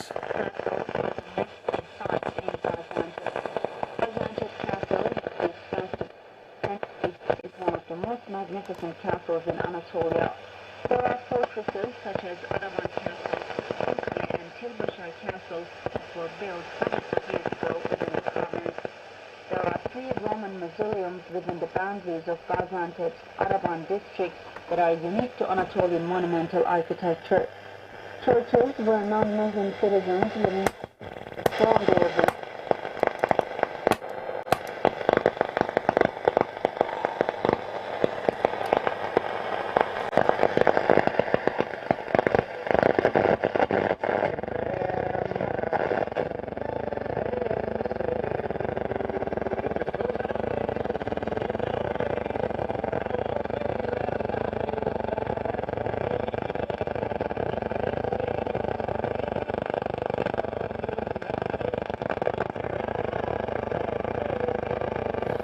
Wow, that doesn't sound too good, does it?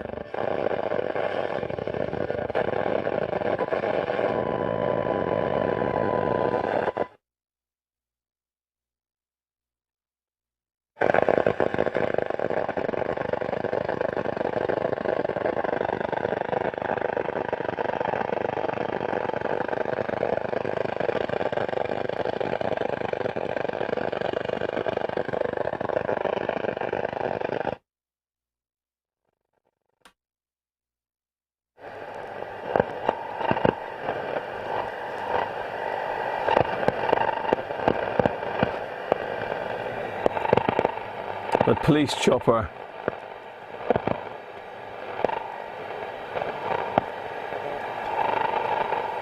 Cheers, Philippe. Yeah, I think someone's twiddled it, George. I don't know.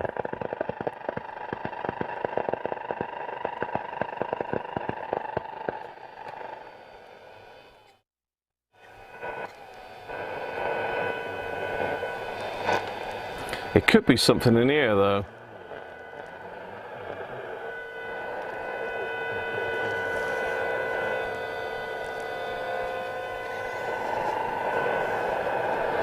Okay.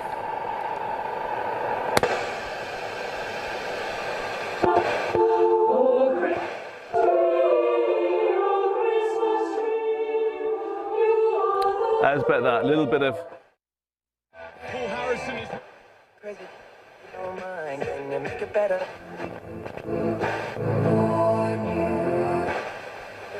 You know, can't mean a lot and be fine.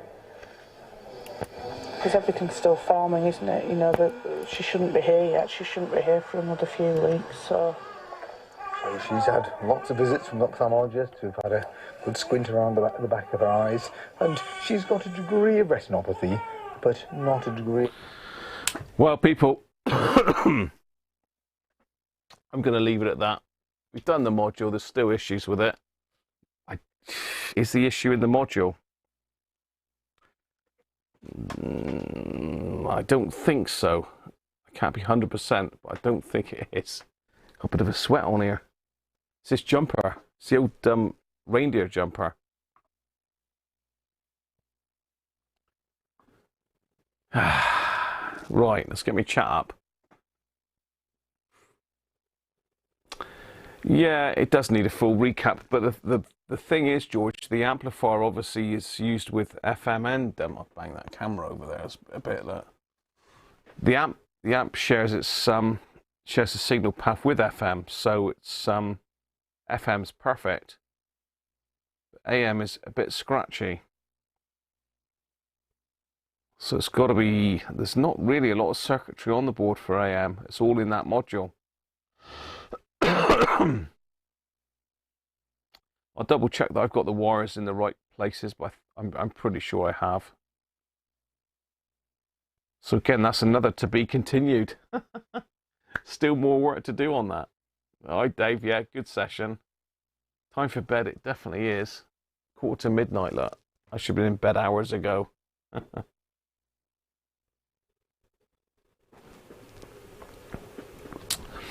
But there's separate AM paths, George, through the amplifier.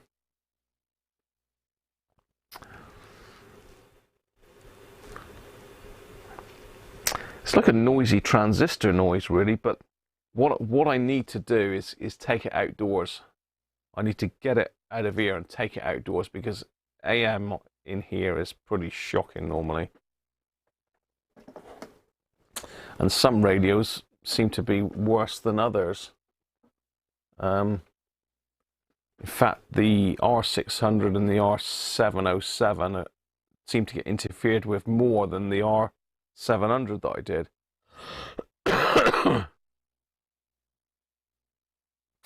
Steve saying, change your transistor responsible for the oscillator circuit AM.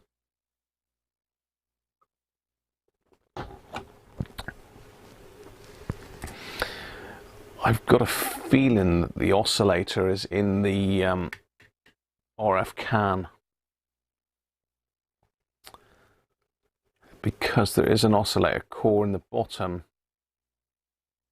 I think that is the AM oscillator lives in the FM front end can, I believe.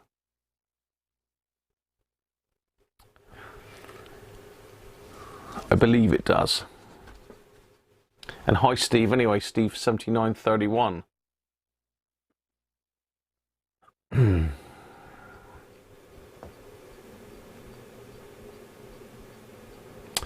Well, we did try it on the test radio, Andrew. It did work. I mean, it was a little bit noisy because, I mean, it's like right out in the open. It's not got a can around it or anything, so.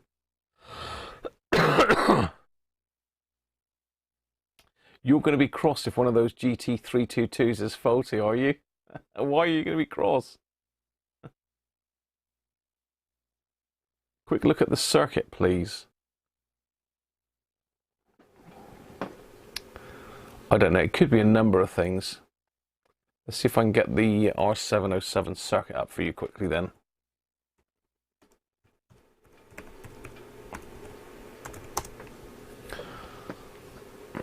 It's defaulted to Yahoo search again.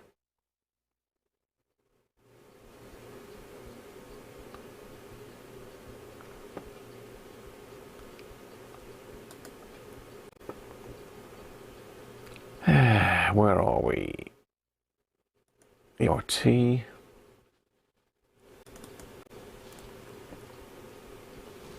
E-Crater, we've got to pay for that.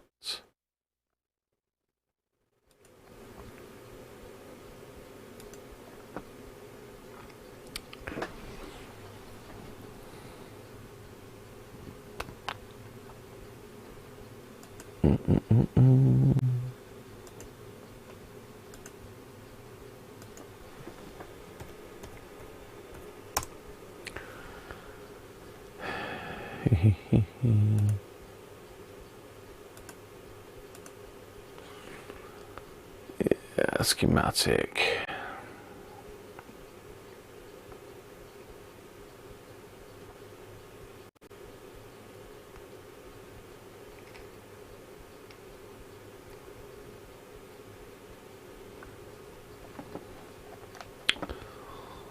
Okay.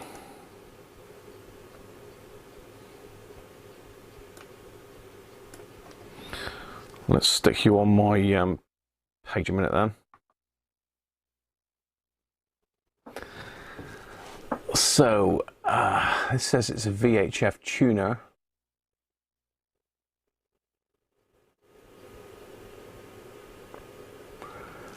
To be honest, the schematics on these, I've been through this one before. You've got so many switches everywhere.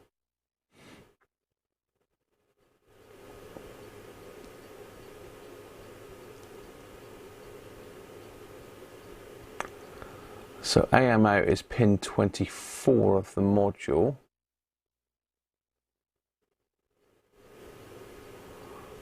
So that's those two pins up in the corner that I said were particularly dodgy.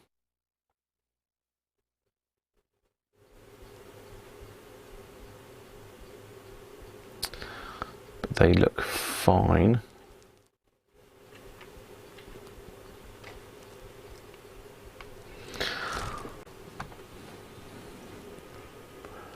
AFC voltage, I mean there is, no, that's in the supply. There's a second part of this as well. It's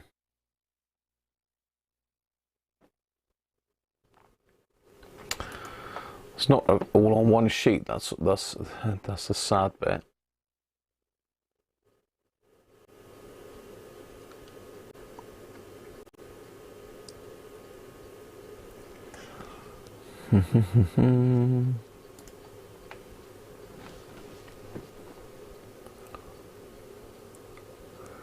Pin 11 is the input.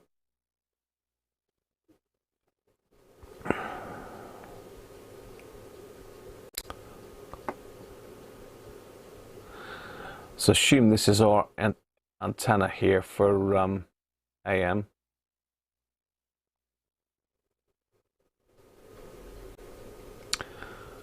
It's coming up through. Does it say with switches in AM?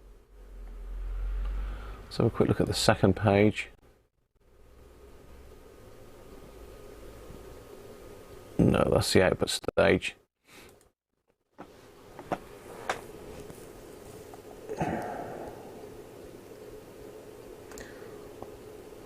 There's no oscillator transistor that I can see there anywhere. I'm sure it's in here somewhere.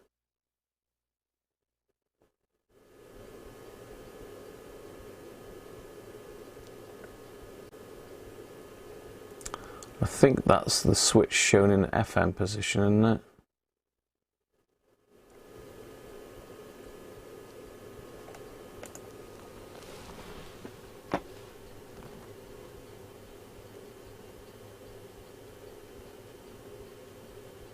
Welcome back, Linton.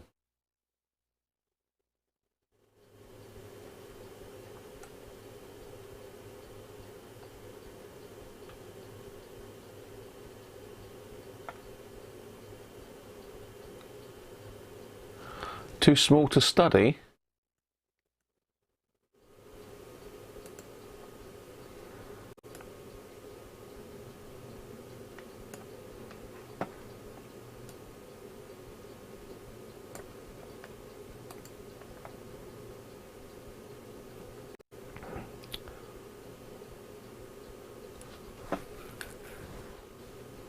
Let's pop it a little bit smaller because you're not going to see that.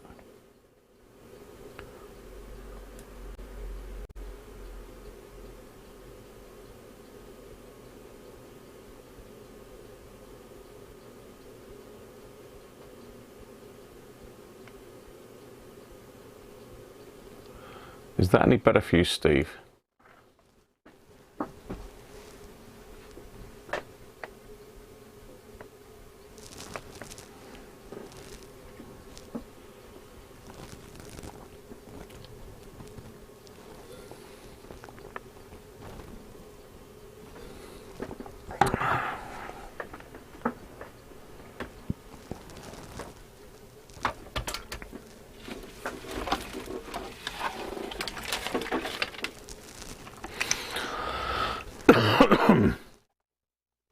You can't see anything obvious. Yeah, I'm sure that the AM oscillator is in that VHF tuner. Well, the oscillator transistor. Unless it is in the IF amplifier.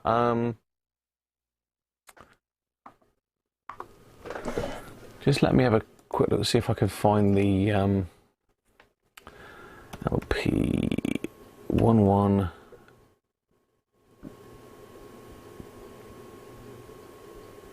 64 module.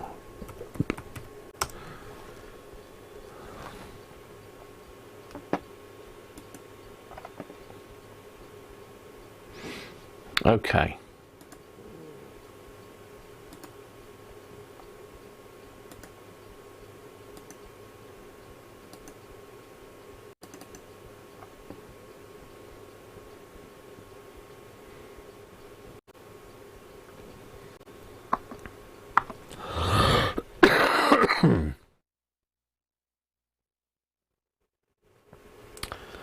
So this is inside the module now. I think you can see this, can you? Yeah. This is inside the IF module 1164, which is this actual module. Not this actual one, but you know what I'm saying. This has been very kindly drawn up by Ron Bryan. There we go. So it's just IF transformers in there and a FM discriminator. There's no oscillator transistor in there, unless someone's messed with the actual transistors themselves. But well, not the transistors, the transformers.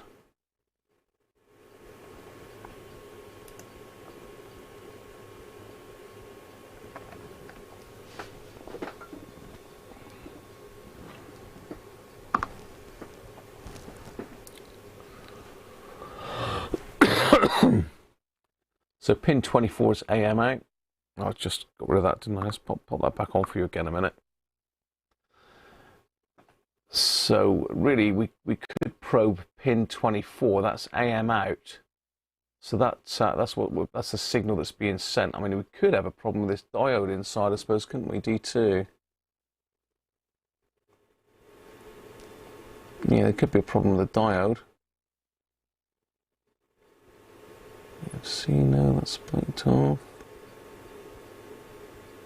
Ground.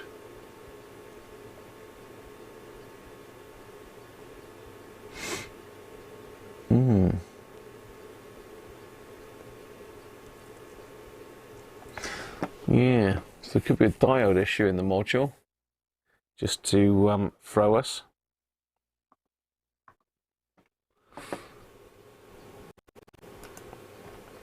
Let's get back to my chat, because I'm ignoring the chat for a minute. I just thought you'd like that.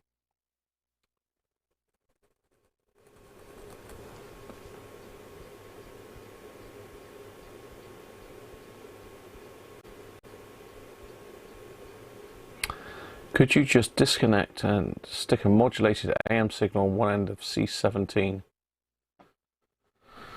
Oh,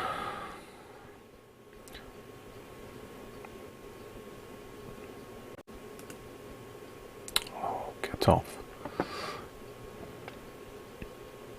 Bear with me because I'm having to pop forward and back between different screens here.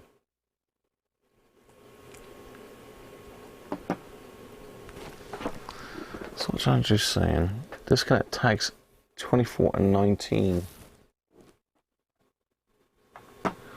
No, you're not going to be able to disconnect 24, Andrew.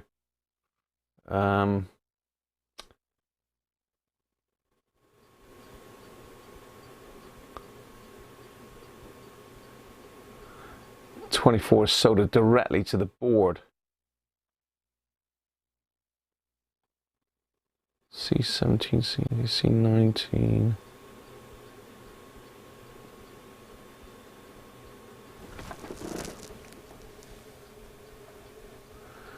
(24) and 19 is stick a modulated AM signal on one end of C17.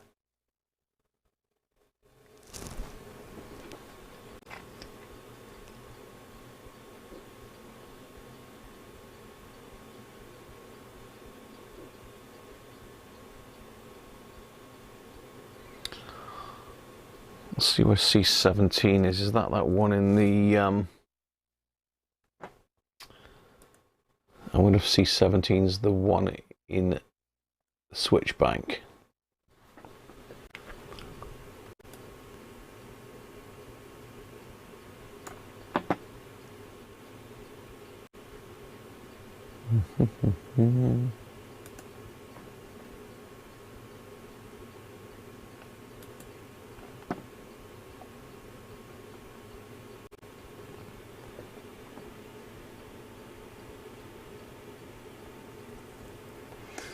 C17, it's up at TR6.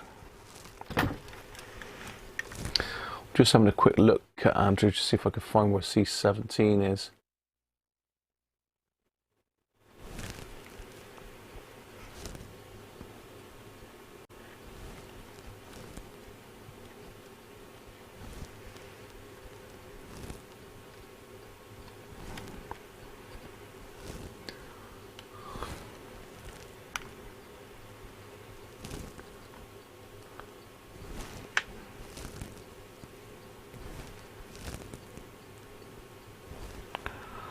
Alright. TR6. There's no TR6 in there. Where's TR6 then? Oh, that's the output, right, okay. Alright, so C.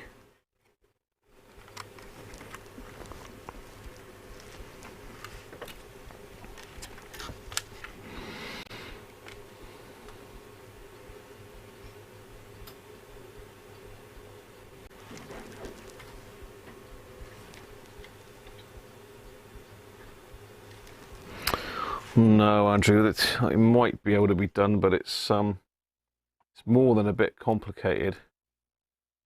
We'll just try the signal tracer on it, then I am going to call it a day, because I do need to get to bed, people. Sorry for you night owls.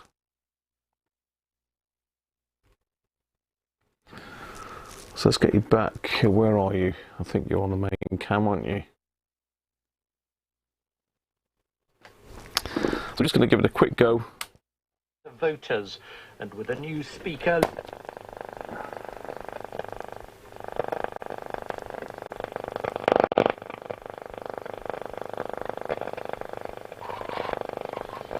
Shortwave, let's.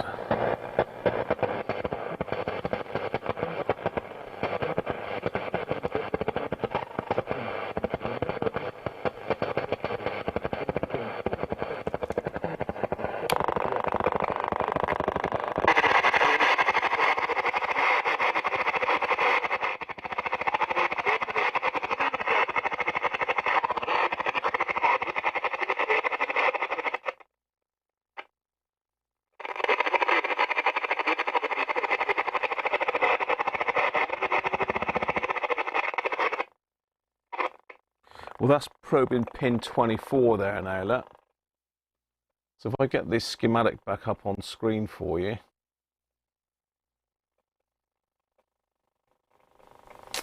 If I can find it again.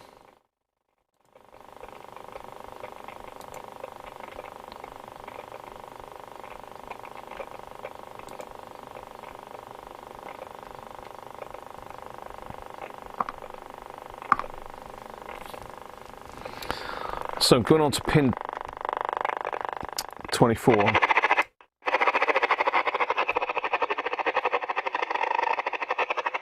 Turn the volume down.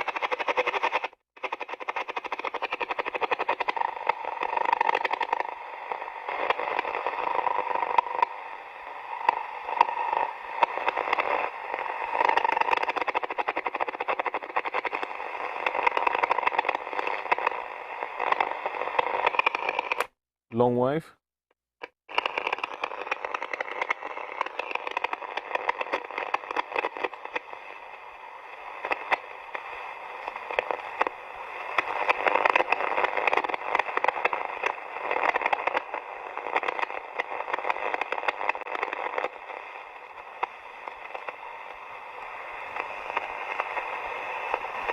No, it's not picking up anything on long wave.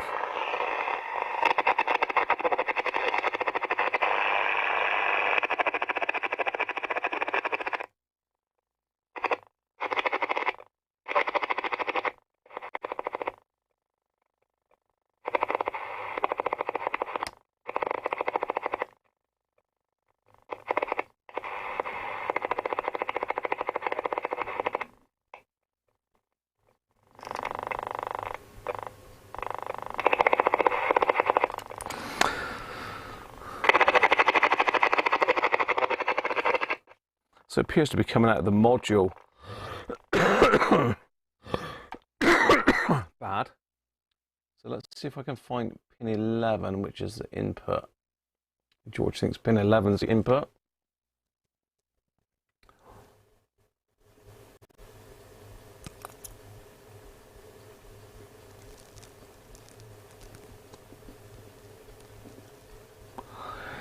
Yeah, there's no electrolytics in the FM module, Doug, and it's got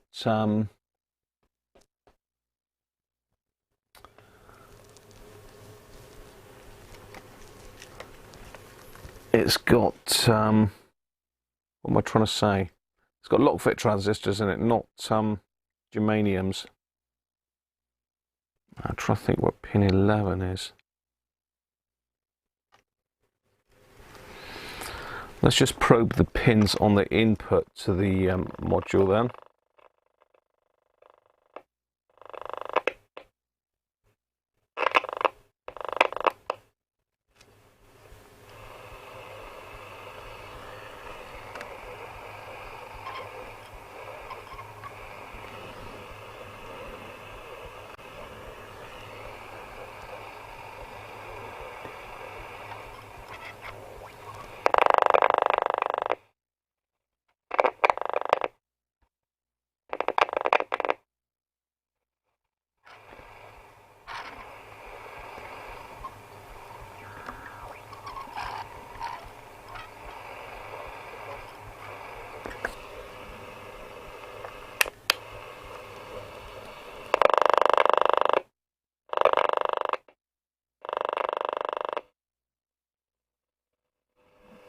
So I've got a very faint signal there. Doesn't sound distorted though.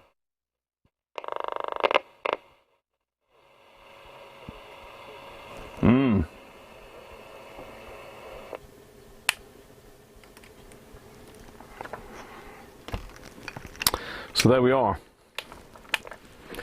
Let's leave it there, I think.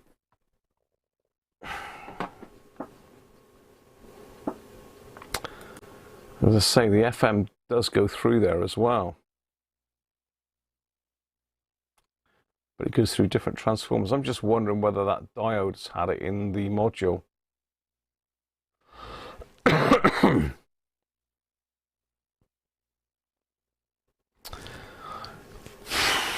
Who knows? A useful exercise, though. At least you know how to change your module now, and recap it and put new transistors in.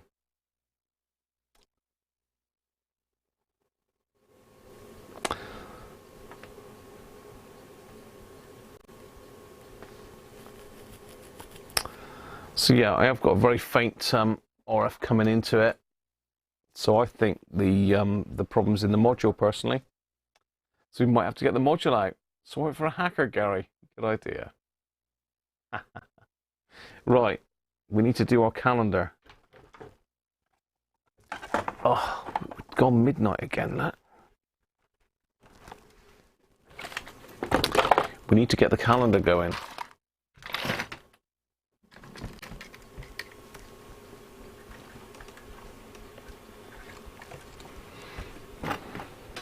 We need to get the calendar going, underway. Bench is a mess, to be honest, at the moment, but, you know, we all love the calendar. Okay, let's have a look. Where are we? Boom, boom, boom, boom. You don't want to see me, Roo, do you?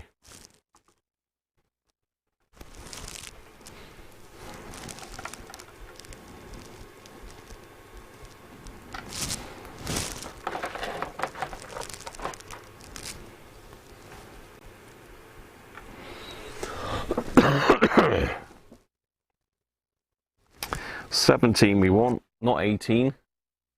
17.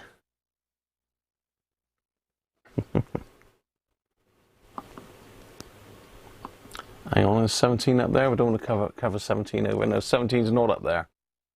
Can we see 17?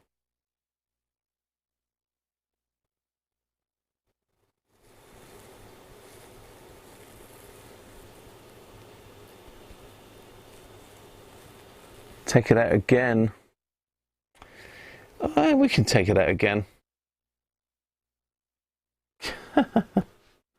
Yeah, cheers, Linton. So number 17, anybody spot it yet?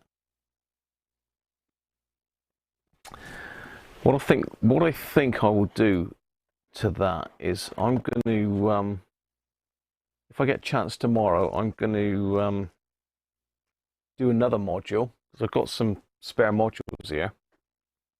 I'm going to do another module. I'm going to test it in the thing and see if it's any different than the other one was. If it is, then there's fault's definitely in the module. So left-hand church roof, Gary. Church roof, Stephen Devereaux. Stephen got there first, really. It is. Church roof over here.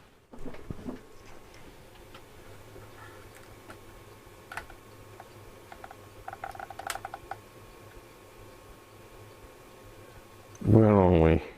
No, we're over here, Graham. We're over this side, aren't we? Yeah, there we are.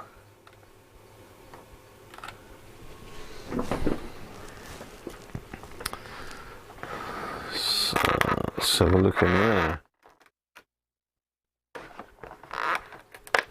Ooh, hello. Two bits. What? Excuse me. We've got an Allen key bit at number 4. Was that 4 mil? And we got a number 25 Torx. Wow. Excellent. Let's get Father Christmas out of the way then.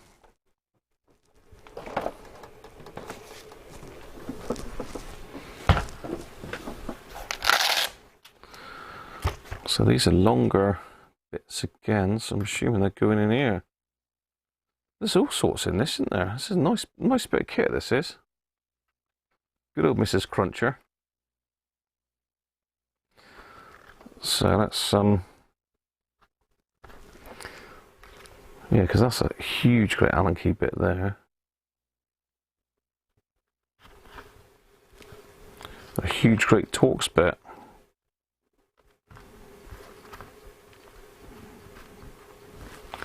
There we are. It's not far off, is it? 1, 2, 3, 4, 5, 6, 7 bits left.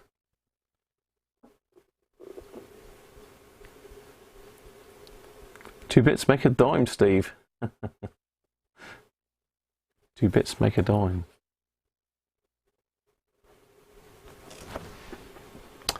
So there we are, people. 7 pieces left.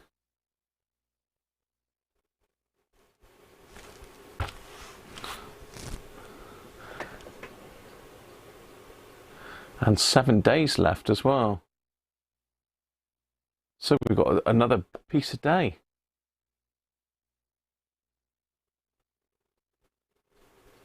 Chocky in 24. It could be, I don't know. I don't know. So there we are. Another day done. R707. We've made some progress. 2 steps forward, 1 step back, I think. But yeah, strange, because it did work in the other radio, but it was a bit scratchy. I just put that down to the fact it didn't have the can on, and some of the wires weren't particularly solid. But I think what I'll do is I'll do another module tomorrow during the day, and I'll test it, and we'll see. 8 days, 7 items to go into kit. Oh, yeah, but it doesn't include the 25th, Theo. None of these advent calendars do. They always stop at the 24th. So it's only got 24 windows on it, not 25. I never know why they do that, really. There's obviously some reason. Yes. Yeah, as I say, what I'll do is I've got another module. Is that another one there? No, that's an R600.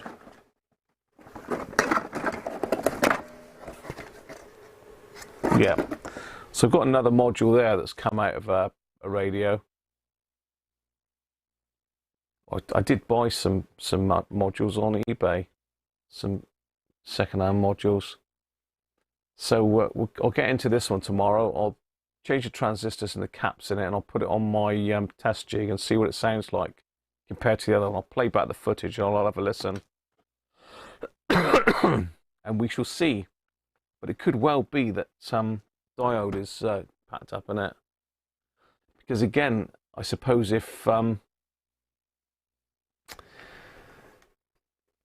we've changed all those dodgy caps, all of a sudden we got more power perhaps going through to some stages. Increasing the current perhaps, and if we got a dodgy diode as well, I suppose it could have took it out, or the caps, I don't know. It's all hearsay, isn't it? Anyway, that's enough from me. My voice is going, I think. Gone on for too long, really. But nevertheless, worth a go, wouldn't it? So we'll see what happens tomorrow. I've got a lot more radios I wanted to do, actually. But we seem to be running out of days to do it. We've got 7 days worth left, including later tonight. So anyway, cheers everybody. Thanks for joining me today. Don't forget, thumbs up, comments. Always appreciate comments, and subscribers. If you're not a subscriber, please subscribe.